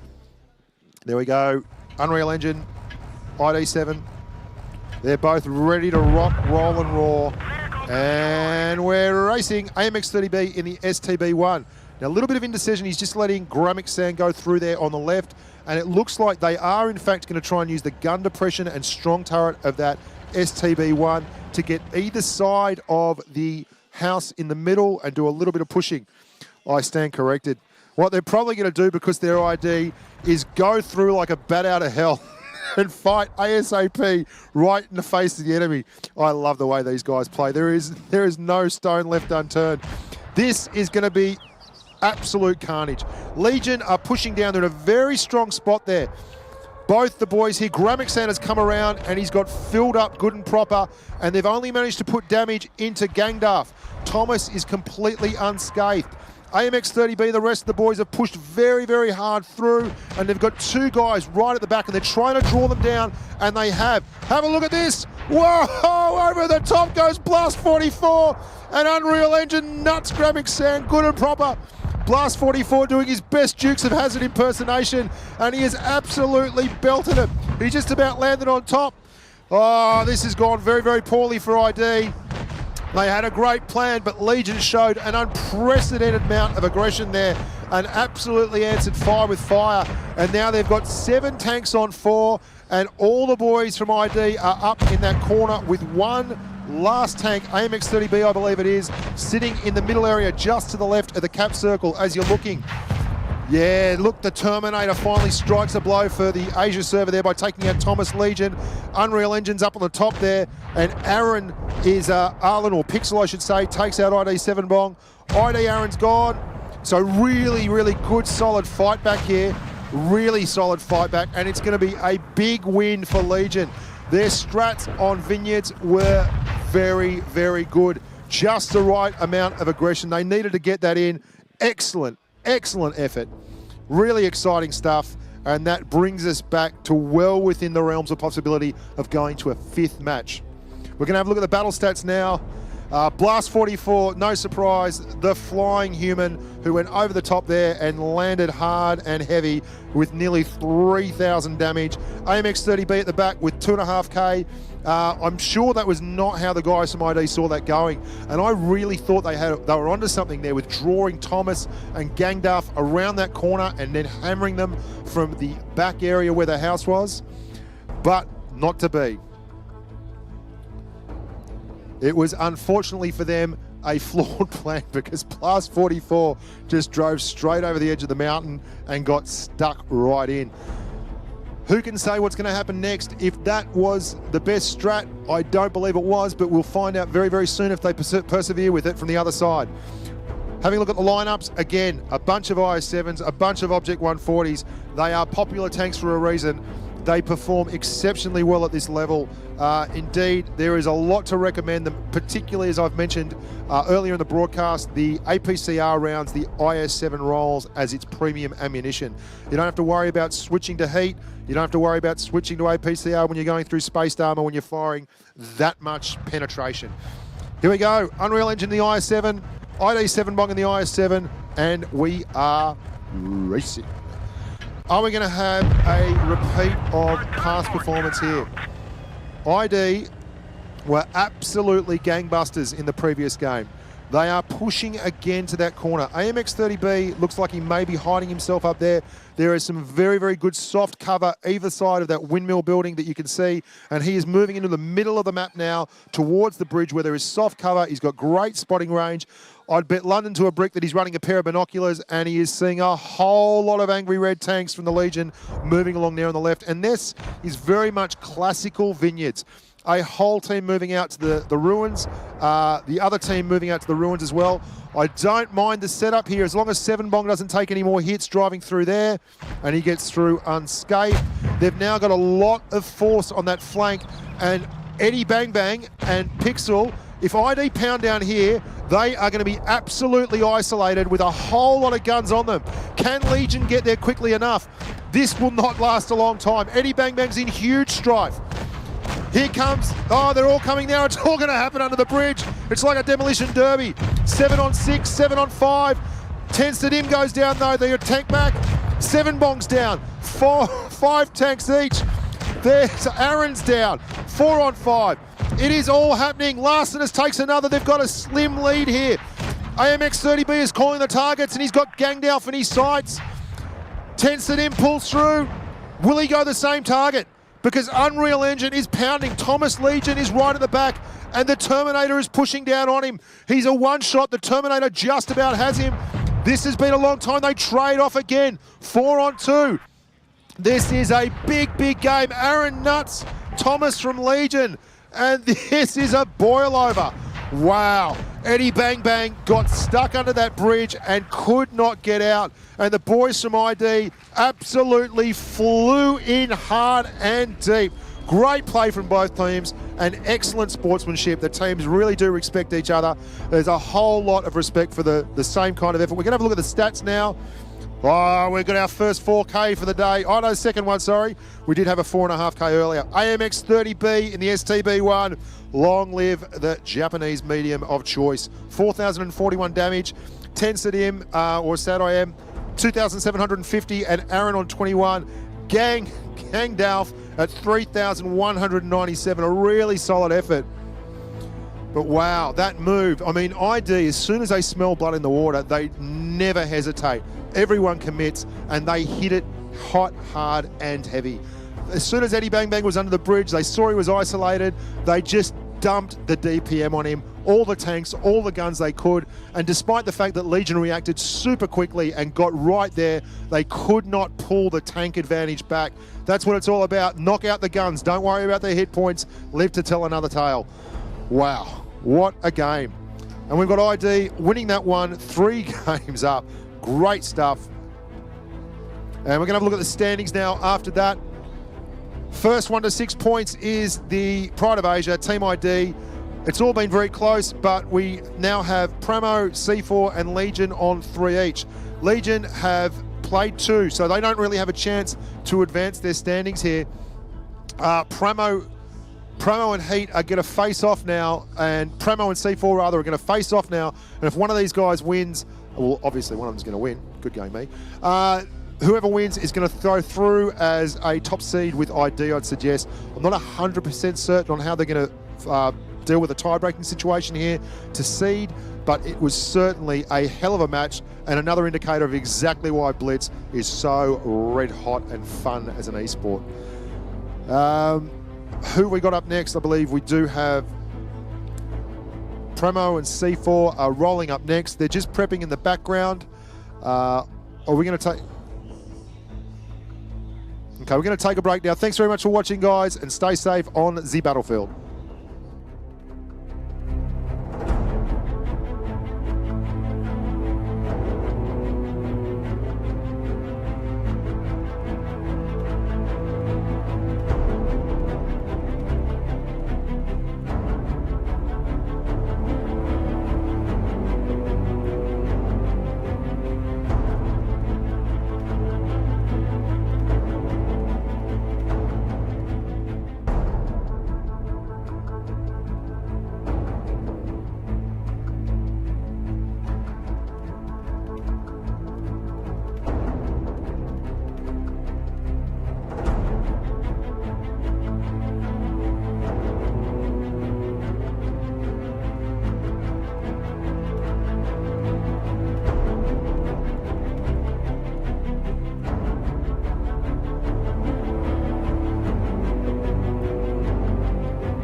video RPM. I stepped away for a second. Sorry about that. What's my take so far? IDs look pretty strong, but they're running they're running a lot of 140s. They're super aggressive. We'll have to see how C4 does against Heat, but I would suspect one of those two teams is going to win this.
humans, bees, earthlings, whoever you are, whatever you're doing, and whoever you're lucky enough to be doing it to, we're back.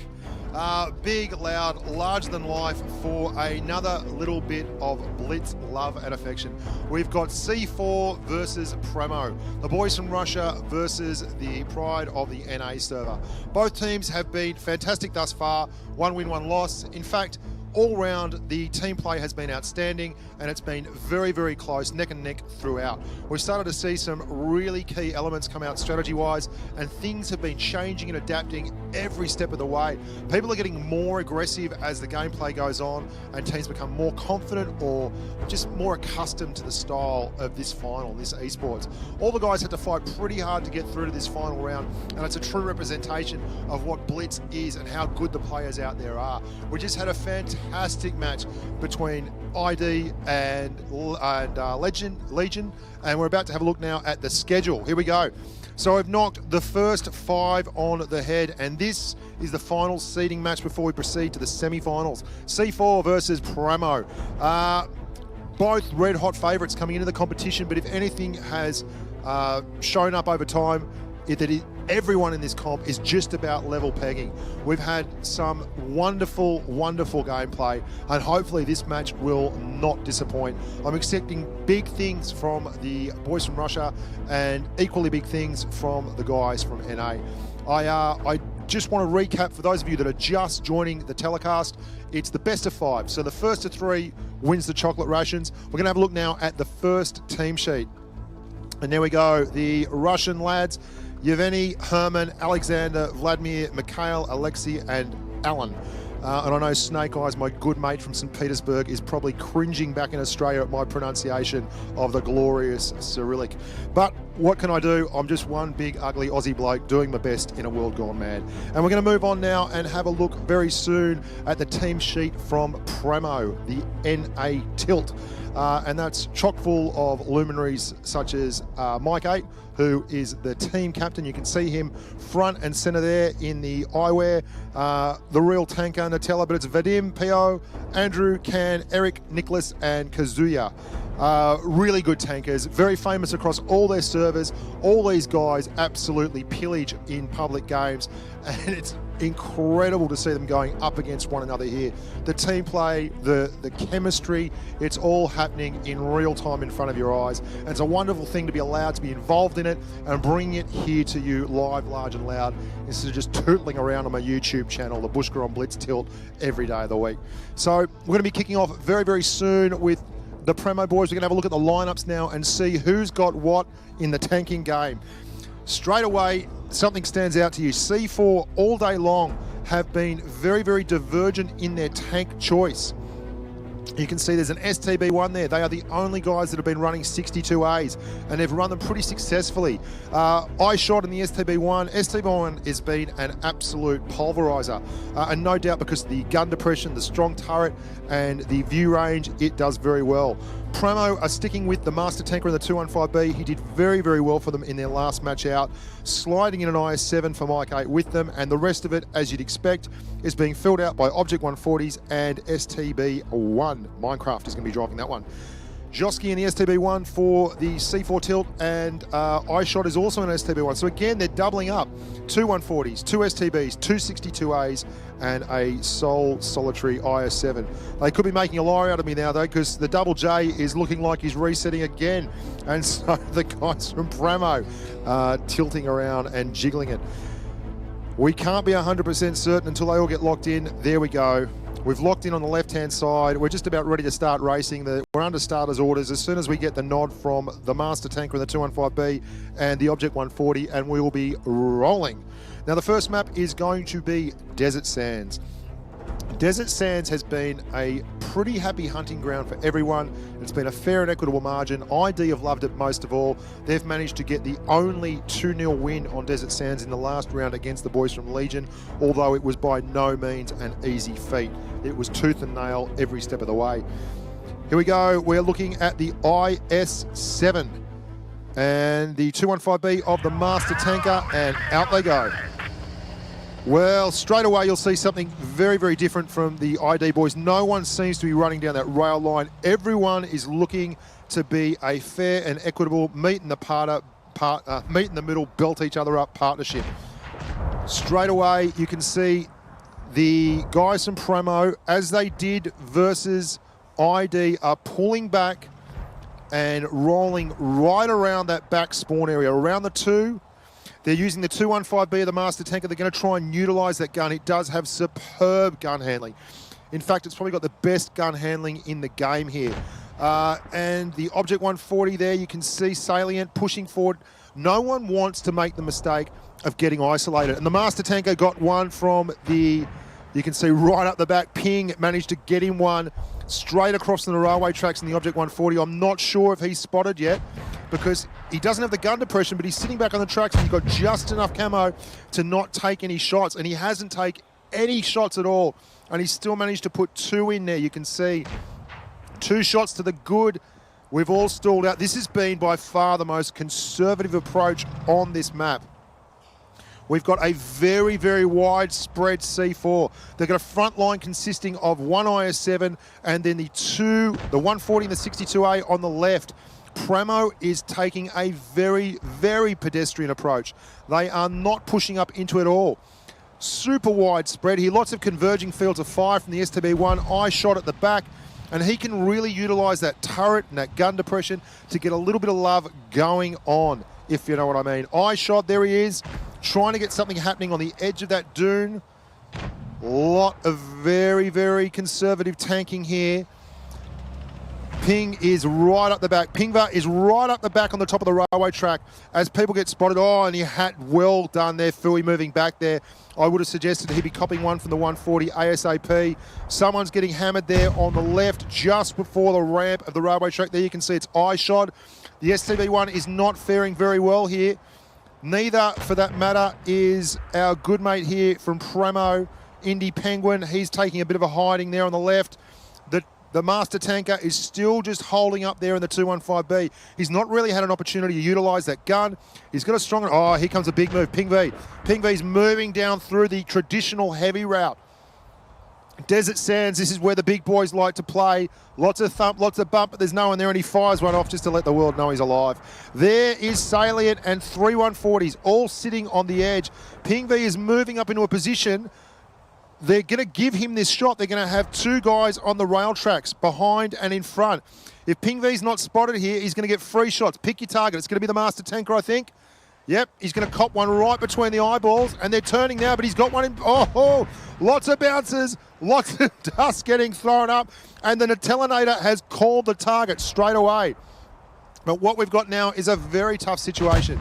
The STB-1 of iShot is on the tracks at the back. They have rotated around, and now the boys from Premo are stuck between 2 very effective DPM tanks and a whole bunch of angry Russians on the other side.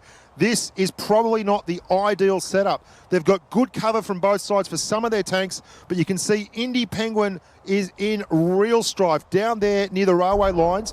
He is probably going to be the first to go. A lot of focus over here on Ping V. He could sneak out and take one. There's a bounce, not a bounce, sorry. A shot that hit the dirt. He's going to have to go right over to get the gun down though. Doesn't have the gun depression to get anything going on here. My goodness, this is probably the longest map we've had so far on Desert Sands. It is going to go down right to the wire. Lots of people moving around on this left-hand side of the map for C4, but no one really committing to anything. Premo is still... They've not lost a heap of hit points. They've got some tanks that are in trouble. Indy Peng is not in an ideal position. If this IS-7 here on the right, Happy, can push up, he could be in all sorts of strife, but he's dropped adrenaline. He's got one shot in and he wants to get another one, or maybe he's just going for a little bit of extra pen. Here we go. What's he up to? You hear the boom, but you don't see... Oh, Ping V copped one for his troubles. They're moving up again. You can see both the mediums are now pushing around. They are encircling Premo. Premo is playing it cool as a cucumber. Absolutely nothing given away here, but they're going to have tanks on both sides, and the Master Tanker is now in real strife. Down to 127 hit points. This IS-7 Happy is... There he goes. The Master Tanker's down. They're a tank down. One gun down, and Fui is in an absolutely terrible position there with the IS-7. If they don't push up soon, Premo are just going to get whittled away, and they've realised this, and they're going to make their move. They're going to make their move around that flank. How are they holding the line here? Ping V takes Salient down as well. It's cost him a lot. He's a one-shot, but he's still a live gun. iShot is pushing up around the back. It is 2 tanks to the good for C4. IS7 right in the middle of the field. He's looking. Here comes Joski. He's going to get the kill shot. Indy Penguin, that has been coming since Christmas. That was a long time coming. He's been loitering around there, very low on hit points. Fui goes down. Happy ends. This looks to be one and done here today. Oh, iShot takes out Minecraft Expert. Really good job there from Ping V, getting in the way of the kill shot from Minecraft Expert. And just an absolute war of attrition. It was so evenly balanced, but Premo just held on a little too long at the back there. Well, they didn't flex at all, which was a real surprise. The Russians spread right out in the field, and we're going to have a look at the battle stats now. No surprise there to see the big IS-7 that rolled down the edge of the railway tracks and finished off Indy Peng with 2,800, but Ping V made a very strong move. iShot soaked up a lot of damage. He stayed alive right till the end, and it's a clean slate there for C4. They'll be very happy with that. Great flexibility, and they really showed the strength of a strong call there. They rotated. That was really impressive. iShot was in the STB1. He moved all the way back to the top of the railroad tracks, and Ping V moved all the way up to the back of the spawn where Premo came out of, and they managed to get a huge crossfire rocking and rolling. Premo then were kind of pinned down. If they had moved out, they would have been under fire from both sides, and the way they seized the initiative really summed it up and won it for C4, which was absolutely fantastic. You love seeing little tactical moves like that really bring Blitz to the fore. And because it's such a short game in terms of time span, you can see this all happening in real time, constant action, constant face-to-face tanking. That was fantastic work from both teams. Just that one fantastic move down the right-hand flank really sealed it for C4. We're going to have a look at the lineups now for the next tilt in Desert Sands. Now, C4 haven't really changed much, and why would you? Because they'd had a very, very successful run there. Premo, on the other hand, well, Minecraft is still in the STB1. The Master Tanker has dropped the 215B for the IS4, and Mike 8 is now in the IS7. So you'd think they may try something a little bit different. I'd love to see them have been a little more aggressive on that right-hand side, because there was such a spread from C4. If they had have managed to take a hold of that and actually get it going, they may have been able to isolate and do something to that 62A. So here we go. We're off to the races again. The Master Tanker in the IS4 now after dousing the 15B. And we're racing. And yet again, it looks like both teams are going to head out to the Big Smoke and the desert. No, I take it all back. I take it all back. C4 is in fact moving to the railway line. This is fraught with danger. If they get early spotted, they're counting on Premo not being too aggressive here. If they get spotted too early, they could be in all kinds of trouble and get side shots in them from right up the back of the railway line. But it looks like they more or less got away with it. They're going to be spotted now. The Telinator is going to come up the top of this ridge. He's going to be within 250, and they're more than likely going to be running binocs or optics. So, yeah, there they go. They've had to come down. They've all been spotted. The light bulbs have gone off, and they are rolling down.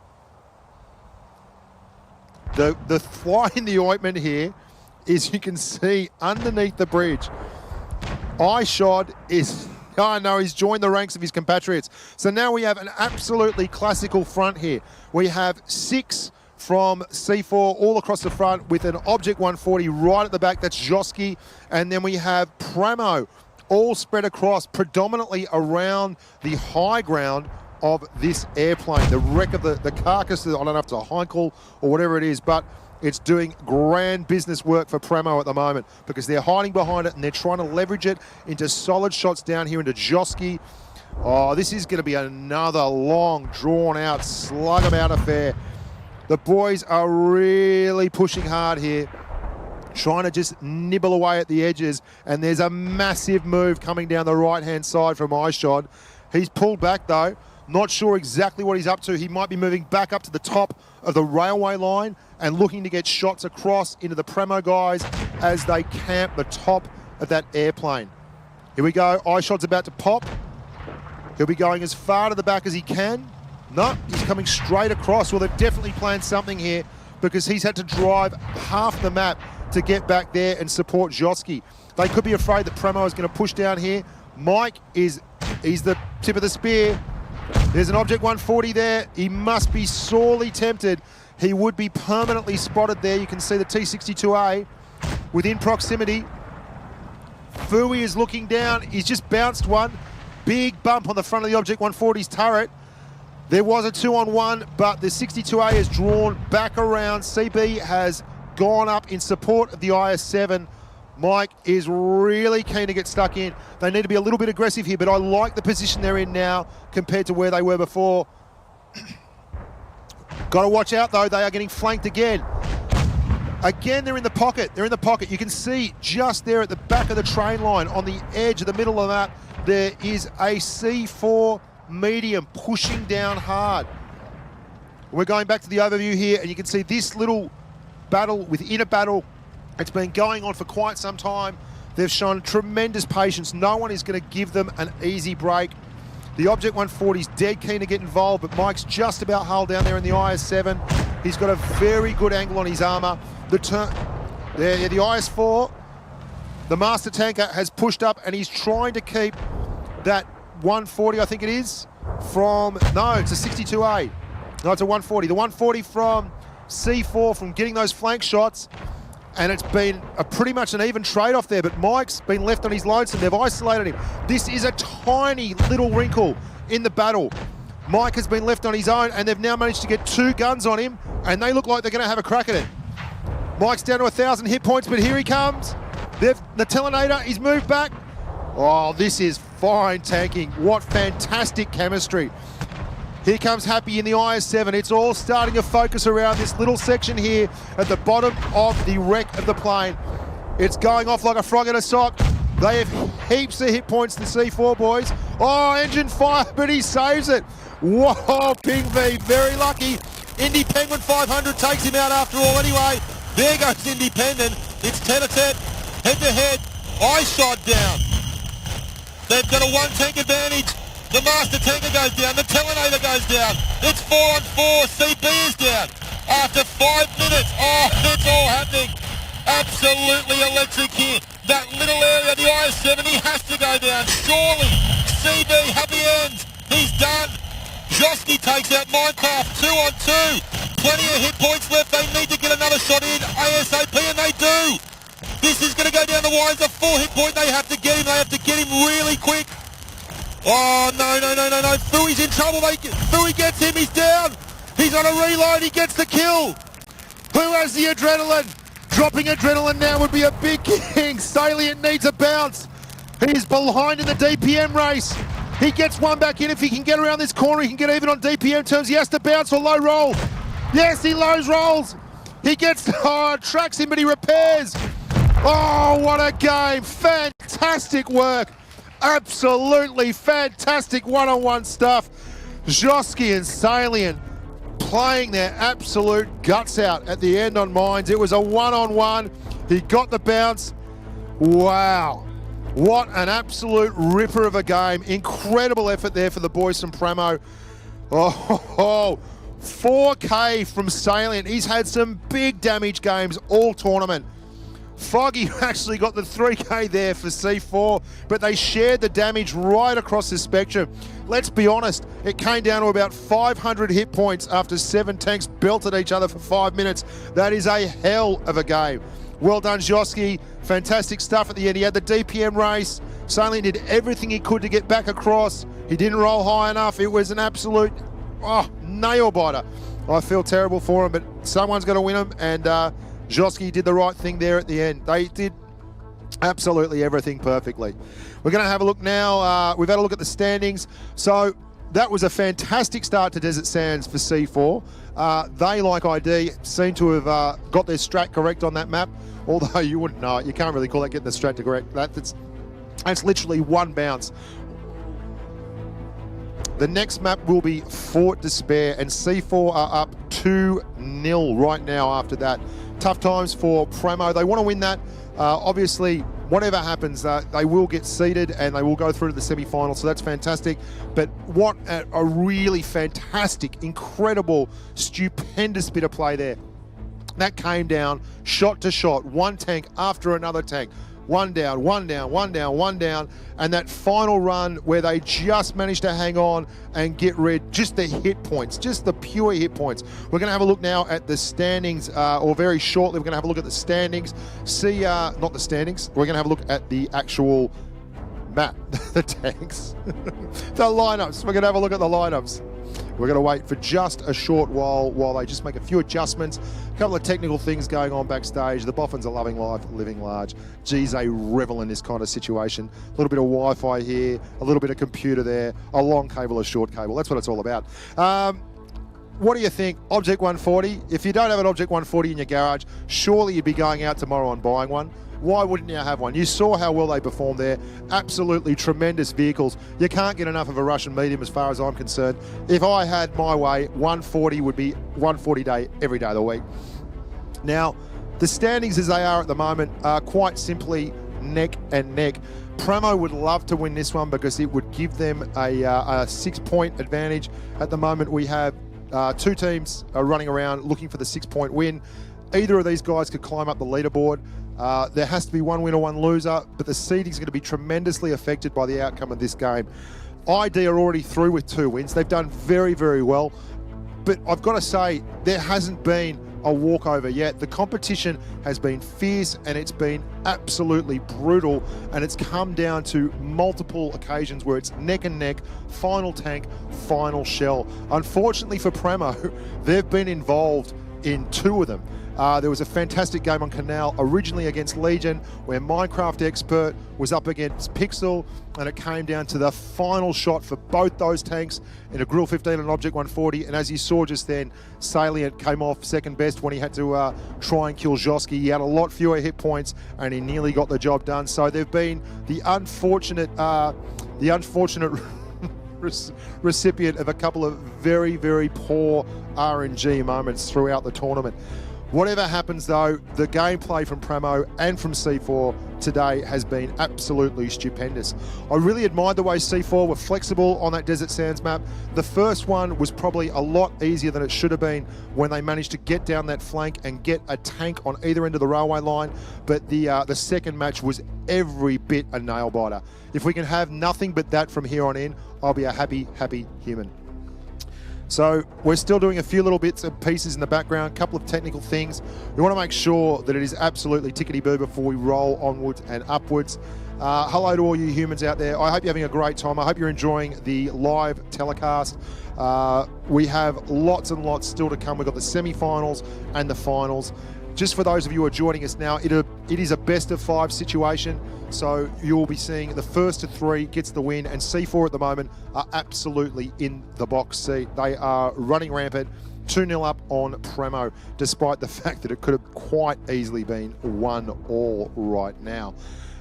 We are going live around the world. These are the best tankers available. We're going to do the lineups now. Have a look at the lineups. Okay. Now, this is Fort Despair. Mike 8 is going to be running the grill, which is the first time we've seen him running around in that today, and Pingver is going to be running the grill for C4. C4 have shown a disposition to actually try quite a few different tanks, so it's no surprise to see them pushing out with a grill. However, it is quite a surprise to see Mike 8 in the grill. No, he's changed up, not doing the same thing at all, and he will be rolling out in an Object 140. So iShot, who had quite a fantastic game in the first map on Desert Sands, is going to be rolling in the 140. A lot of 140s, a lot of 62As. There you go, the Master Tanker in the 215B. He loves that thing. Can't get enough of that hot, hot stuff. And we are off. Here we go, the Master Tanker, and there is Pingver in the grill, in the Verdun camo, and I love it. Look at Premo, they are in the Inferno colours, fresh from the lava flow and red hot and ready to go. Now, it's very interesting to see here, a lot of the team play from ID was to push out hard to that north flank. but these guys seem to be going straight through the middle. It is like a head-to-head boxing match. This is the first time that we've actually seen someone in the spotting position here get a really good look at it, and wow. Wow. This is where Premo went the first time last map on Fort Despair versus ID. And it's exactly where they've gone this time as well. The guys from C4 are holding back quite conservatively. Now, this may well be a trademark of their gameplay. They like to have wide fields of fire, try and get spots from one thing. Oh, very low roll there. Unlucky, unless it was HE. I couldn't tell at that range. But 451 from a grill seems a tad under the level. 214 straight there. That's obviously HE. The IS-7 is a great tank for this form of warfare. They love getting stuck in right around the top of the cap circle. Happy is having an absolute field day at the top there. He's got the grill behind him. So anytime these guys pop out, they are liable for a dose of 150mm love and affection, which is not something anyone wants to get a hold of. C4 just moving back now. They've put one right out on the flank. Look at that at the top northwest corner of the map. There he is, right up the end. Oh, and he's done a brilliant job. Minecraft Expert has copped an absolute smashing from there. He's going to have to move around. He's had to pull back. Both the big heavy tanks are in strife for Premo. Now, the reason Minecraft is behind the tent is because the tents on this map are just about invulnerable. If you hit them with heat, it does bugger all. Hence, if they want to pen him, they're going to have to use APCR, which is hard. Foggy takes out Mike 8. Big move. Oh, the Master Tank is down. They are in real strife here. It is 4 on... No, make it 3 on 7. Absolutely brutal. This has been an effective strategy. Perfect mine. I love this setup. Those wide-ranging fields of fire, the use of the grill right at the back, and they are now simply taking too many guns into the game to let Premo back into it. Bit of a disappointment there for the guys from Premo. They were right up around the cap circle, and the C4 team used an exceptionally wide-ranging field of fire to do the business. There you go. They get one back for Minecraft Expert, but he's got no hit points left, and they're all converging right now. Nothing can be done. Indie Penguin goes down. Very rough gig. Just one to go. Minecraft Expert, he's out here on his lonesome. He's got 104 hit points and he's only got 6 tanks to kill. Don't worry, there's plenty of targets. Here they come. And it is all over, bar the crossing of the T's and the dotting of the I's. Pingva takes him out. Well done, C4. Very, very methodical gameplay there. That was just a very nice strat. They had great fields of fire all over the place, and the grill had a field day at the cap circle. Can have a look at the stats here. There's the grill as predicted. 2,700 for Pingva in the grill. Perfect mine with another 2,400. Fui picked up 1,755, but it was really just a rough gig. Their strat was like the perfect foil for that certain area under the cap. They had great fields of fire straight down the gun barrel, and they didn't miss many.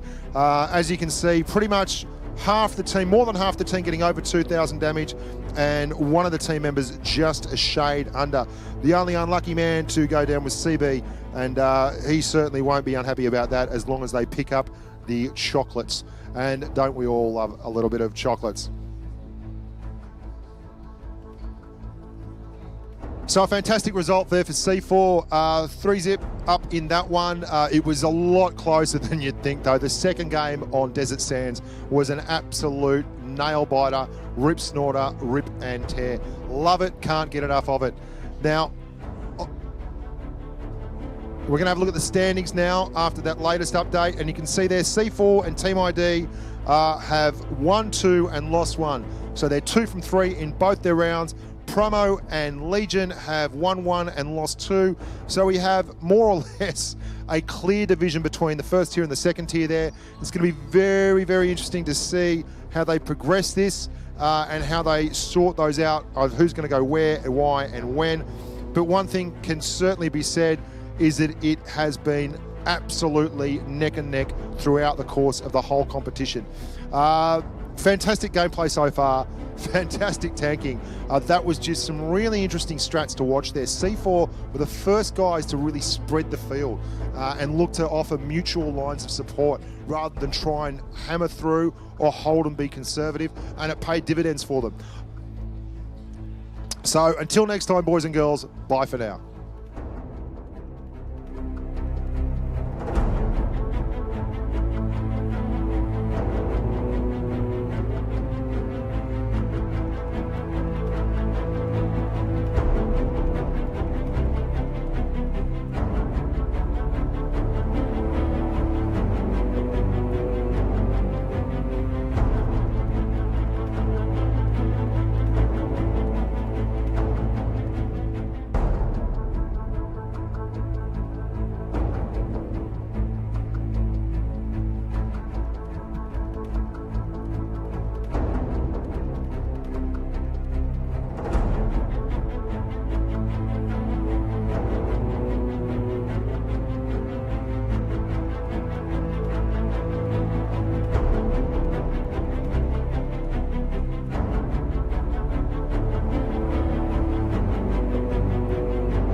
standard sort of a defensive setup.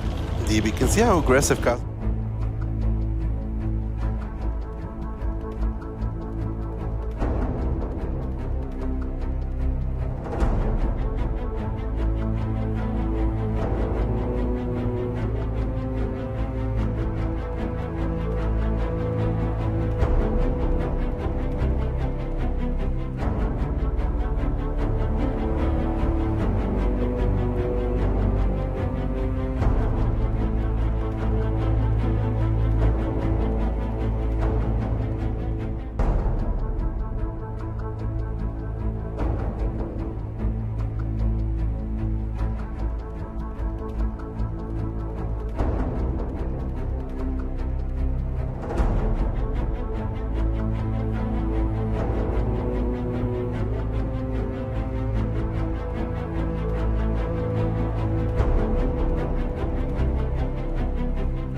Well, hello there, humans, hippies, earthlings, whoever you are, whatever you're doing, and whoever you are lucky enough to be doing it too. I'm Bushka on Blitz, and we're back for the big event. This is the semi-finals, and first up, we're going to be looking at a bit of a big one, actually. NA versus Asia, ID versus Premo. Now, ID have been a little bit of an unsung hero coming into this. They weren't as highly touted as the Russian and the NA teams, but they have fought very, very hard and very, very successfully to be in the #1 position on the leaderboard at the end of the preliminary rounds. In fact, we're going to have a look at the schedule now. If you look on screen, you'll see we're up to the semi-finals. We'll have 2 rounds. We're going to have ID v Premo, and then C4 v Legion, and then roll straight on through to the winner-winner chicken dinner in the finals.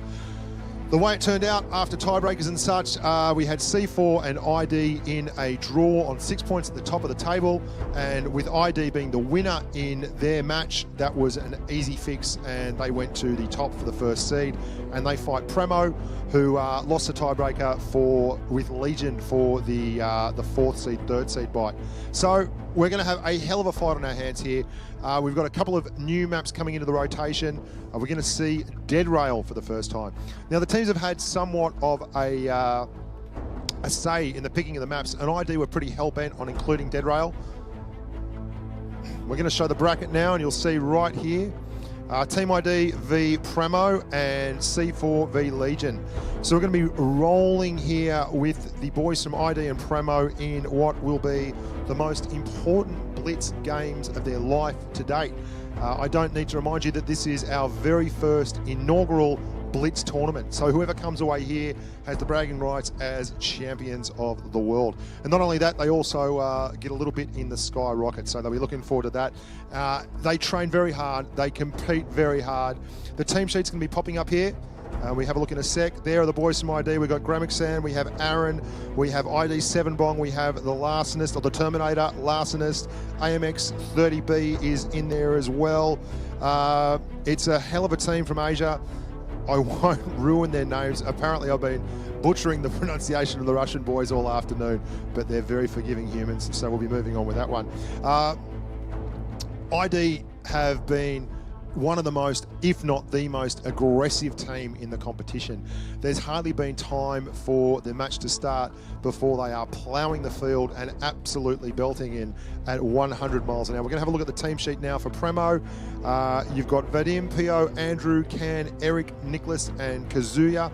Mike 8 is the leader there in the front of the pack, the tough nut for the boys from NA, and they're going to need a big game from Mike 8 and the rest to overcome the Asian tilt. They've all played exceptionally well. There's been a split hair between most of the games throughout the competition, and it's a legitimate claim to fame to say that the competitive strength of Blitz is right up the top of the field. Here's the lineups for the first map, Canal.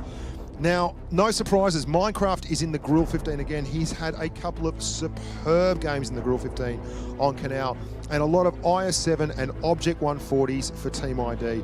Also, a lot of Object 140s, but no IS-7. The Master Tanker is going to be running the IS-4 now. He's run that to great effect. That and the 215B have been the big winners for the Master Tanker throughout the tournament. Minecraft has performed above and beyond in the Grill. He really does seem suited to it, and he's had a whale of a time rolling in it. It'd be great to see a ding-dong battle here, but I've got a sneaking suspicion that we're going to see another fight to control the cap area. The cap has been absolutely crucial to proceedings. Everyone tries to get in and around that cap, control it, get the numbers ticking up and put pressure on. So no one wants to allow the other side to really get a toehold there. You can see the guys from ID are steaming along here in the red. That's 10 Sadim. They're going to try and cut right across. The Object 140s from Premo are pumping the gas. AMX 30B, is he going to risk it? There is a side shot there. He hasn't seen it. But they've isolated. There's only one guy has got through there. I don't know if AMX 30B realises it, but if he doesn't move quick, smart, he's going to cop one in the front from the Object 140 that just blitzed through. Oh, no. Deary me. They've called a restart. I believe that what's happened here is they have called a restart. One of the teams has called a restart before things could actually go any further.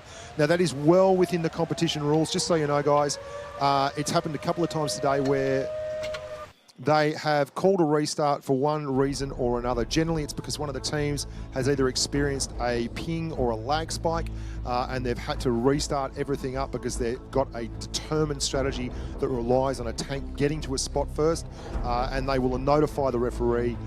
We've got a bloke, Walter, walking around here who's doing the business in that capacity, and they have a great old look at it, put the hand up, and they organise things from there. And that's fairly reasonable. We want it to be as fair and equitable as possible for all these guys. It goes without saying that despite some of their tender years, they've been training just about every hour that they could on strategies, techniques, team play, reactions to different situations, and it's really produced some absolute machines of tanking. The positive of that is that you get a good product to watch. The negative is that it's very, very tough for them to recover if a tank is out of position right from the start of a game. But like any good sporting event, and that's exactly what esports is, at some point, things go awry. You have a plan, and then when battle commences, everything just goes out the window. And you've seen some fantastic moves today from various teams. Most notably, you would have seen C4 recently on Desert Sands. They rolled down the flank after a very long conservative engagement and just flexed at the right time to put the pressure on and carried away the chocolates. It's been a wonderful day of tanking. We've got a lot of tankers around us here. There's heaps of people from the NA server and all over the world who've turned up. In fact, there's a bit of a peanut gallery over here from Triari who are having a good chat and a good waffle away. I think they've just got back from the pub. There was an open bar at the USS Intrepid last night, and the boys from Blitz did not disappoint. They had a grand old time. I enjoyed myself particularly well. I had a great catch up with a lot of the guys from Blitz. Just not just the guys who I talked to on the forums and such, but also everyone from the teams. The most notably absent, as I've said previously in the broadcast, was the Legion. They were working overtime back in the hotel room, going through strategies and working on new things. And we are back at the races. Here we go. Better than a couple of four-quarter chops from the Club Butcher to steal a line from Roy and HG. There is the Larcenist, the Thief in the Night, and they are rolling. Now let's see if anyone changes anything up at all. The cap circle is it.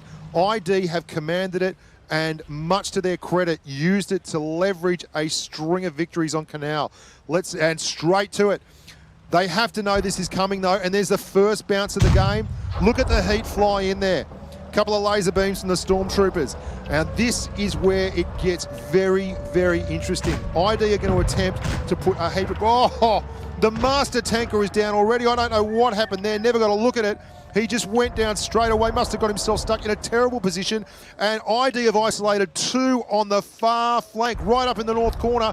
And they're going to try and bring four guns to bear, but the boys from Premo are not to be outdone. They have responded with vigour and have turned the tables. They now have 4-on-4 up there, and the Grill 15 is still at the back, lurking. ID know he's there. They cannot let him get settled and get clear shots in. And there's actually a fantastic move going on here. AMX30B gets a sneaky one in, gets no return. The Larcenist is down. Mike 8 takes care of that. Gramixan is down here looking to put the vinegar strokes into Mike, and he's done. It is 4-on-5. If you get one thing out of an ID battle, you'll get this. It will be short and it will be sweet or very, very sour. They are pumping up here. Look at the guns. Lots of focus firing. ID Aaron takes out the Telinator. It is 6 tanks to 4. This is for all the biggest game of their lives. This is to go into the finals. Look at that. AMX30B is up in the middle of it. 5 tanks on 3. Premo do the right thing. Oh, Gramixon rips one into Minecraft. The grill is out. He was their last big hope. They needed some of that 150mm alpha doing the business. And here comes Sad Im. Flying up behind. He's going to get rear shots in there. ID Aaron finishes off Indy Penguin. And we have our first winner of the semis. Great effort there for the boys from ID. Fresh out of the Korean Airlines lounge. They love it long and large. It was a very, very near thing. Let's have a look at the stats. Have a look at the score sheet.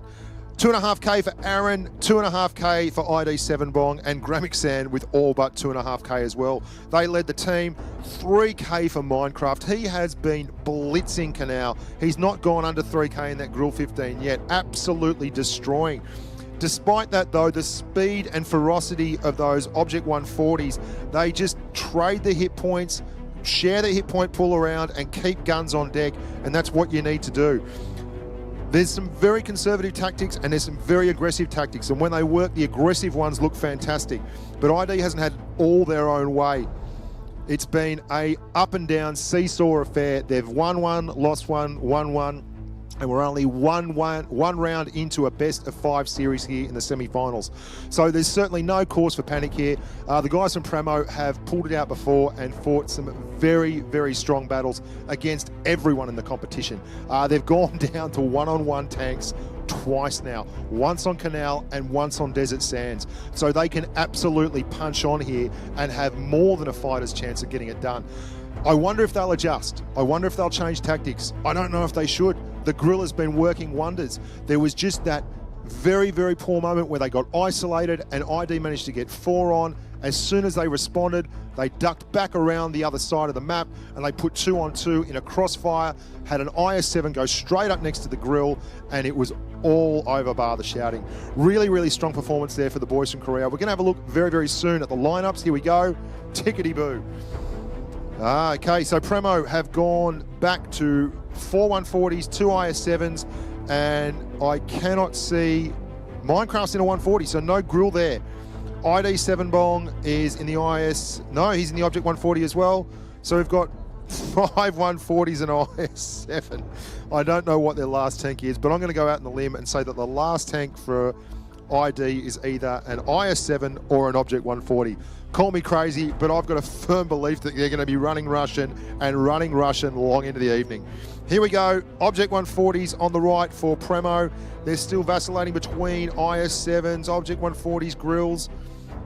AMX-30B, he's usually in the STB-1, which is a fantastic tank and works very well, but they just don't feel like they need the spotting distance that the STB-1 brings and that strong turret they want. The DPM and the flat-out aggression of an Object 140, and why wouldn't you? It gets my motor running every day of the week. So, no grill. No grill. This is the first time that they've rolled Premo out on this map of Canal without a grill. Again, I would expect everyone around that cap circle. The cap is such a key point. I would be very surprised if the ID guys don't blow a speed boost and get down to that cap. No, they don't have speed boost, but the boys from Premo do. Mike 8. They've adjusted. They are pushing up into the middle. They're trying to spot early and give the guys in their team targets down low. There you go. The Terminator from ID's down at the bottom. Oh, this is a near mirror image without the grill. No, ID for once have actually shown a little bit of conservative play here. They haven't pushed up at all. They're in the cap circle, but they're right at the back. And AMX-30B is not in a fantastic... Oh, he's going to bump. He's bumped. Oh, no, they've got in each other's way there. Are they going to get punished for it? Tends to dim. AMX-30B takes one shot from an Object 140 and keeps on rolling. Now, they have one in the cap on 17. Where are these two off to down the bottom? AMX-30B, he's looking around Mike. Mike's going to have to go down. He cannot stay there. It is untenable. He's blown a track. Does he have a repair kit or is he in strife? Oh, this is absolutely everywhere. Have a look. Someone is going right around the back. That's Gramixan. Gramixan gets hit by a couple of heat bombs, and he's back into the cap as well. They're stacking the cap. Look how quick that's going up. They're going to get 2 tanks in there. There's 1 tank and 1 just on the edge. Both sides are playing a very long game here. This is an important one. It's going to put ID up 2-0 or put Premo back. AMX-30B's down. The Telenator strikes first. Big kill, that one. The cap's at 60, but that doesn't look like a winning cap to me. They're going to reset that one. The IS-7 is still holding all the cap points. The IS-7 for ID is holding all the cap points. Salient's done very, very well on Fort Despair, but he is in a tough spot there. Hit points are starting to erode. Things are going down. Salient's pushing. Who's that at the back? It's ID7 Bong. Is he looking? Is he trying to line him up? That's right, Salient's ducking behind his teammate. 7 Bong's coming out. He's put one into him. He's going to get him. ID Aaron takes out Indy Penguin. ID 7 Bond gets Salient. They're both close, but there's a lot of hit points. There's easy kills here. Easy kills. A Terminator and Gramixan go down. Premo on top. No, they strike back. It's 4-all. This is as close as it gets. The Larcenist, he's down. They take a one-tank lead. Fui has to be happy with that. And Aaron and the Telinator strike back. This is ridiculous. 3-on-2. Absolutely close, as close can be. Minecraft does the business. They swapped him out of the Grill 15, and it's paying dividends big style. And it looks very much like Premo have fought back hard and clinched a 1-all draw. This is semi-final tanking. I hope you like that as much as I do. That was tank for tank. You can't get any better than that, can you? One tank down, another tank down. Let's have a look at the post-match stats. 2,600 from Minecraft. Minecraft loves Canal. Cannot get enough of it. ID 7 Bong, he was up the top. It was him that put the torch to Salient. Him with just over 3,000 damage. 2,700 from Aaron. I mean, they had 3 tanks left at the end, but they weren't exactly flush with hit points. So you can see why most of the ID guys there managed to get on up around the 2 to 3K mark. Very, very solid numbers across the board. So what are we going to do now? Well, for starters, we're going to try on a new map. We haven't had Dead Rail yet, but Dead Rail is the map that ID were pushing for all along, and we're going to get to see their strats on Dead Rail right now, which I'm very excited about. We saw Vineyards last round with the Legion ID tilt, which was really exciting to see, and then we're going to get to see Dead Rail as a new map as well. I saw the ID finals, the semi-finals on the Asia Twister Cup server, and they did really, really well. They went 1-0 down on Dead Rail, and then they had a couple of clinches in a row and went from 1-0 down to 2-1 up to get through to the finals. They were very, very close. They were one match away from not getting here, but they did it, and they did it again in the finals from 1-0 down. So they have that fighting spirit. Premo obviously do. They were 1-0 down. It could have gone anywhere there. I was really surprised that ID didn't push through. They're normally super aggressive. That was a completely out of character play from them. They grabbed that cap circle, but Mike 8 and the rest of the boys played a great spoiling role there, busting through the middle in the big dogs in the IS-7s and really upsetting the apple cart. They let them have the cap that after a while for their, they let them have the cap for a while there, but it was never a winning cap. They were always going to be able to reset. And while that tank is in the cap, he's not a gun on. Let's have a look at the lineups for the next map, Dead Rail. Again, Minecraft in the Grill 15. He has been an unholy terror, that kid. He's been topping the damage list time and time again. He loves it. Lots of Object 140s, lots of IS-7s, and I think AMX-30B and the STB could be really important here. If we end up in a situation where there are targets being spotted across the middle ridge of Dead Rail, then an STB-1 is the ideal tank for it. It's got that strong turret, 10 degrees of gun depression. It doesn't necessarily have to be a strong offensive vehicle in that role because it's got that 270 view range, which does the business. In fact, it may be 275, and that's why they run it. It's got the best view range and plenty of gun depression, which when you've got a lot of hills in a game like Blitz, does you very well. They're just preparing to launch here. The Master Tankers in an IS-7. You see quite a dip. Oh, and look, the Telinator is rolling a T110E5. Now, this is the first time, I believe, all day we've seen a T110E5. Very exciting stuff, and it must have something to do with their strategy for the map, you'd think. The E5, a long-time favourite early in the piece of the PC gaming esports side of things, has not really featured heavily in any of the games that I've called in Blitz, but that being said, Mike 8, the team captain for the NA side, is quite the deep thinking strategist. And I wouldn't be surprised if he has a special role for the Telinator in the E5. It certainly is the kind of map you'd think would suit. It can do the business over the hills, and it is a fine gun handling heavy. It also is pretty bloody mobile. Not as mobile possibly in a straight line as an IS-7, but certainly gets around the traps, and with the gun depression, more than makes up for it. Solid turret, bit of a weak spot on top. No one likes it, but if you're moving backwards and forwards an awful lot, you might struggle to pen it. So we've got a lot coming up. Dead Rail, new map, new tanks, new map, new tanks. We're going to roll right about now. Here we go. Now, I know the strats that I've seen ID use in the past on this map. I will be very, very interested to see the strats that they use on this map this time out. And they are looking down the right-hand flank. There's a 3-tank push here. Oh, and Premo are going there as well. But they're going in even greater numbers. There's 4 tanks from ID up the top and 5 tanks from Premo and 2 more moving along. The grill's going out there as well. This is interesting. They're all up into the top corner. Now, in the actual first game that ID lost on this map, there was a tank in exactly the position that Indy is in there, in the Indy Penguin 500 at the top, in an Object 140. That was the exact position of they lost the game against a clan called Cop, and that was where the damage came from, where that Object 140 is. So you'd have to think that they'd be aware of that and they'd be looking for it. So the guys from Premo have done their homework. They know what worked against that strat. Look where Minecraft Expert is. He is climbing up like a mountain goat in the Grill 15. Boy, oh boy, you don't see someone up there very often. My goodness. If one thing you've got to know about the Grill, it has excellent camo for a big TD. If they can get spots ahead and get that thing firing free and easy, this could be an absolutely diabolical situation. Look at this, spread across the hill. 1 line of 7. There is a 140, I believe, down there on the right of the Grill, still moving up past the spawn area. There we go. Great camera work from the helicopter crew. That is Salient. He is in an STB1, is he? Absolutely, is he ever? And here comes a low run. Oh, ID can't help themselves. It's coming from all over.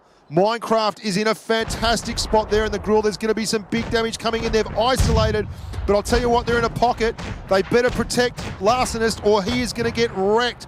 Look at this. They have managed to get the Master Tanker out, ID Aaron, but there's a lot of hit points going down. There goes Larcenist. Fui next. This is just head-to-head. It's no jabbing. It's no dancing around the ring. This is let's get in and get on with it. 1 tank advantage to ID, but the Premo boys have some really good positions here behind. Oh, the E5's getting wrecked. E5 is very soft but behind. Do they try and put HE into the back of the E5? Oh, look at this. ID is still 1 tank up. There's another one down. ID 7 Bong takes out Mike. The Grill is still there. They need a big kill shot out of this one. 7 Bong is very, very close. They love Dead Rail. They love the action. ID Aaron takes apart Indy Penguin. This was a perfect strategy if the boys from ID had have just let them get the fire going on. But they're not going to do it. There's 4 on 2. You'd have to think that's the end for Salient. Oh, they're going to lose. ID Aaron is going to win that one, and it would look like AMX30B is going to finish off Minecraft Expert. Wow. Well, that is why ID want to play on Dead Rail. That seems to be their favourite map.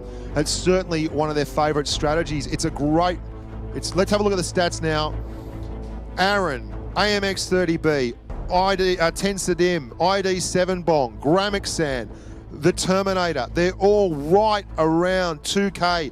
The poor old Larcenist, he was the one we saw getting absolutely wrecked when they pushed around. Everyone focused him, and that's exactly what happened. But he gave his life willingly. Again, Minecraft, 3.3K. I don't know what his WN8 is, but it's off the charts. The kid does 3K every bloody game. They're setting him up for those, though. They are obviously spotting and using the Grill 15, and they're relying on him to do that damage, and he's doing it. But it's very, very hard to stop 7 tanks at once when they all move. Despite the intimidation factor of 150 millimeters coming screaming at you, these guys just commit to a target and they don't let go. They put their teeth in and they just keep swinging their head about until it falls over or they fall over. And you've got to admire that style of tanking. You can be as refined as you want. You can make all the adjustments you want. But basically, ID are coming at you with 7 tanks and they're going to see how you play. And I got to say, I love that style. I was really enjoying the Premo setup there. The way they got both the 140 and the Grill up on top of those hills was outstanding. Really, really good commitment, great plan, great tactics, but it just fell apart when they managed to isolate. We're going to have a look at the lineups now for the next round of Dead Rail. It's 2-1 up for ID, and this is it. Premo have to win. The Grill is there again. Fui's there again in the Object 140. This is a must-win semi-final match for Premo. If the NA guys want to stay in this one, they absolutely 100% have to come home a winner with a wet sail. They need to win 2 in a row. Can they do it? It's going to be a big, big ask. It's up against a team that has all day been playing pretty solid tanks. Will they have the same setup? It's from the other side of the map. There's Minecraft expert ID7 Bong. Are we going high to the hill again? Are we fighting for hills or are we hiding in holes? We're going to find out in very short order. It looks like we're going up. Well, at least the boys from ID are going up and the boys from Premo are going up again. We won't be mucking around for too long here, I'd suggest. Someone is under the cap there. Look at that. We've got someone under the cap. Someone from Premo is under the cap. This is interesting. This is a really gutsy move. What they're doing is putting someone right around the middle. They're going to spot, see if anyone's there, and then do they take the chance? This is the Iron Fist. This is exactly what ID did in the semi-final when they were 1-1 and they had to get the win. You have 7 tanks coming at once. They are staying unspotted by hugging that red zone line all along there. There are no targets available. I don't know if it's going to pay off again. The guys from Premo are kind of waiting for this. I think they've looked at their literature and they've been expecting it because the ID guys, look, the Grill's there. The Larcenist, again, he's like the battering ram. He is rolling down that hill and he's down. First down again, but they've managed to isolate at the top. AMX30B takes out Mike 8. The Grill needs to get targets. If they muck around at the top of that hill, they're gone. 7 Bong is down, but they are in an absolute cauldron of pain. 7 Bong gets the Telinator. Premo, it is all or nothing. They have to do this. Fui's down. Gramixan. The 7-tank rush again on dead rail. 7 Bong goes down. This is not over. This is so close. This could go either way. Oh, no. Oh, no. We've had a technical issue. Oh, that's brutal. Oh. Well, what do we make of this? Premo were probably what they would consider unfairly disadvantaged in the earlier rounds with a restart when they felt like they were on top. That is definitely, wow, that looked like a really, really strong chance for ID to take home the chocolates. And we're going to get a restart. Nothing we can do about it. It's fair and equitable, and the pendulum swings both ways. All is fair in love and tanking, apparently. And that's exactly what happened in the group stages. Premo were in a really good position, and they had to restart the game a couple of times. So you can only say that this is maybe a little bit of what goes around comes around. That the ID boys would not be happy with that. They showed their hand, and it was an absolutely fantastic hand. That is their style of tanking. 7 tanks as one. Larcenator pushed down. He soaked up the damage, spotted all the targets, and then they just started going to work with 6 guns on 1 tank at a time. And that's one of the things that you really can't account for. You make all your strats, you do all your homework, you set them up so they're great fields of fire, and Minecraft Expert was getting hits in from that far flank. They were completely confident that the ID boys were going to try that. They'd watched the videos and they'd seen where they'd gone and they knew it was coming. They set up for it, and still, you know it's coming, and it still belts you in the head. It's like Muhammad Ali's right hand. You just can't get away from it. What a game so far. We're going to go to the lineups again soon, hopefully. I feel terrible for both sides there. Just one of those things. This is the new esports era we're in. You've got to deal with the technical gremlins. The boffins are out the back, matching the cords up, making sure all the hamsters are on the wheels and spinning, and everything is moving A-OK. Not long now, boys, and we will be back amongst it. It's been a fantastic turnout today. There are hundreds of people down here right now at the Altman Center, the Altman building in New York. New York has put on a show. It's been a fantastic thing to actually be a part of. And I've got to say, the standard of play, as you've seen so far in this semi-final, has been par excellence. You can't get better than this. And it's really, really exciting to see these emerging heroes of the tanking world. These guys are going to be household names in Blitz. And that's fantastic. It's really just... At the start of the year, you never thought it would have happened. We've now got functional tournament functionality inside the game client, so a lot more of this should be coming. But I know that every server should be very, very proud of the way they've been represented by their teams. The Twister Cup has brought the cream to the top. I really enjoyed that last strat. I think the way Mike 8 looks at the game is great, and the way that his teammates respond. Both sides have very strong lead callers. Gramixan makes the calls for the Korean team, and Mike 8 makes the calls for the NA team. Both of them view the game in vastly different ways, and you can see the depth of tactical awareness that Mike 8's putting in, and you can see that lovely, aggressive warfare style of gameplay that the Koreans bring to the table. I mean, I just love the huge light and shade of it. It's a wonderful thing to see, and hopefully the next semi-final is every bit as good. I know Thomas's boys with Legion have been training day and night, and the guys from Russia, if you watched the last game where they were playing against Premo, have this wonderful, excellent depth to their gameplay that really adds to Blitz. They get good fields of fire, and they're very good at flexing out of those deep positions. They will be running a grill possibly. They ran a grill in the last game, and I'd expect to see it again. I wonder if there will be a change of tactics. The Korean guys have shown their hands. Mike 8 and the rest of the N8 boys probably know that that's going to be coming at them again. Do they adjust? Do they change up? What do you do in that situation? Who makes the big calls? Do you go the other side? Do you try and isolate the grill if he gets stuck on the wall? Do you go low? No one whatsoever has fought for any of the low ground in these fights. All around the cap circles, on dead rail, it's all happening in the top stuff. No one wants to know about getting stuck under the guns here, especially when you have something like a Grill 15 sitting on the back wall of dead rail and a whole heap of spotters. I'm looking forward to this. I hope that we don't get interrupted again. We're currently at 2-1 up to ID. If you've just joined us, we've had some technical difficulties. We've had to suspend a game mid-fight. It was a bitter pill, but it happened. We're going to move on with life. It's 2-1 to the ID team from the Asia server. Premo are fighting to the very end, and it's neck and neck. Premo need to win this one to stay in the comp. If they lose the next match, they're going to be out. ID advance through to the finals of the Twister Cup. If Premo can draw this one up, we're going to another game, a fifth game, and it will be the second time in the tournament that we've actually done that today. So that's pretty exciting stuff. If Premo pull this one out, it's going to be absolutely massive, if not controversial. For ID, the tactics are going to be everything. If you've not been watching, ID have been far and away the most aggressive rider. If this was it's not the Tour de France, they're not the most aggressive rider. They've been far and away the most aggressive drivers. And that's really been a successful tactic for them. Whether or not it gets them through to the final, well, we're going to find out very soon. We're just about ready to bring the teams back up, I think. How are we going out there in the Rafa? Are we any good? Okay, we're waiting on one player. That's fine, no problems at all. Look, so far it's been excellent gameplay. The final should be pretty fantastic. The building here is currently got the PC finals going on behind me. We have the Blitz finals going on over here.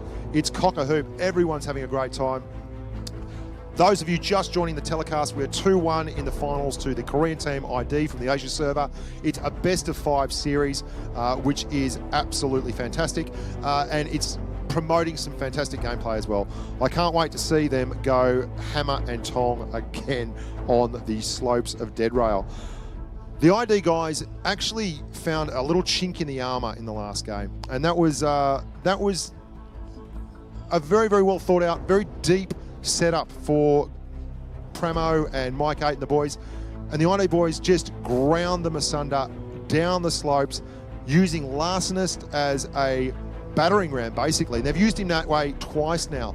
The IS-7, he drove up and stuck himself amongst them in the first map, and then in the second map, did exactly the same thing. In the second game on Dead Rail, did exactly the same thing, and it looked to be paying dividends, but we've had a technical difficulty and we've had to restart. When we come back, Premo are going to be playing for their Twister Cup lives. If they don't win this match, they will be going home. I've had plenty of conversations with the guys from Premo, the guys from ID, the guys from C4, and the guys from Legion. Okay, here we go. We've got the lineups ready. We are rolling. Now, we have pretty much the same layout. Mike 8 is now in an IS-4. The Master Tanker is in the IS-7. I don't know if they're feeling nervous. I'm feeling pretty nervous myself. They have done fantastically well to get here. They've had to win their way through hundreds and hundreds of teams and rise above the crop to get here. They were unseeded, the guys from Premo. They had to fight tooth and nail to get right to the top. They were actually the second team from their clan, and as such were unseeded, and they upset the odds and the apple cart by winning their way through to the final and defeating Grim on the NA server. ID, they were considered strong contenders in the Asian server area, and they defeated PLV Puella Victory in the final of the Asia server. They actually used Dead Rail in the semi-final to come back from a 1-0 deficit using exactly the same tactic you just saw there. And I'm sure that they were saving that one up for a long time. They had that one up the sleeve. They opened up the gimmick bag and pulled it out. And now we've got to see what they've come up with. Do they have something else in there? Is there another option? They are 2-1 up. They have a 1-game buffer. But all Premo has to do is win 2 games in a row to advance to the final. And that would be an upset because ID were rated the #1 team at the end of preliminary rounds. On countback, they actually came up #1. Equal on points with C4. Premo were with Legion on 3 points each, and they lost in a countback to Legion to go 4th seed up. So if ID were to be upset here, it would be an upset, but it wouldn't be a huge one because, to be honest, Premo have been absolutely in it at the end on multiple occasions, and they just keep coming a cropper on those last one-on-one situations. Now we're just waiting on 1 player from Premo and 3 players from ID to click the go button, which will be coming up soon, not just yet. Should I sing a few show tunes here? What do you think? Show tunes? You know, Oklahoma, something like that. Until then, we'll just keep rolling. The boys from Premo there, you can see them on screen, just relaxing, taking deep breaths, thinking about life, where they'd like to be in 10 years, how much this would mean to them.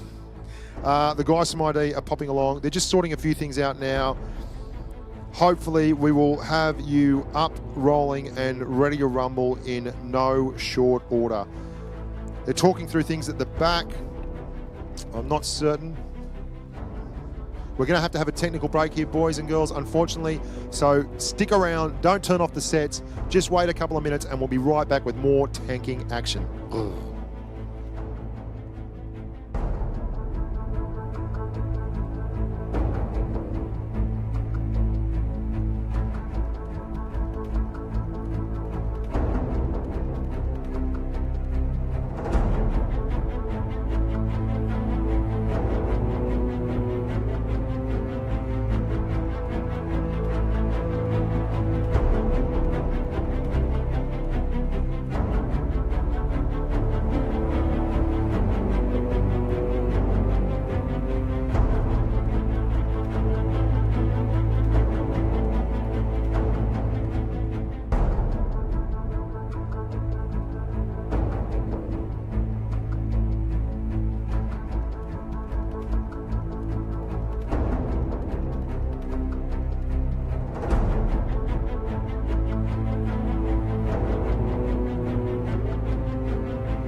Well, hello there, humans, hippies, earthlings, whoever you are, wherever you are, whatever you're doing, and whoever you're lucky enough to be doing it too.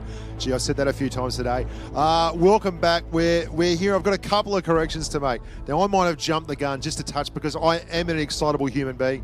This is best of 7, not best of 5. So we're moving onwards and upwards with best of 7 from here on in. We're going to have a look at the lineups now. We're back on dead rail. 2-1 up for the boys from ID versus Premo, the NA representatives. Now, very, very much of a muchness here. Mike 8 still in the IS4.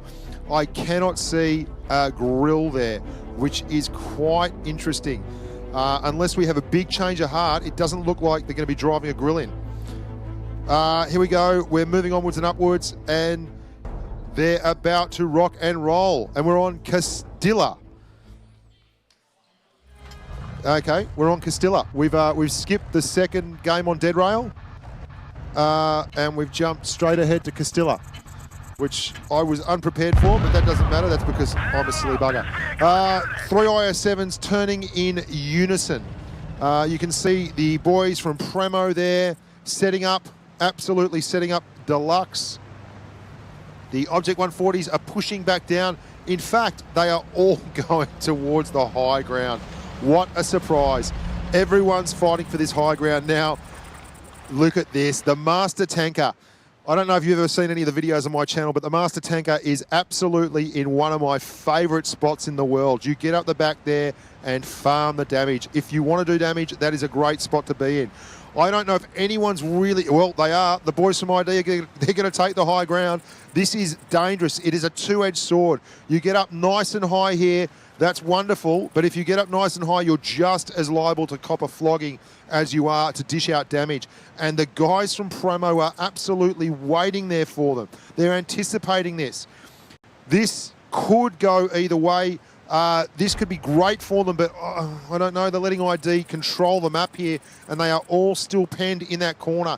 And if there's one thing we've seen here, you don't let ID just do whatever they want. You have to move forward to them, and you have to create the action and draw the lines of engagement. And that's exactly what's happened here. So despite all these fantastic players being involved, we have a corner fight going on. ID haven't spotted everyone. They probably think they can isolate a tank here, but it's not the case. There is, it's all in. It's all on Donkey Kong. Look at this, ID 7 bomb. Everyone drop your adrenaline and blow each other up. That's exactly what's going on here. And it is one tank down to the good each other. Oh, ID 7 bomb has to go down. The IS7 surely cannot maintain. It's not upright. Larsenus takes out the Telinator.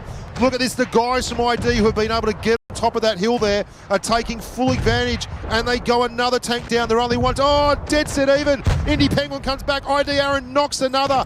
3 on 4. AMX30B is having a saloon passage right on top. All he's doing is shooting down into the pen and loving life. Oh, and Gramixen doing the business as well. This hasn't worked out at all. Gramix is going to push and ram and fire. 679 into the side there. 10 Sadim, Indy Penguins down. Only the one left, Fui. But you know what? He could nut ID Aaron in front of him, and stranger things have happened. Fui takes out Aaron, but he's got a lot of hit points to chew through. He's got 2 big Tier X mediums to nail. Can't do it. Oh, wow. You cannot let these guys from ID dictate the pace of play because they just keep rolling. They're machines of justice and tanking vindication. Fantastic effort there from Premo. We're going to have a look at the post-battle stats. AMX30B and Gramixen, those were the 2 blokes in the STBs who went on top of the hill and basically had a free-for-all. 3.5k for AMX, so nearly 6,500 damage between those two. That was where the game was won and lost. They were in a fantastic position at the top of that hill. Fui in the Object 140 really did well.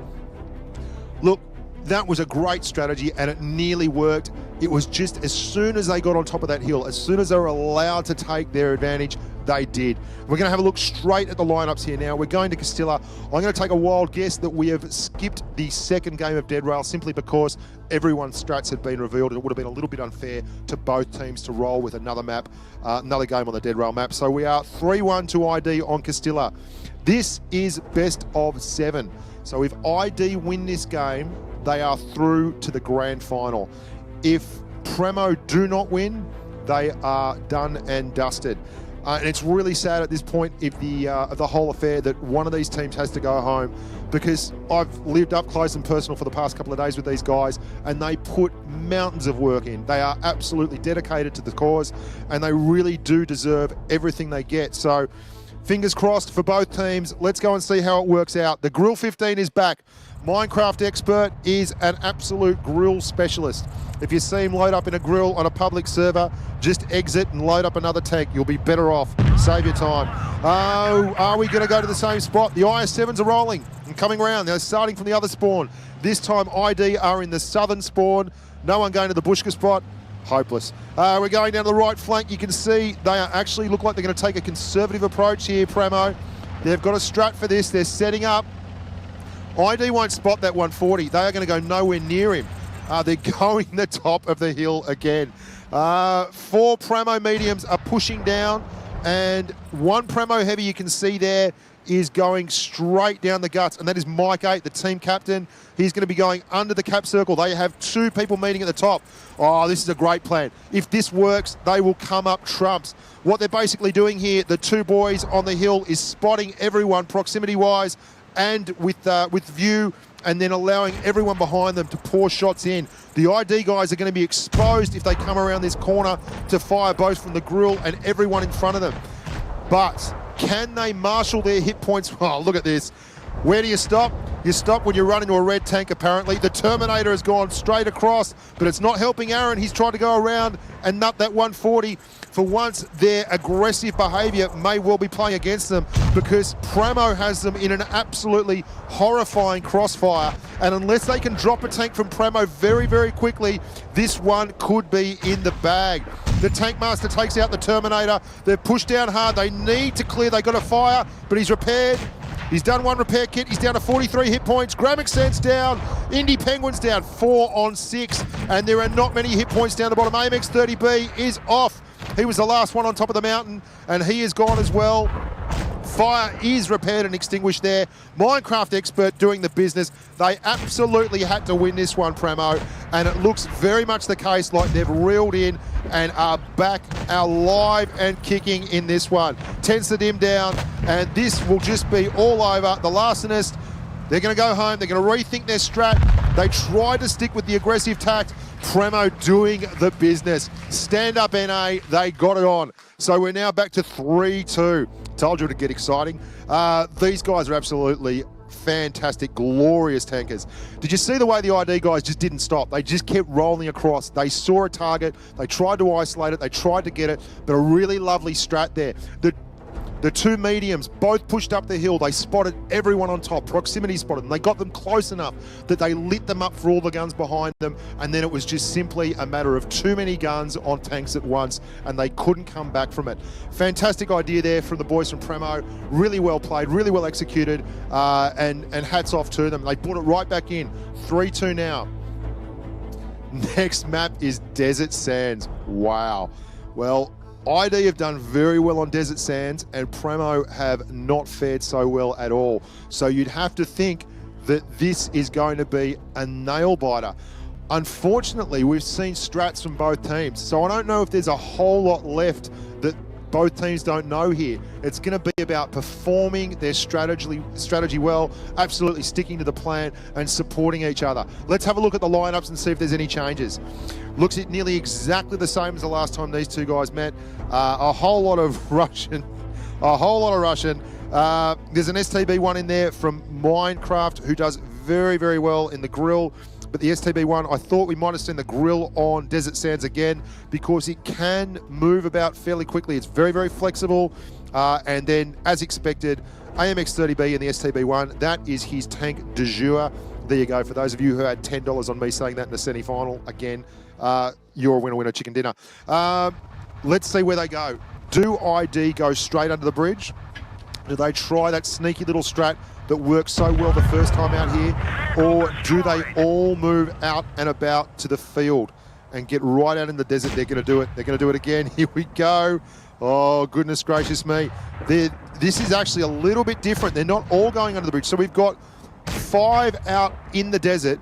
They've spotted up early. They're spotting the guys down the back, so they're not going to let anyone sit on those rails and snipe down. And then we have two going under the bridge here. Yeah, they're both turning. Look, the Terminator and Larcenist. These are the big boys. These are the guys that get on the heavy bag and do the heavy lifting, and they are pushing hard across. So they've got shots across on the side of the Premo guys. I don't know if this is going to work for them. Tensed him there. He's looking for a shot in the IS-7. Oh, very tough tank to pen. He's dropped the adrenaline. They've picked it. They've picked a tank. They're going for him. He gets another one in. That's second time lucky. That's Mike 8, the team captain. He cops another one. Bit of a low roll there. 350 average alpha for the STB, but he's got a 326. Look at this. Oh, on the right, Larcenist is in. Big strife. Indy Penguin knocks him. He was the first IS-7 to go down. Hasn't slowed him down much. They're still pushing up. They've got a big pocket here. It is mano a mano. Very, very low. You'd have to think Indy Penguin could be in strife. The Object 140 gets him. Grammickson, the team captain, he's using the body of his dead teammate Larcenist to go hull down and pour fire into the sides. Tensed him. The master tanker goes down. It is 6 on 5. Absolute. And look at the pocket. Premo, this is the last stand. They have to make this count. And they're pushing out, they're busting out, and the Telinator does so. They've isolated the Terminator. STB1, he's there on top. Minecraft Expert gets him. ID7 Bong, this is back to 5 on 5. Oh, this is fantastic tanking. Salient is down. Tensed him, gets him. Look at Minecraft Expert, he's got nothing left. He's trying to hide behind his teammate. And they get 7 Bong. This is 4 on 4, 4 on 3. It is coming down to the absolute wire. Sadim takes out Mike, the team captain. They're 2 to 4. This is it. If they can't pull something crazy out of the bag, they are done for the competition. Oh, everyone's nervous. Sadim gets Fui. It is 4 on 1 tank. Surely this is the end of it. And the Telinator will not say die. He's played himself to a standstill. AMX-30B goes down. We're following the action from the Eye in the Sky chopper. It is all looking too much, too hard. The adrenaline drops, and that's it. We are done. They're out. We have our first grand finalists from the Asia server, ID. Premo put up a fantastic effort. They came back from a big deficit, brought it back with a fantastic strategy on Castilla, but the raw power there, that was a whole bunch of tanks going at once. Wonderful tanking, wonderful effort from both teams. The NA boys should be congratulated for all the hard work they put in. They absolutely deserve to be here. They were wonderful ambassadors for the server and for the sport. And I'm just impressed at the level of tanking we're seeing here today. What a game that final one was. At one point, it looked like it was a real tough get for ID, but Grammickson actually went hull down on the carcass of Larcenator's IS-7 and was getting side shots in, being nearly invulnerable. Just one of those things. I doubt very much if that was planned, if they gave up a tank to do that, but it worked out a treat. You've got to be happy with that. Are we going to be having a look at the final stats there, or are we...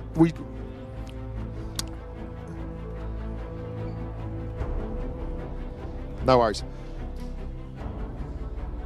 That's all right. We're not going to have a look at the stats. We'll have a look at them later on, but first one through to the final is the Asia server's own clan from Korea, ID. So stand up and be proud, boys. You've done very, very well for yourselves.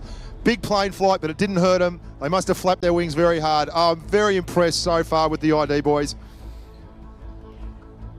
We're going to show the bracket now. We can have a look and see what's coming up. Big feast of tanking. C4, the Russian fellas whose pronunciations I have been absolutely slaughtering and who took me aside and gave me a stern word earlier. And Legion, the top of the pops from EU. Hopefully we will have every bit as effective a semi as we did just then between ID and Premo. Just want to say that Premo performed fantastically. And stick around, that semi-final's coming up.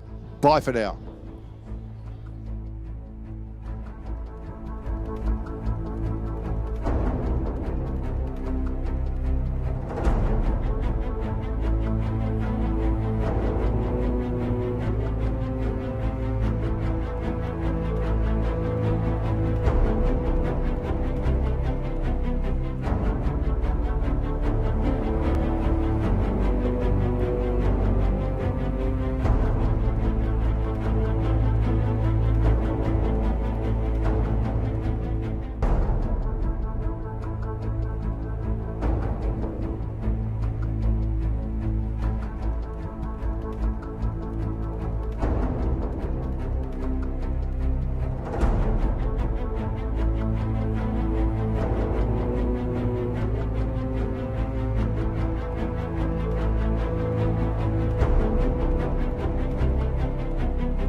hello there, humans and earthlings, whoever you are, wherever you are, whatever you're doing, and whoever you're lucky enough to be doing it too. I hope you've been watching all day, so you've heard that about 35 times.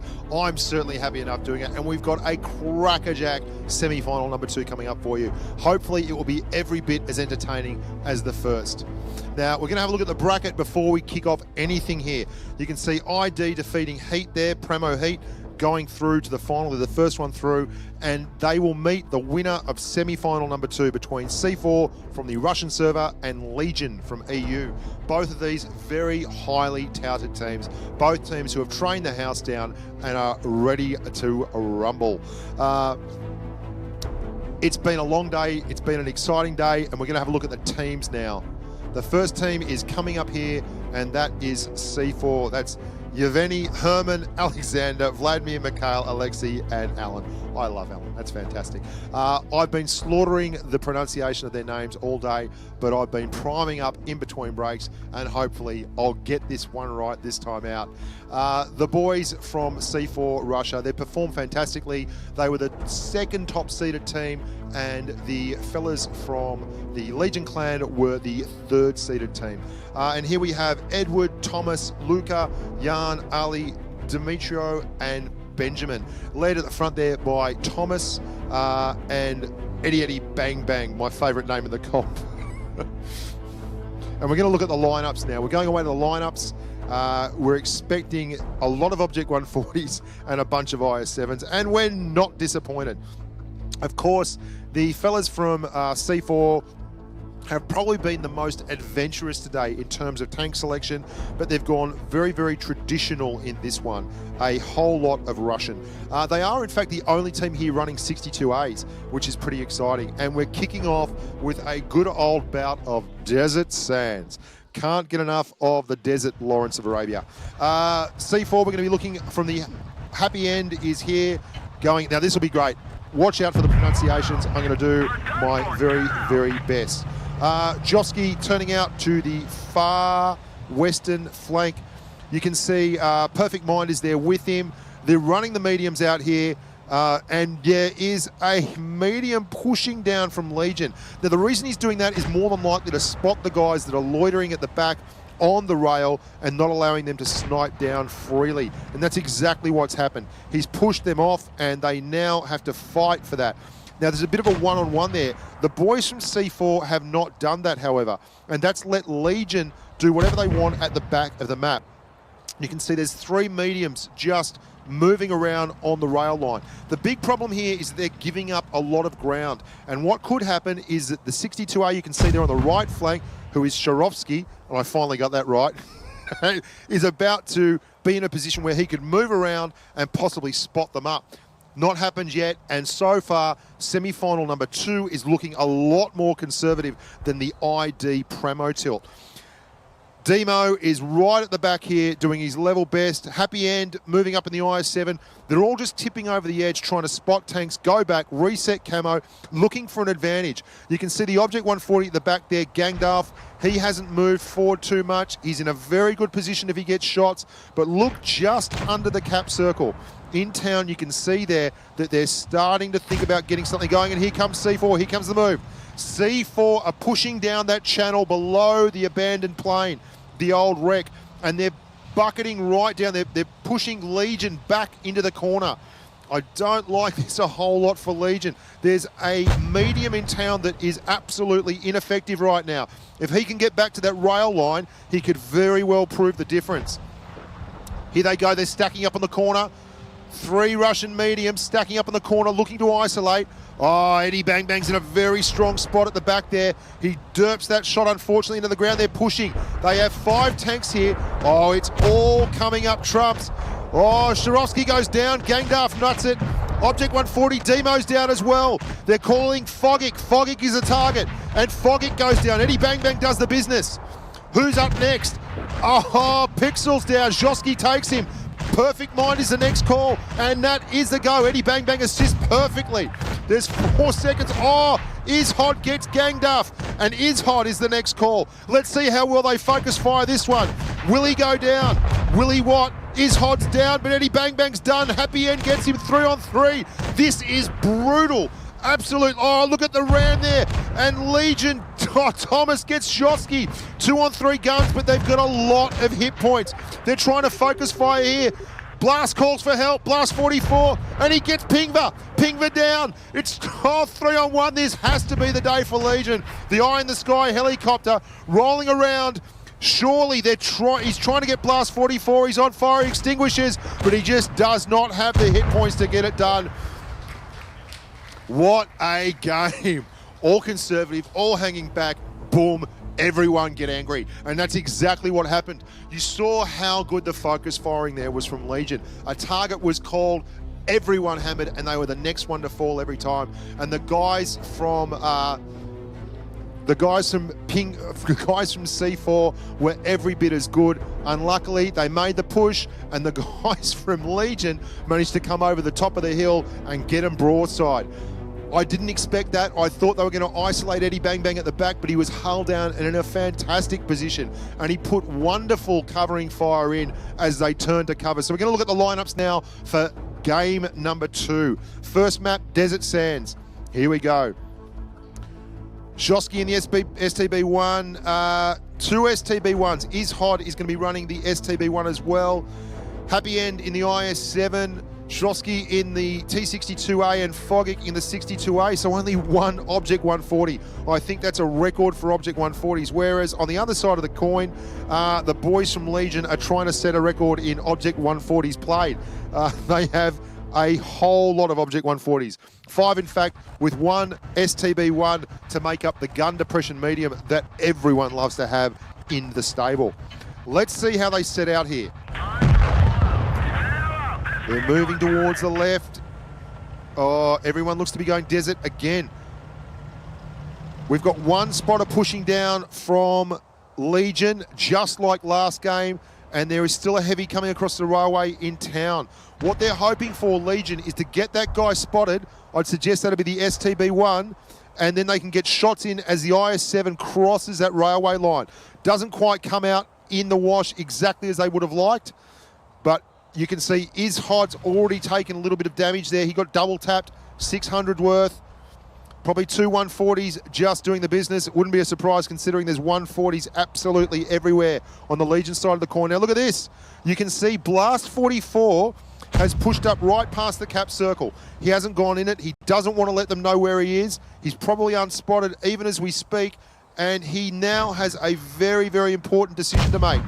Does he push all the way down and get isolated, or does he wait for a chance, bide his time, and then come down and hit these guys in the flank as they make their move? The Legion boys are up in the pocket.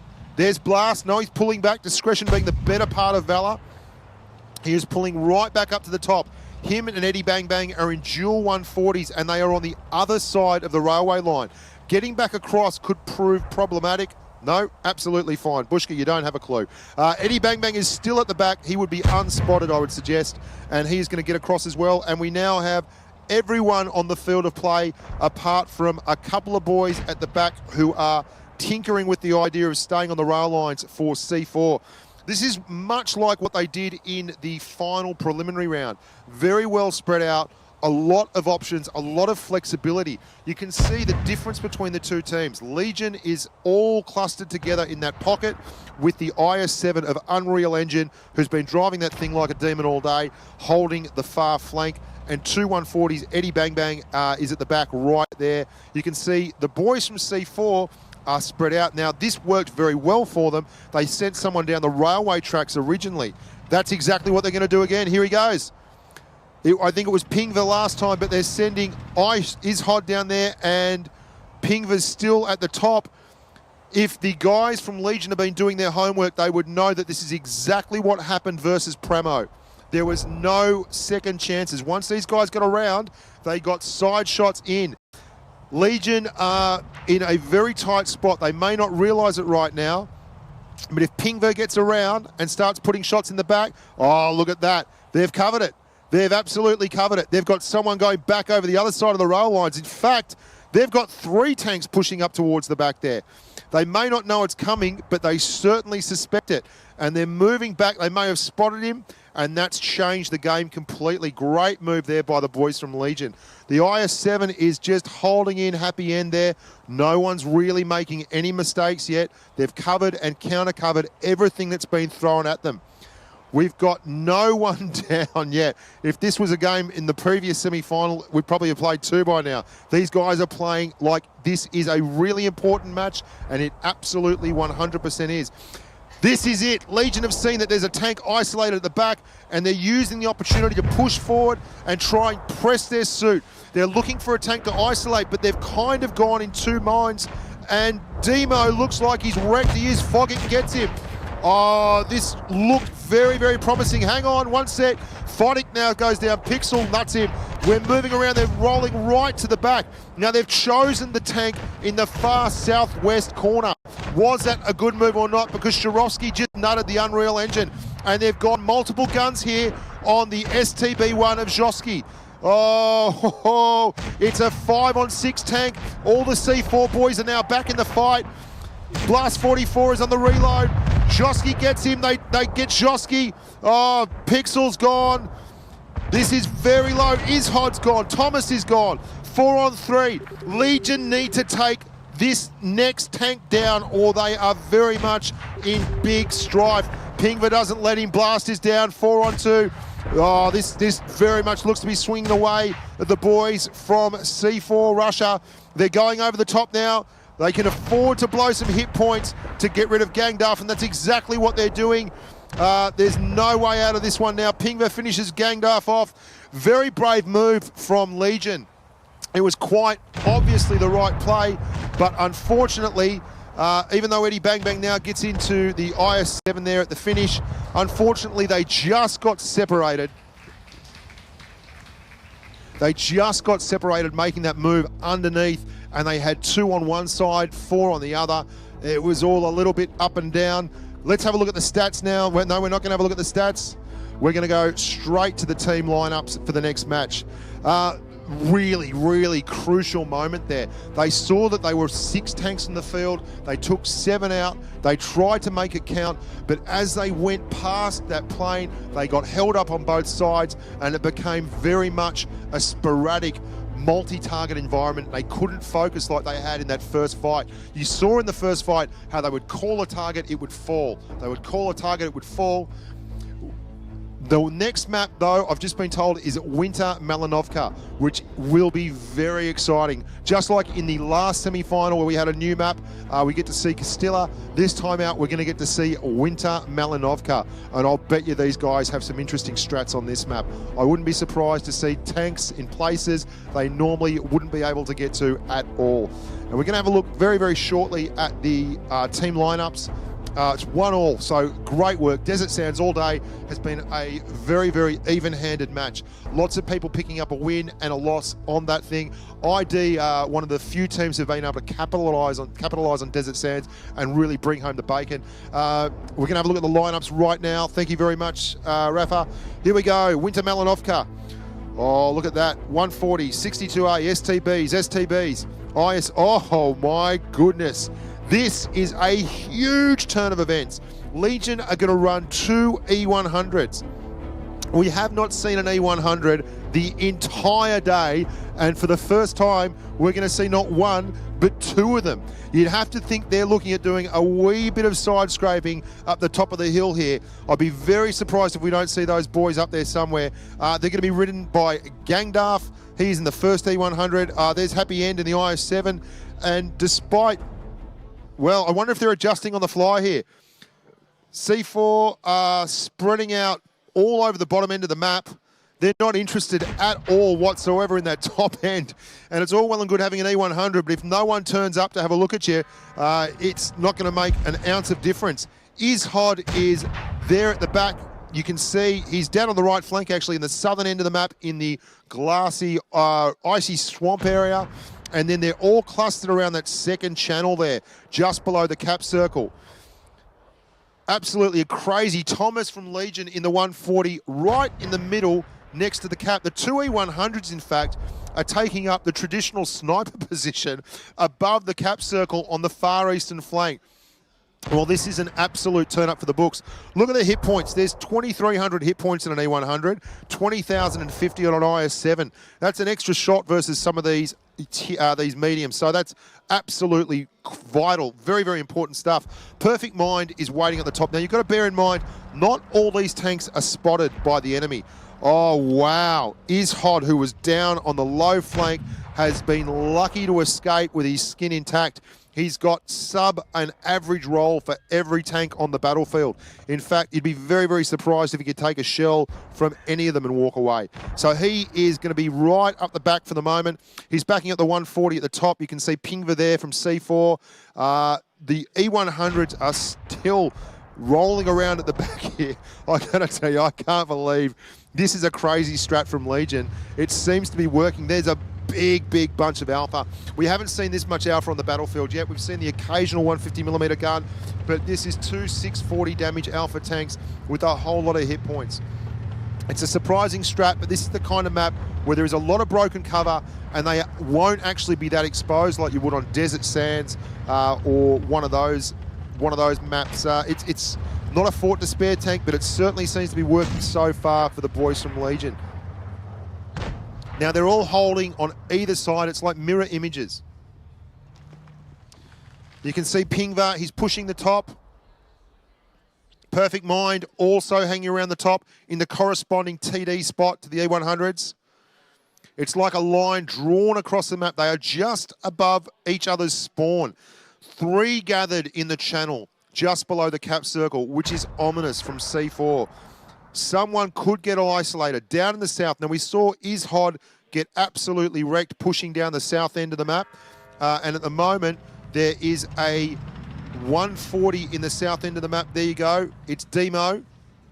Oh, he's in an STB1. He's using the gun depression and the brush cover there to spot. He'd have the binoculars out. He would be lighting them up completely every time they poke their nose around that corner. So really good, solid tactical play.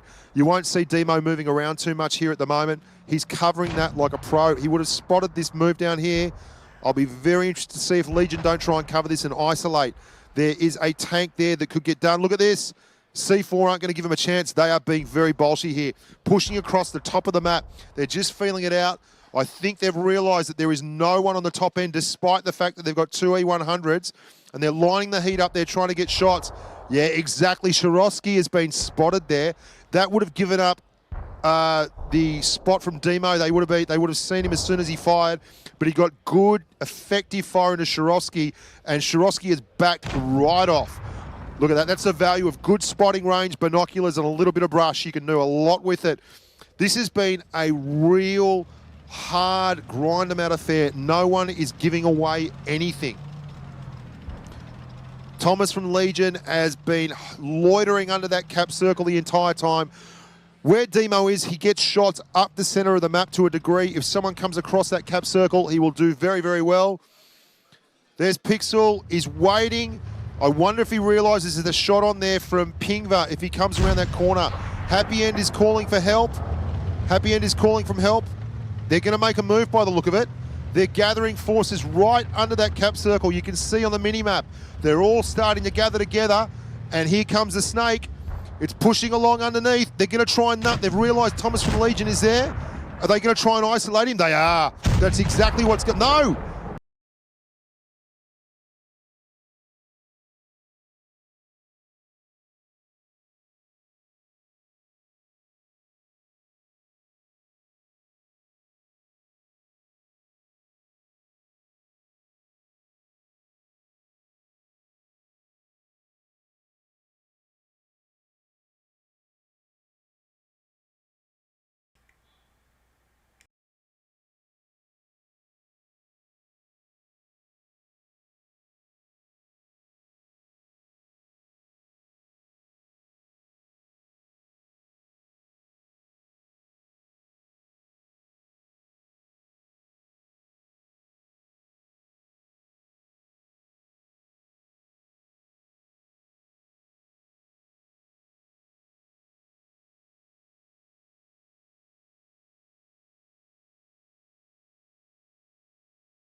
Check, check, check. Okay, guys. Sorry, apparently there's no sound from the Wargrain Extreme, so...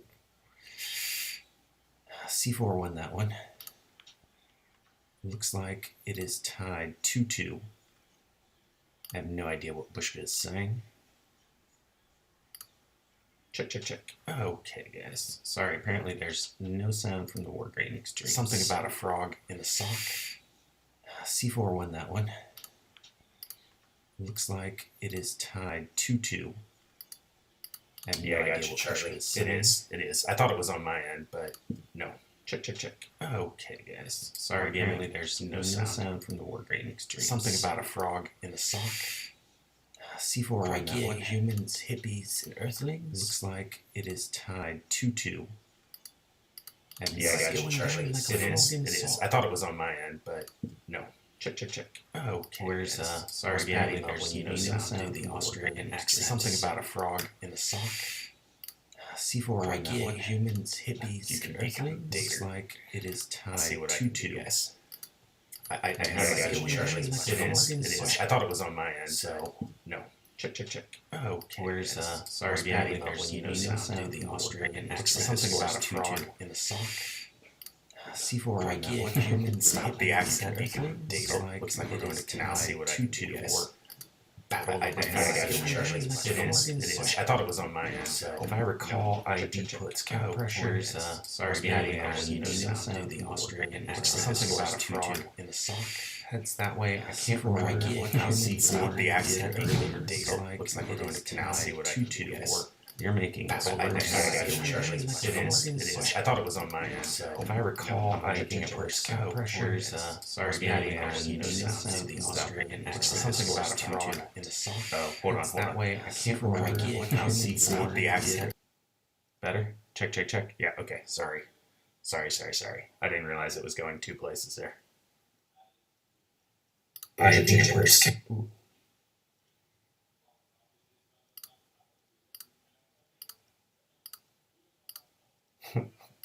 Okay, is that better? Better? Frog in the sock. Yes, got it. I think we're good now. I just have one input for it. Okay. Oh no, they went offline.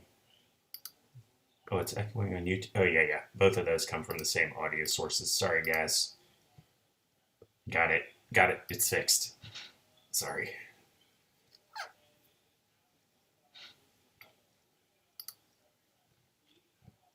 I wasn't expecting to have to, I'm sure they'll be right back up.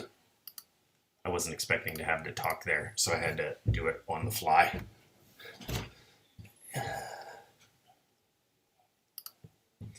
Because it's going down like a frog in a sock. Everybody drink. Yeah, so I was messing with settings, and I forgot that I had the mic. Tried to do it two places to fix the issue, didn't work, and then I came up. What's my commentary on it? I'm frankly surprised that ID, hold on. Yo, what up, guys? Welcome to the streams. Thanks for stopping by. Boop. Here I am. Frankly, I'm a little surprised that Legion is hanging with C4 here. They're doing a really, really good job.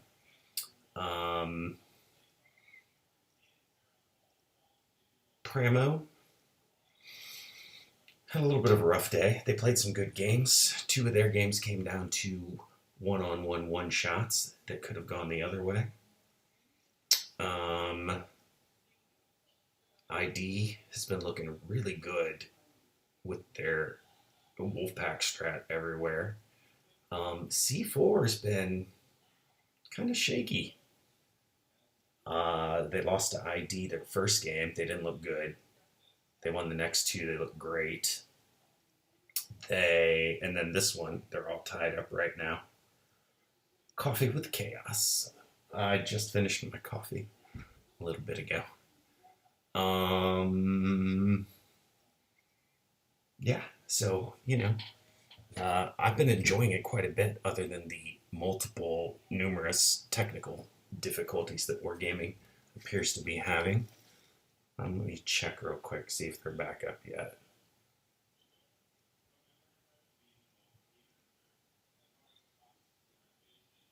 They are not back up yet.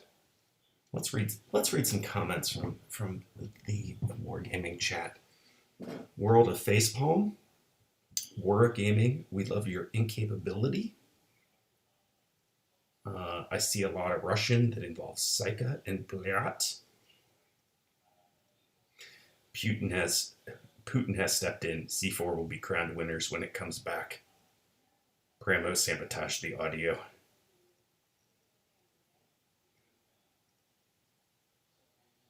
Nice. Oh, you guys can't hear me on Mob Crush? Yeah, you can. At least it says you can. Check. Yeah. Yeah, so this has been interesting, other than the multiple technical difficulties which have ensued. I've really been enjoying it. So, of course, by the time this is over, it's going to be like 5 a.m. So,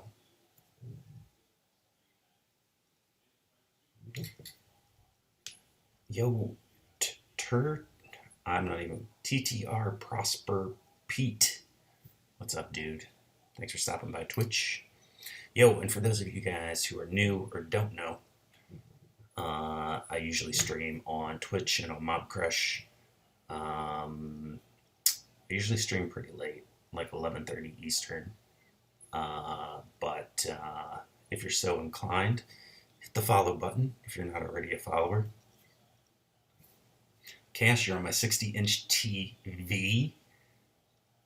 My kid is all WTF. Is he talking to you? I'm talking to you, Rocket, and your kid. Yo, MK, yeah, I think it's you, dude. Maybe refresh. Well, Abby got the Wi-Fi passcode now because she's been posting Lucy's now. Nice. This is my entertainment for the evening. Very cool.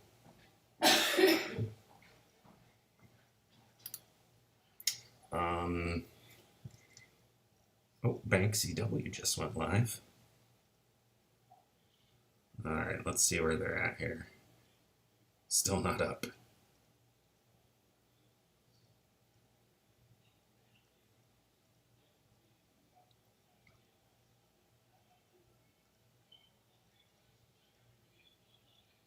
Alright guys, we're just waiting for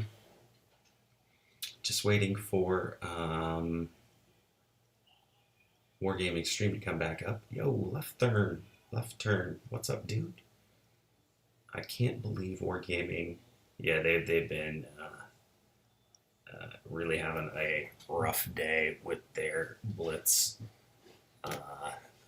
stream. I'll be honest though, their normal Rumble Challenge PC one seems to be doing fine. I kind of want to see it at this point. We've seen everything else today. Preferably not. Crap, that was loud. Can we talk about how this been as a shit show, or did you do that already, Cass? I briefly mentioned it, Richard, but feel free to chime in. Yeah, the one from PC seems to be doing fine all day today. Let's see who's streaming Blitz right now. So let's see. Billowed Sonia, she's a Russian chick. She streams all the time. She's a decent player. Snowy is a pretty decent player. Bank's a decent player. He streams a lot. PC Tourney has 0 issues. I know. I think that's as high. The way that I've got it running right now, I think that's as high as I can put it. but I'll see if I can turn it up shortly. Professionals. They have professionals running this. Indeed.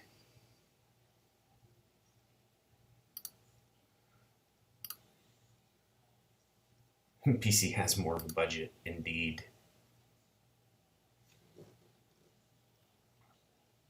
Alright, we're going to keep an eye out for them coming back. I hope they come back.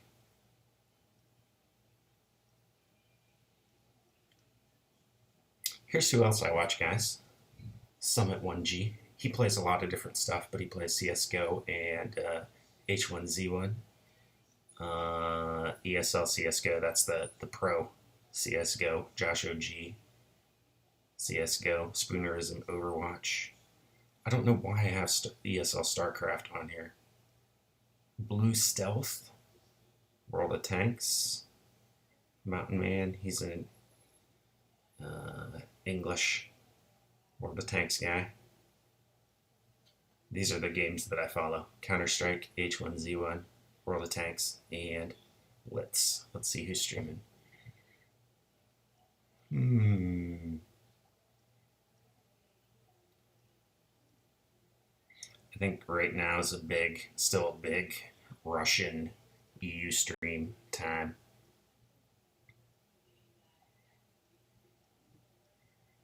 I'm not sure what's taking them so long. I mean, all you have to do is go offline, replug in whatever you tripped over, and start it back up. Yo, Kyle. Hey, what's up, dude? We are just waiting for Wargaming's tournament stream to come back up. The baby of being quick. You know, I don't watch Quickie Baby that much. I do catch him every now and then during the day, but usually I'm working. Do I play H1Z1? I do play it very badly. Rabid. I've watched it since it's been out in beta, but I've only played it for like a week, so I'm still working on it. Yo, Sir Stick, Baby Rosen, what's up? Welcome everybody also on YouTube.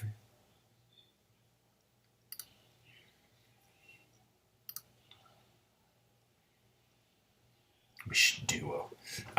Dude, I have only played like 2 matches so far. I spent a lot of time in the training, and I really haven't gone out just yet, but we will hook up on Hizzy someday.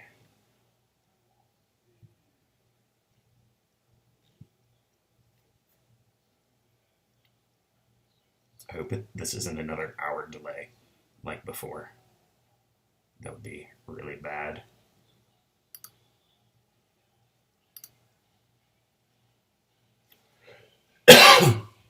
I had to reset my iPad, so no more pig bang. Yeah, you can't get that. I'm hoping it'll be out soon. The cable wire's probably broke. The bill isn't paid. I know, right? Yo, what's up, Darner? Is it possible to get HIV from Wargaming stream? I feel funny. Yes, it definitely is. Yo, Pacta Mobby, welcome from Ukraine. What's up, dude? Thanks, Darner. Oh, it's back up? Okay, hang tight. Oh, there it is. Okay, hang tight, guys. Let me just get this rolling again. Uh-oh. I gotta figure out why it does not appear.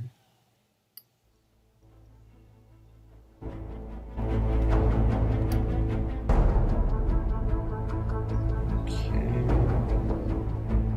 I think we're good to go, guys. So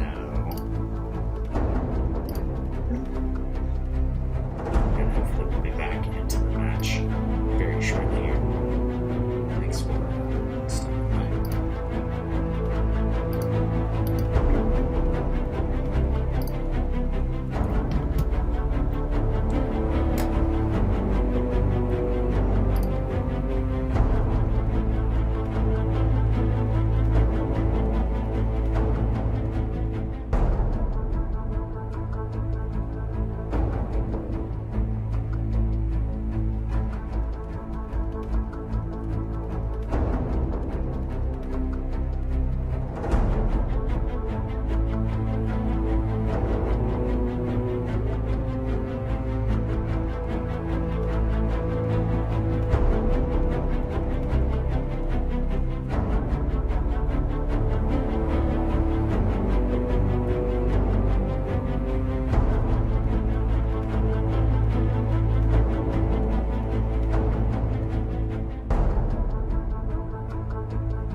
there, humans, hippies, earthlings, whoever you are, wherever you are, whatever you're doing, and whoever you are lucky enough to be doing it too. I'm Bushcron Blitz, and I'm back for another joust here.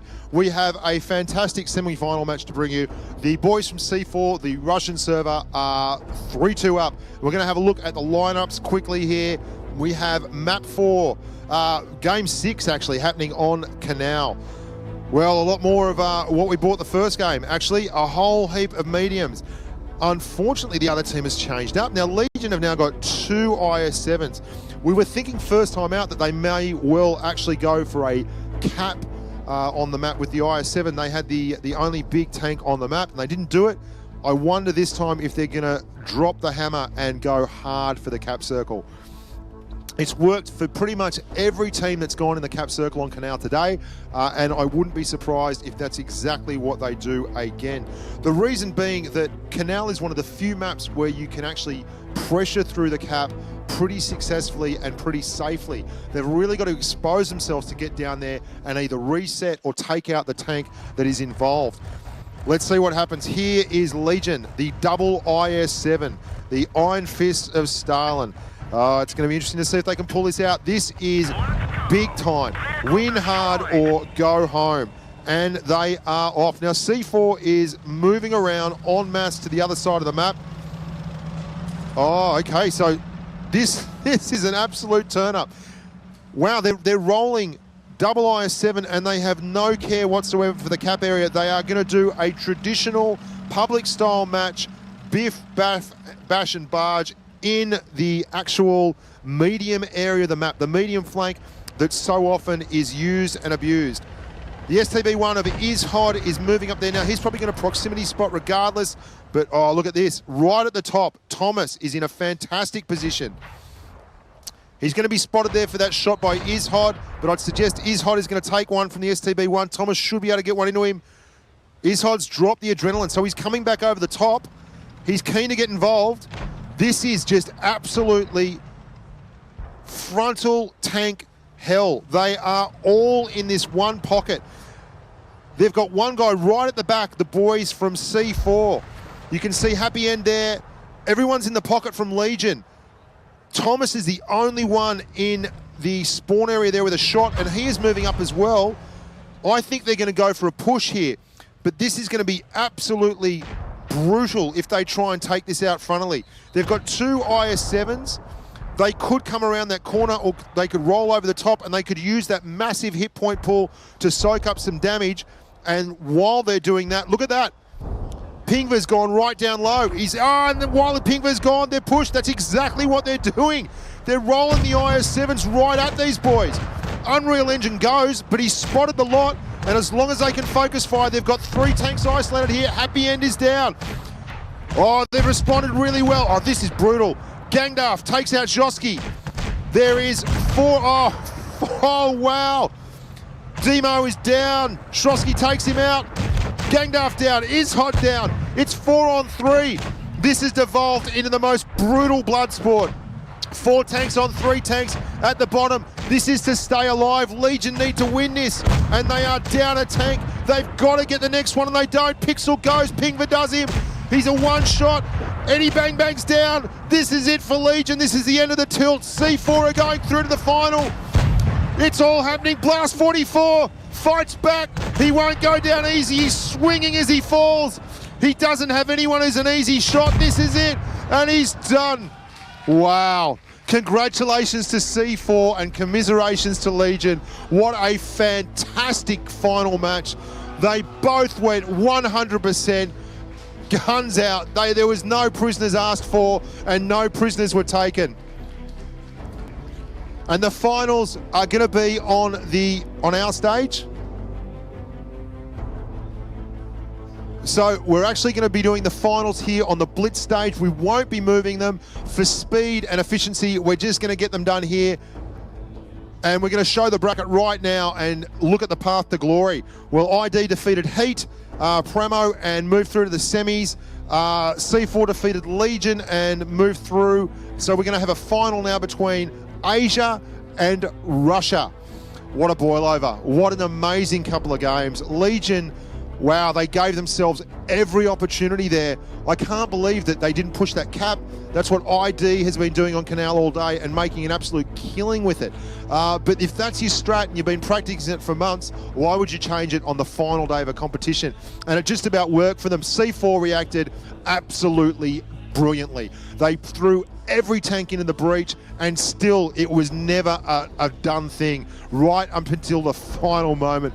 Blast 44, the last boy from Legion to go down, and he went down swinging as hard and heavy as he could. Really impressive stuff from both teams. Superb efforts. I know they'll be disappointed to go home. We're going to take a break now, so stick around, everyone. We've got the finals of the Twister Cup, the World Finals. We're going to find out which server walks away with the chocolate rations. Bye for now.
Hello there, humans, hippies, earthlings, whoever you are, whatever you're doing, and whoever you are lucky enough to be doing it too. Can you feel the love in the air tonight? We've got an action-packed final coming up for you after hundreds, nay, thousands of teams have vied for the right to hold the Twister Cup aloft.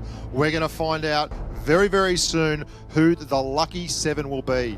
We have a look at the bracket here. You'll see we've got Team ID from Korea, fresh from the Asia server, and C4 from Russia. The red hot favourites coming into the competition. ID is shown to be the most aggressive rider on tour, and they have done fantastically well to get through to the final 2. Hats off to both Premo and Legion, who were valiant in defeat and fought fantastically. Now you can see there, that's the boys from ID. They're all rugged up and ready to go. They are lethal killers. Don't let their looks fool you. They love going hard, heavy and hot, early and often.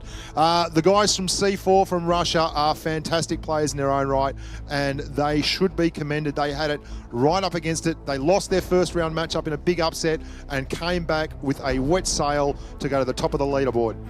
Now, we're going to have a look here at the teams as they line up for the final. Okay, first team sheet. Here we go. We have at the front there, that's Gramixan. We have ID Aaron, ID 7bong. We have the Terminator. We have Larcenist. Look, you've got to love these boys. And my personal favourite, AMX30B, rolls at STB like an absolute dream. Can't get enough of that stuff. ID are renowned on the Asia server for their aggressive play style, and they've absolutely carried it through to the finals here today. They have been far and away the most aggressive and shortest time frame games of the day, and for that I thank them from the bottom of my heart. The other boys from C4 in Russia, we're going to have a look at their lineup even now. Not the lineup, sorry. We're going to have a look at the teams themselves. We're running through the team list here. We have Yevgeny, Herman, Alexander, Vladimir, Mikhail, Alexei, and Alan. And that's fantastic. You probably know them better. You can see the front there. We've got Shirovsky, we have Fogic, we have all the big boys. Perfect Mind. They've been absolutely scorching through the last 2 rounds of the tournament, and they fully deserve to be here. For my money, despite the fact that there have been 4 wonderful teams present, I believe these are probably the best 2. We're going to have a look at the lineups now. And the first map is Canal, which is actually the map we finished with in the last round. You can see there we have an absolute plethora of Russian medium tanks. Object 140s, as always, very, very favoured on this map. However, ID are running double IS-7s. It will be exciting to watch. We didn't see any cap circle action in the first semi. I would bet my bottom dollar that ID are going to pump hard and heavy to that cap circle and try to control proceedings. Here we go. C4 have turned. We've got one guy going the far right flank. We have a lot of push coming from ID, though. They are not interested at all in that far flank. They don't want to go the rail line. They want to get involved right around the cap circle. Look at this. Could you get more aggressive? They are already heading into the spawn of C4. I tell you what, they do not want to make... they're pushing very, very hard here. You can see... Have we got a restart? Rafa, I can't see the stream, mate. We got a restart. Okay, just so you guys know, if you've just joined us for the stream, either side can call a restart within 30 seconds and they can absolutely restart it. That's because these guys have strategies that are in-depth and absolutely exact. And if they get a ping spike or they get lagged out at the starting line and their tanks can't get to a certain position, it's almost like giving up half the match. So one of these guys has called for a restart. We're going to allow that. That's fair enough. The referee is there. I believe Walter's been fulfilling that duty all day long, and he's been doing a damn fine job too. Love your work, Walter. It's wonderful to see so many Blitz humans in the building today. We've been down here at the Altman building in New York, Modern Rome, the Big Apple. Everyone loves it, and it's been going off like a frog in a sock. If you've been turning up down here, you would be absolutely happy as a lark, because the boys from the tanking games, Ding, have managed to take the lead in that one, and they won the Challengers Rumble, and we'll be heading to Russia to fight for the silverware. We're going to get a restart now. We can see the lineups there. It's a couple of happy ID kids. Very, very happy-go-lucky humans. I was lucky enough to fly with them on the flight from Korea, and they were very, very studious. They were switched on. They've been in game mode since day one. In fact, they haven't. They're very, very fun-loving dudes, and they were running around. We went to the USS Intrepid yesterday for a big wargaming event, and that was fantastic as well. All in all, it's been a weekend of fun and frolic here for us in big old New York. Now, Ding won the PC version, and we're hoping that we get as good a final as we got out of Ding. And one of these guys will be crowned the Twister Cup champion. This has been going on for months. We had servers, Asia server, EU server, NA server, North America. That's for those of you who aren't in the know. And I know there's plenty of you out there who are not in the know. And of course, we locked and loaded from the Russian server. That's C4 here. Now, there was hundreds of tanks and teams on each server competing for the right to represent. This is our first esports tournament for Blitz, and it's shown itself to be absolutely fantastic as a spectacle. The game is based around 7-minute rounds. It's fast fighting. The spawns are very close together. It's a perfect combination of first-person shooter and real-time strategy. You've got to be able to think in 3 dimensions, watch the peripherals, and above all, be fantastic with your teamwork. And that's exactly how these guys got here.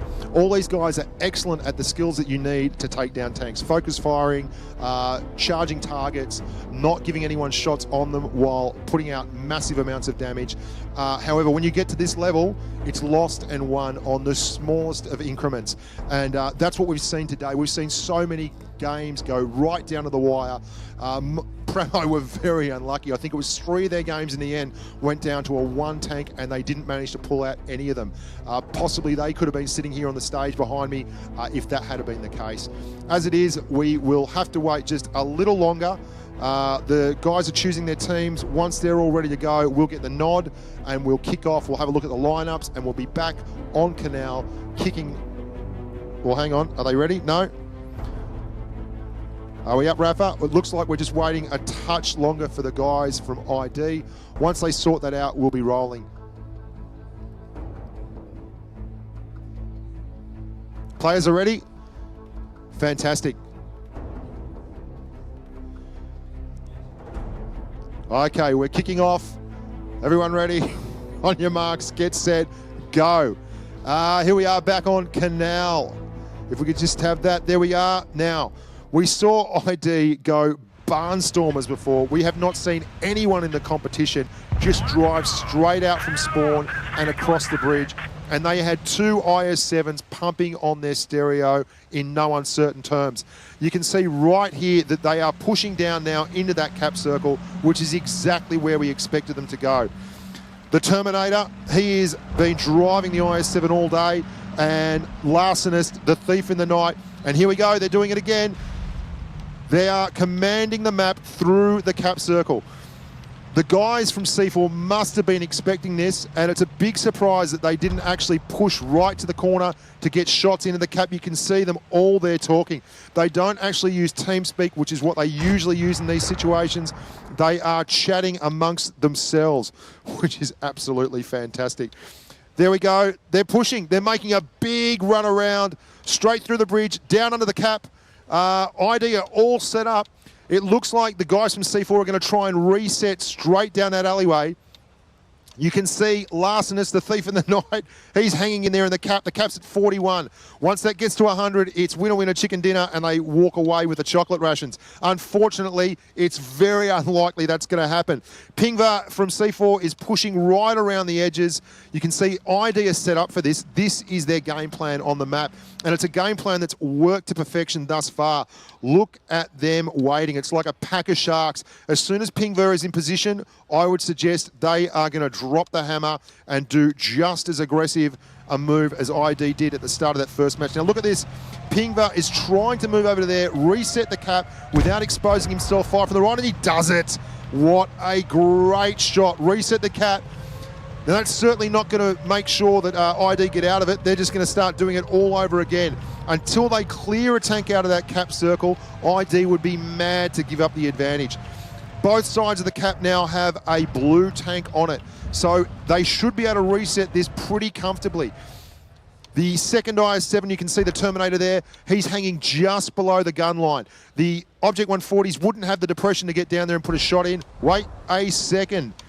Ishod is moving right down there. He's in the STB-1. That means he's got a good turret. He's got good gun depression. He should be able to leverage that into shots on the larcenist. If he can just get a bit of HE in there, he'll reset it again and again, and that's it. They're back to 11. They keep resetting this cap, but no one is actually doing a whole lot of damage.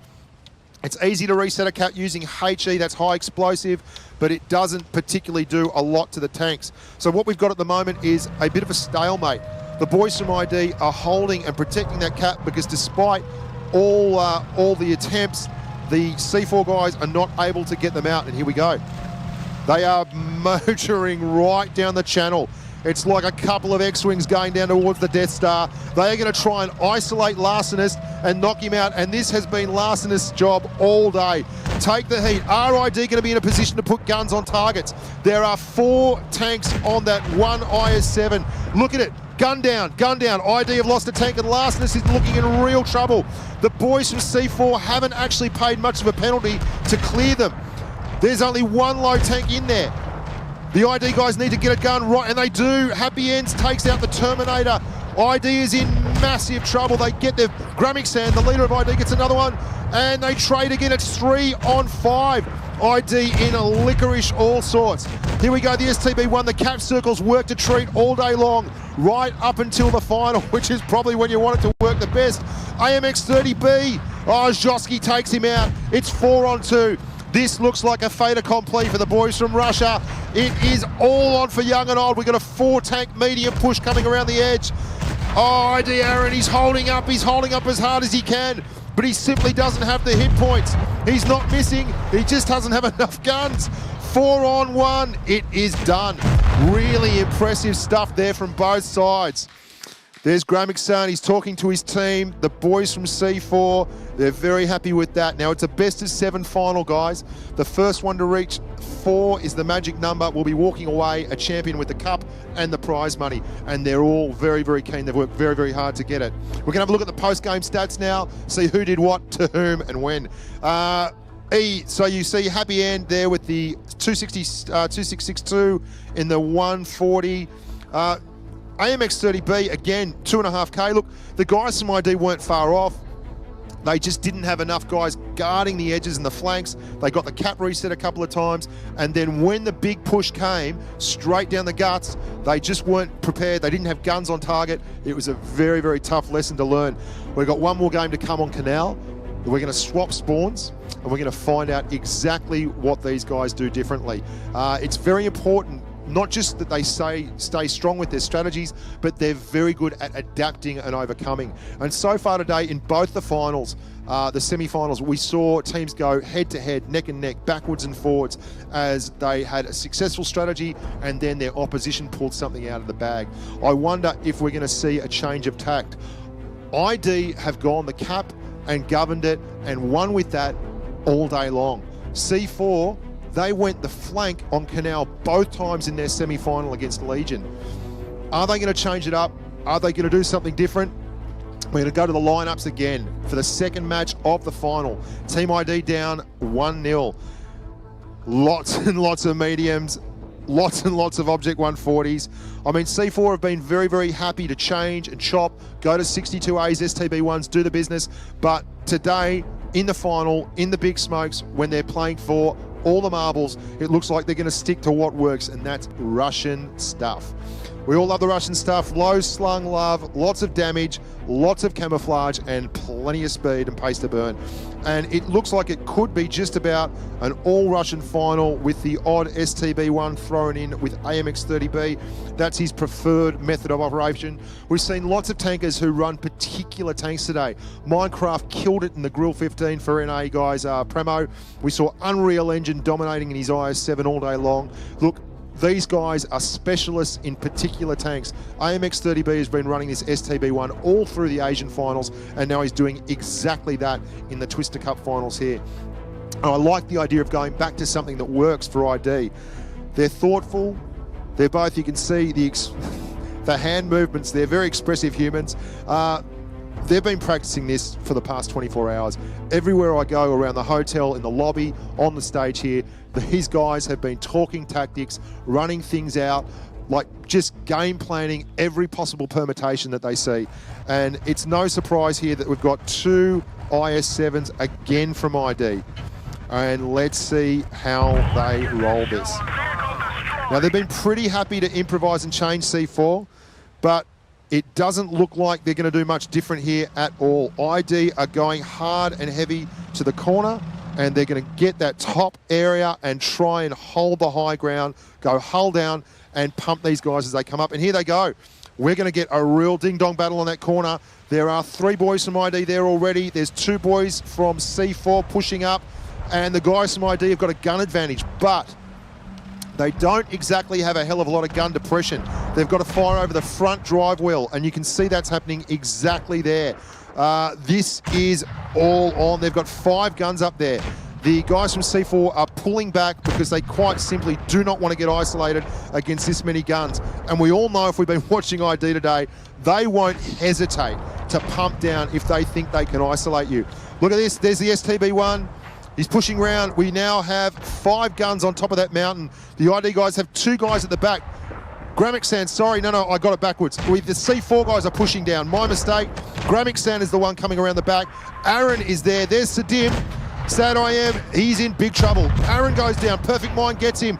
Can the guys from ID fight back from this? They do. Gramixan takes out, happy end.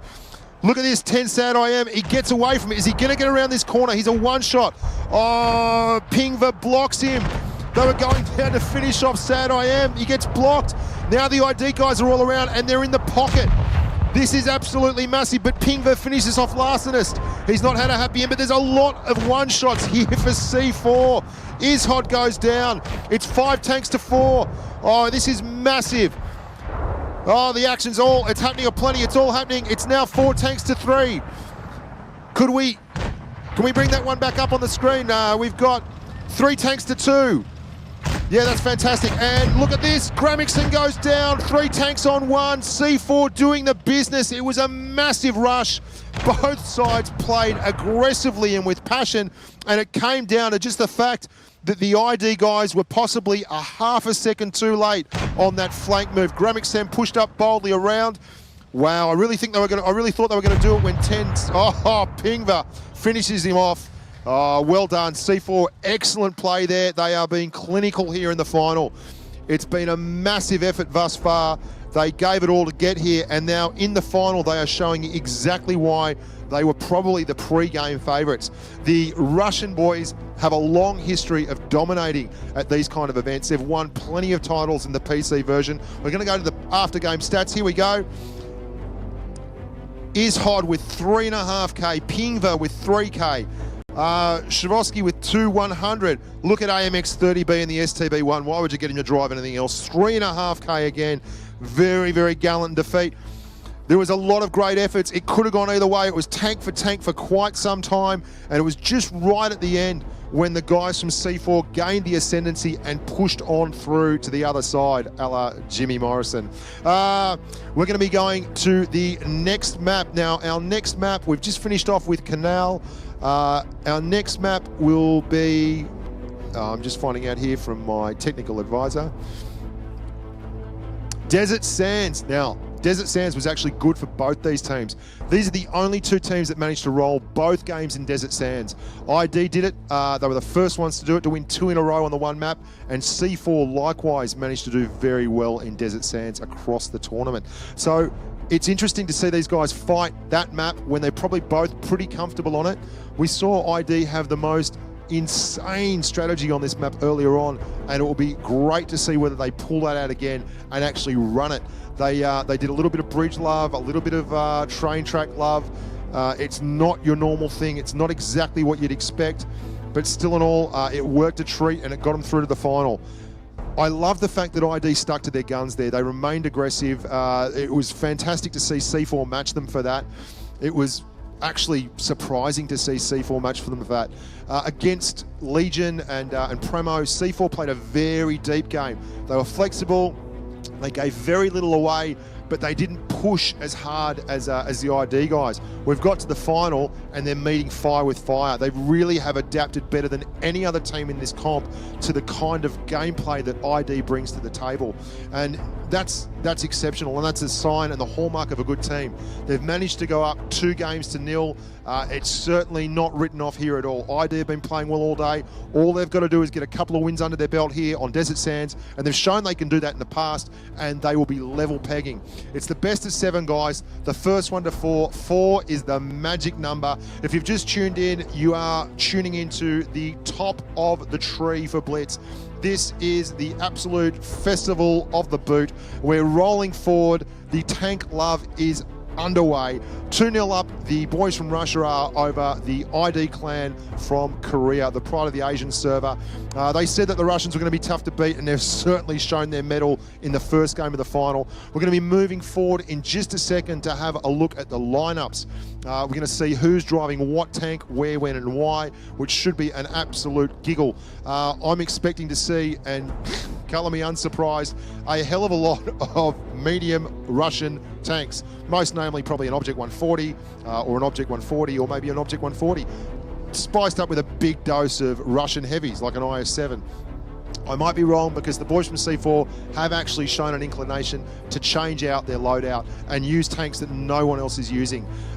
We've only seen one instance of big dogs like E100s coming up in this whole tournament, and that was Legion. They used it to fight back hard against C4 in their semi-final. They did really well with that. They actually won with Hitler's Derposaurus, which was a big surprise. Apart from that, though, all the heavies outside of a 215B and an E5, they've all been Russian, and they've been Russian pretty much all the time. And it's a great testament to the IS-7's stamina that it can get involved in a game like this where you've got so many fast movers and still chew up and spit out the damage. It's one of the reasons why it's just about the most favoured heavy tank for these tournaments anywhere, in any format.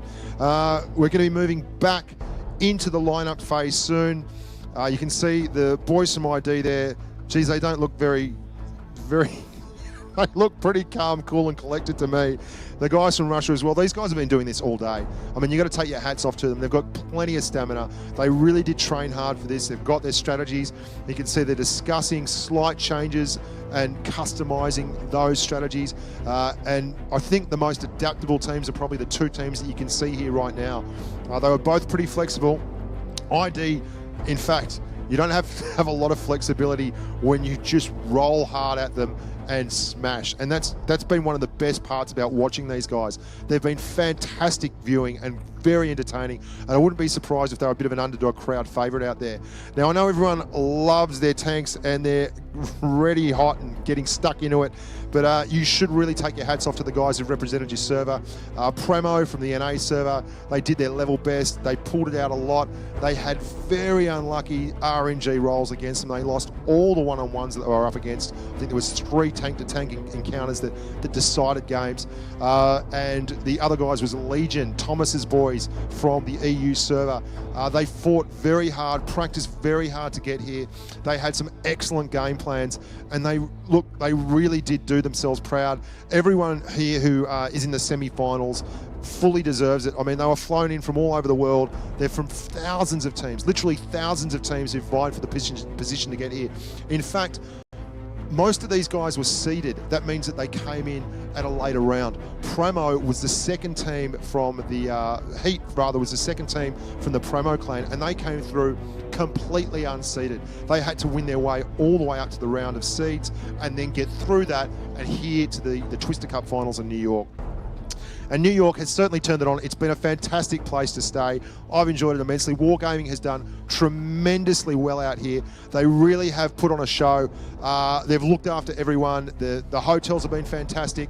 And just taking a moment on behalf of all the teams and myself to thank them for the great the way they've looked after us and the great hospitality. The city's been brilliant. I've been all over it. I've visited a lot.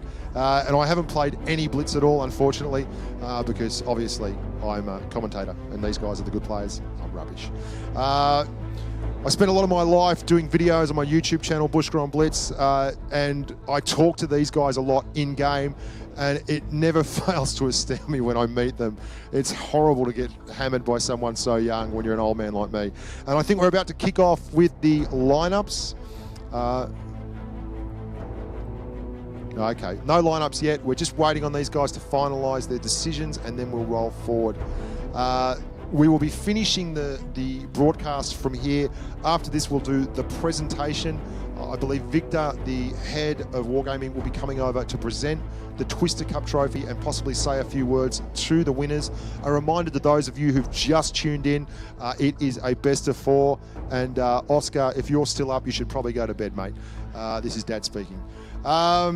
Just waiting here, you can see the guys from ID, they're finalising their tactics. The map choice has already been made. We're going to be playing Desert Sands. Desert Sand has been a crowd favourite all day long. It's produced probably the highest proportion of absolutely favourite finishes. And we're going to go straight into the game here now. Here we go. Now, is everyone going to head out to the desert a la Lawrence of Arabia with a big gun, or are we going to find ourselves doing a little bit of town fighting? We have not had any town fighting today at all. Oh, hang on. I'd suggest we're going to get a restart. No one from ID has moved. I think we're going to have a restart here, guys. They've called a restart. Yeah, we're going back to a restart. Now, a reminder for those of you that don't realise this, both teams can call a restart immediately within the first 30 seconds of the game if they're not happy, if someone has a ping issue, if there's a hardware failure. If there's a hardware failure, anything like that, because obviously with these strategies that they have, with the amount of planning that goes into each map, to have a tank drop out leaves them severely disadvantaged. And after all this time, after all these games, we want to make sure that the winner is a winner in a fair and equitable fashion. And it looks like that's what we're going to do right here, right now. We're going to get another restart and kick off again. Now, at the moment, the score is 2-0 in favour of the C4 tilt from Russia. The boys from ID fought hard and valiantly and were every bit their aggressive selves, but they were matched pound for pound by the Russian Bears, and they really went hard. You can see there, they're just all finalising things, talking. They're waiting until they get the go-ahead. Everything's ready to go, laying down the rules, having a good quick chat. Oh, look at that. These guys never skip leg day. They love working. Still working, even here now in the final. The Russian guys, everyone's ready to go. It's just simply a case of making sure that the restart is sorted and we are all online before we click forward. I believe we might be waiting on one of the players. So just to recap that again, 2-0 up here for the C4 team from Russia. ID won through to the final by defeating the guys from Premo. C4 won through to the final by defeating the guys from Legion. Both of the semi-finals were extremely hard-fought affairs. We won't be obviously doing anything on the main stage. We're going to be here staying with the Blitz stage throughout. So if you've been with the broadcast like me for about the past 8 or 9 hours, then bloody hell, you are a fantastic human being, and I like you a lot. I think we're just about ready to go. They're organising and finalising the teams. I'm just waiting here. As soon as we get the nod, we'll kick off. We're best of 7 today, so the magic number is 4. The first rounds were originally best of 3, and then we went to a best of 5, best of 7. It's going to stay with a best of 7. Best of 5, sorry, in the first rounds, best of 7 in the semis, and best of 7 for the final, which is quite different. The Twister Cup across the world took many different forms, but the final in Asia was a 3-game series, and it was the first to 2 wins.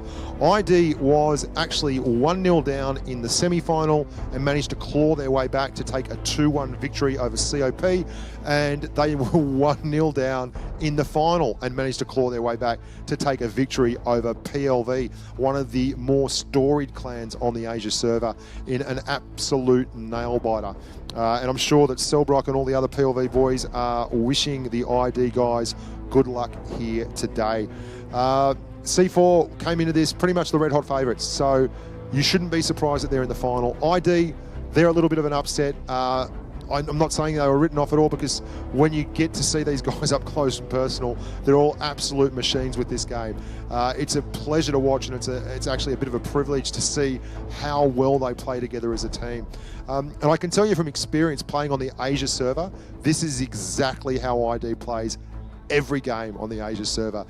They never die wondering. They always ask the question. A quick game is a good game in their opinion, and it's borne out by the fact that they've probably been the shortest broadcast every time I picked up the microphone.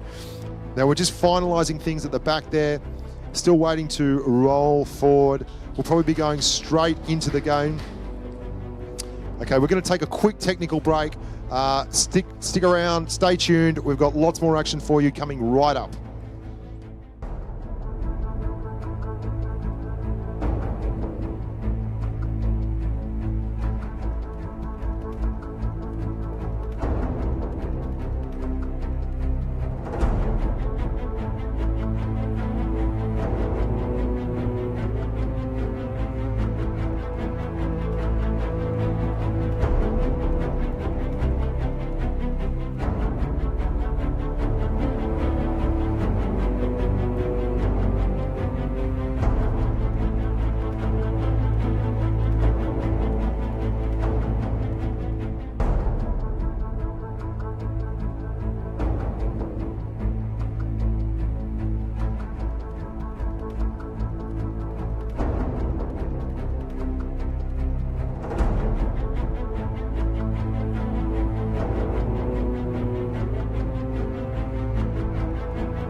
hello there, humans, hippies, earthlings, whoever you are, wherever you are, whatever you're doing, and whoever you're lucky enough to be doing it too. You're probably sick and tired of hearing me say that, but we're back at the heartland, the tanking hub.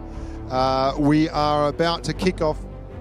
We are going straight to the game, I'm told. We're going to see these boys duke it out. Currently, ID is down 2 games to zip versus C4, and they are on desert sands. And without further ado, I give you the tilt of ID and C4. Now, a lot of Russian mediums there, absolutely no surprise. AMX30B in the STB1, the Japanese medium, which is an absolutely fantastic machine, rolling out. It's got great gun depression, very solid turret. There he is, the man himself. He's been driving that thing like a demon all day. This is a big change. C4 are taking a leaf out of ID's book, and they are actually pushing up hard down the middle, and they have anticipated ID's double IS7 push and absolutely wrecked him. I don't know if that's an ammo rack or not, but ID have been caught out well and truly there. Look at this. They've turned around. Pingver's taken out the Terminator, so they've knocked out both their heavies right off the bat. That was ID's staple move all day, and the C4 guys have paid attention to it, and they've just mass pushed and isolated 2 of the ID boys right off the bat, and that is a huge blow. It's now 5 tanks on 6. Whatever. Oh no, it's 5 tanks on 5. So they've both nutted each other. Fantastic. This is what happens when you get 2 equally aggressive teams, and they're pushing up. Gramixan now is at the back. He's trying to get across there. They're trying to isolate. Pingver is right at the back as well. He's with Ishod. Ishod, sorry. We don't know what's going on there. At the other end of the field, though, is where there is a second. Oh, no. Ammo rack on Gramixan. That is the first one we've seen all day. That is absolutely brutal. The gods of RNG are dead set against you when that happens in a final. Brutal ammo rack, but if you're driving a Russian tank, it is always a big chance. ID Aaron's doing his level best, but he was left there on his own versus 2 tanks. Sadim takes down Zhosky. They are 3 on 4. That'll be talked about all around the traps, and ammo rack is nothing to scoff at. They are coming down trying to isolate Sharovsky. They've got a good chance at doing it here. If AMX30B can back up and hit that shot, they can go to 3 on 3. What a massive fight back. This is huge. Absolutely massive. They've managed to isolate again, and Happy End is there on his own versus 3 tanks. They may take another one out. The other gun for the boys from C4 is down the far end of the field, and ID have gone to tank up. This is absolutely unbelievable. They don't have a whole lot of hit points left, but they've got an extra gun. How they use it is going to be crucial. One of their guys, if you breathed on him, he'd fall over. He's only got 83 hit points left. A strong gust would knock him down. Sadim is in a big... And you know what he's doing? Because he's only got 83 hit points left and he's in ID. He's just going to go. And that's how they roll. They've really put Pingver under pressure there. He's a one shot for everyone as well. There are an awful lot of very, very sad and hurt tanks on this battlefield. I can't believe that ID are still in this and, in fact, are a tank up. This is a massive turnaround. They were down... I mean, that ammo rack on Gramixan was huge. And now they're going to fight back and actually make this a super close game. I love what C4 is doing here. Heading out there into the desert makes it a very tough get. Anyone that's approaching is going to have to expose themselves. And you can see how they're set up there.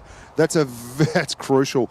This is 2 teammates playing together, trying to share the hit point pool as best they can. The biggest hit point pool tank on the map is on C4, and that is a massive thing. It doesn't matter so much about what you're looking at there. If you're a one shot at 83 hit points, that's all good.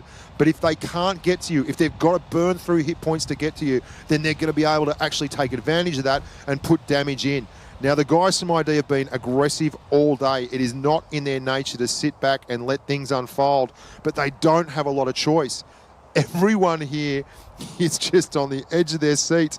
You can see the guys that are left in the fight are talking to their teammates. This is just tense. This is where it's all happening. I cannot believe that AMX30B is playing on an iPhone. This is ridiculous. That thing wouldn't fit inside my hands. Here we go. It's happening. The guys from ID, they're all nervous. No one can believe it. It would be a terrible thing to not have a tank in the race here. At least you wouldn't be able to think about it if you were driving one of the vehicles. Oh, they just squeeze one off. Not sure where that was aimed. Just a blind shot. Nothing wrong with taking a chance on that one. The clock's ticking down. ID, C4, both of them, turn by turn, trying to get the advantage. They're absolutely intent. This is nail-biting stuff. I thought when Gramixan's ammo rack did him a bad favour that this was all over. But ID fought back so hard on the far flank. You saw AMX30B actually do a fantastic job of hitting, going behind the building, waiting on a reload from his opponent and coming out and hitting again while on very, very low hit points and taking no damage in return. And it's that move there that probably saved them. We've now got 3 tanks on 2, 3 tanks on 2. Do they hang out? Do they hold? Do they try and pull a draw? Or do they push down and try and take advantage of the extra gun? They have enough hit points there between them to soak up a couple of shots. The average alpha on an STB is 350. The average alpha on one of your Russian mediums is 310. So unless they get an exceptionally high roll, ID 7 Bong can take a couple of shots. They have enough hit points between them to get the job done. But to do it, they actually have to be in a position to put shots on. And no one appears to be willing to push the envelope. Hot is holding back. He's leading the charge there. That's exactly what he needs to do. He's got over 1,000 hit points. He knows he's got that in the bag. That's something that can't be changed. ID, if they want to challenge, are going to have to move onwards and upwards. And no one seems keen on moving here at all. No one's ready to take advantage, to take the bull by the horns and actually claim a victory. ID are down 2 tanks to 0. This is our second map on Desert Sand, and it had been very friendly for them up until now. No one's moving. We have a standoff. This is the first time all day that we've had this occur. There's a lot at stake here. Tensions are running exceptionally high. The guys from C4 probably can't believe that this hasn't been decided already. ID have done a great job all day of pressing the point, but they don't have a lot of hit points. 2 of their tanks are very, very low on the hit point scale, and it's just simply a fact of life that if they push up hard and heavy, they may well fall foul. Now, C4 have a hit point advantage, but yeah, there you go. Well played. I think ID C4 are playing their typical spread out support style of tanking. ID, that's not what they're about. What got them here is a good, solid, aggressive style. They like to try and find a tank and isolate it. What C4 are doing here is they're not giving them a tank to isolate on. They're actually pulling back so that for ID to find someone to double gun is very, very tough, but it looks like they've found someone at the back. They may have to deal with a really tough... These guys, that they've gone up. They've gone up, they've taken the first one, and they're moving forward. They're a tank up. They have to win this. They absolutely have to win this. Look at this though. Oh, he's low. If we can get back to the full screen, that'd be fantastic. There we go. So we are a tank down each. AMX30B. There's Joski, ID Aaron, and 7 Bong are pushing down. They're going hard at him. It's 7 Bong and AMX30B. Here's 64 hit points of desperation. ID go a tank up. They've got to get this going. Terminator's calling for help. The IS-7. Who's the next target? Look at Happy End. He's got 3 tanks in front of him then, but they don't care. They are desperately trying to turn around. He's got to turn. Terminator is in strife. They have to take out Happy End. Larsenus gets Shavosky. They are up by a tank again. Oh, they go up again. Gramixan goes, but Frogic strikes back. And AMX30B, oh, what an absolute ripper. They did it in the preliminary rounds. They snuck along the edge of the rail line against, I believe it was Premo. They found someone and they fought back. Their backs were up against the wall. They were 3-zip down on that technicality on the last one. It was a very bitter pill to swallow. And rather than go into shells, crawl into their shells and just pull back, they went hard. I love it. Here we go, the stats. AMX30B leading the way in the STB1, 2.5K. ID 7 Bong right there with him.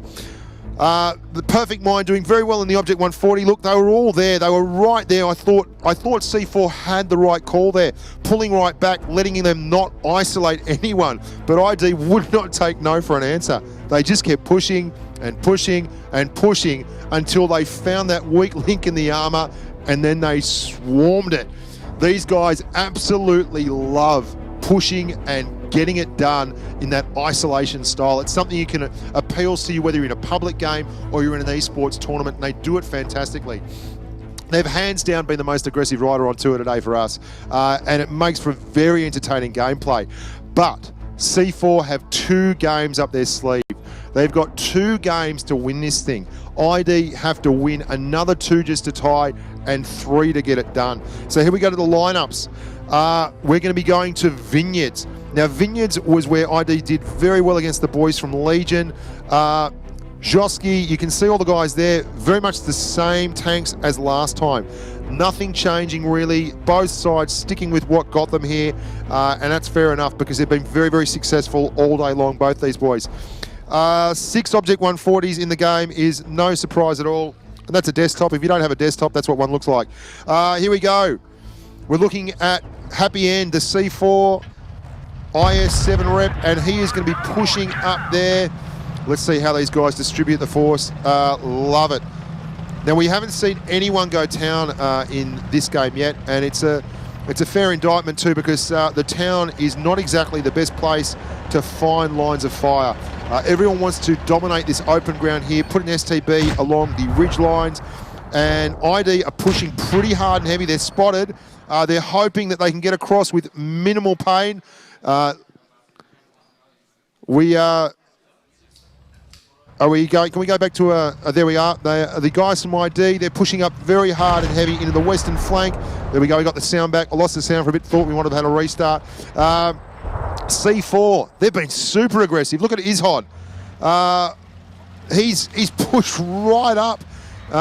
He's in a really crazy position there. I don't know how he's going to get shots in, but the guys from ID have pushed right in that corner. They're looking again. They search out for a weak link. They're looking for a tank to isolate. C4's whole strategy is based around depth and space.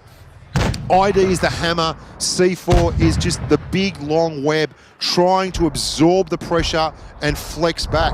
And that's exactly what's needed most of the time. But last map, ID managed to find that weak link and isolate and dominate. And that's exactly what they're trying to do here. But all they've done so far is get themselves stuck in the corner. And C4 are not giving them a target.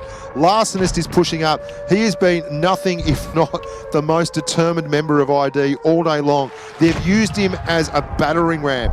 Ah, look, you knew it was coming. It had to happen sooner or later. They only know one way to play. It's got tank turrets. They are rolling. They are going to do the business or go home. I love their play style. I salute them for it. Look at the laser beams firing. The heat is hot and heavy. They've found a tank over here. They're going to go for Shirovsky, but he's got plenty of support and he's smart enough to get back around there. Can they finish him off? AMX-30B is in. Oh, big fire there, but extinguisher by Izhod.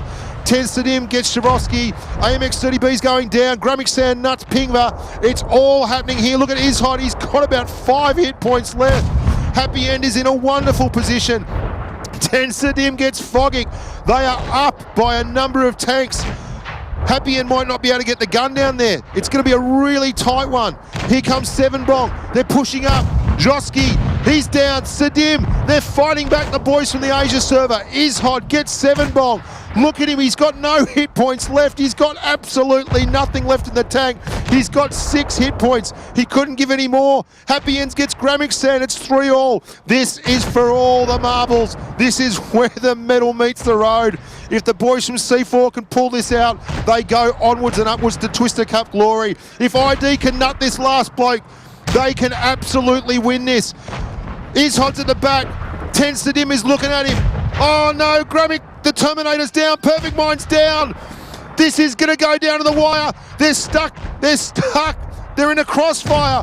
Oh, Aaron strikes back. Izhod's down. It's a one-shot. Tensadim. Will he get Perfect Mind? Oh, ram kill. This is absolutely massive. Unbelievable play from both sides. Aaron, wow. What a game. Well done. Hats off for C4. Amazing effort. What scenes. This has been absolutely phenomenal. What a game. It played in a fantastic spirit. Not a backward step was taken by either side. ID were incredible. They nearly had it. They were absolutely nearly had it. It took a ram kill from an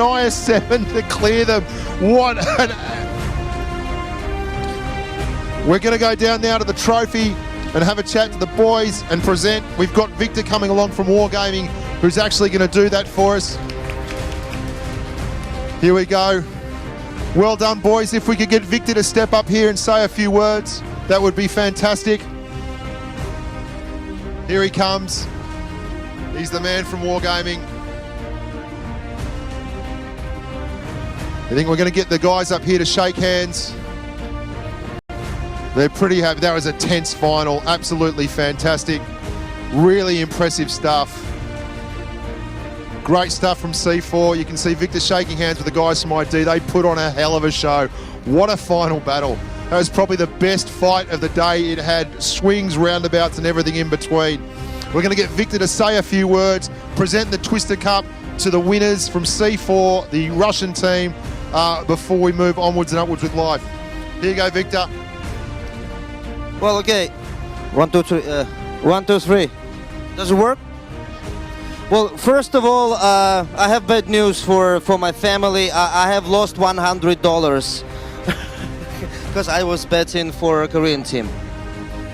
Second of all, I'm really excited at having seen what I have seen here. This is like, I did not know that Blitz can be like this. I know little kids are watching, so I only can say this in Russian. Blitz офигенен, which means Blitz is a really cool game. And yeah, ladies and gentlemen, let's greet the, well, kind of, it's not the official World Cup, but it's an official World Cup. Okay, this is a World Cup, the champions of Blitz. Welcome! Woo!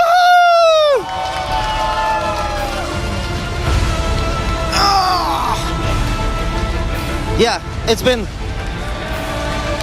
Woohoo!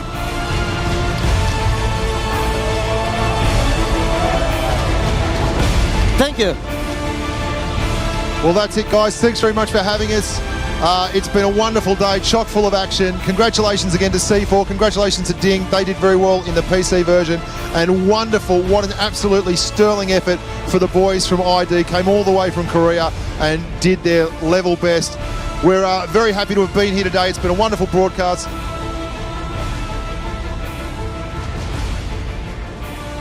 And I just want to say thank you very much for everyone for putting up with me all day long. Victor for having me here from Wargaming.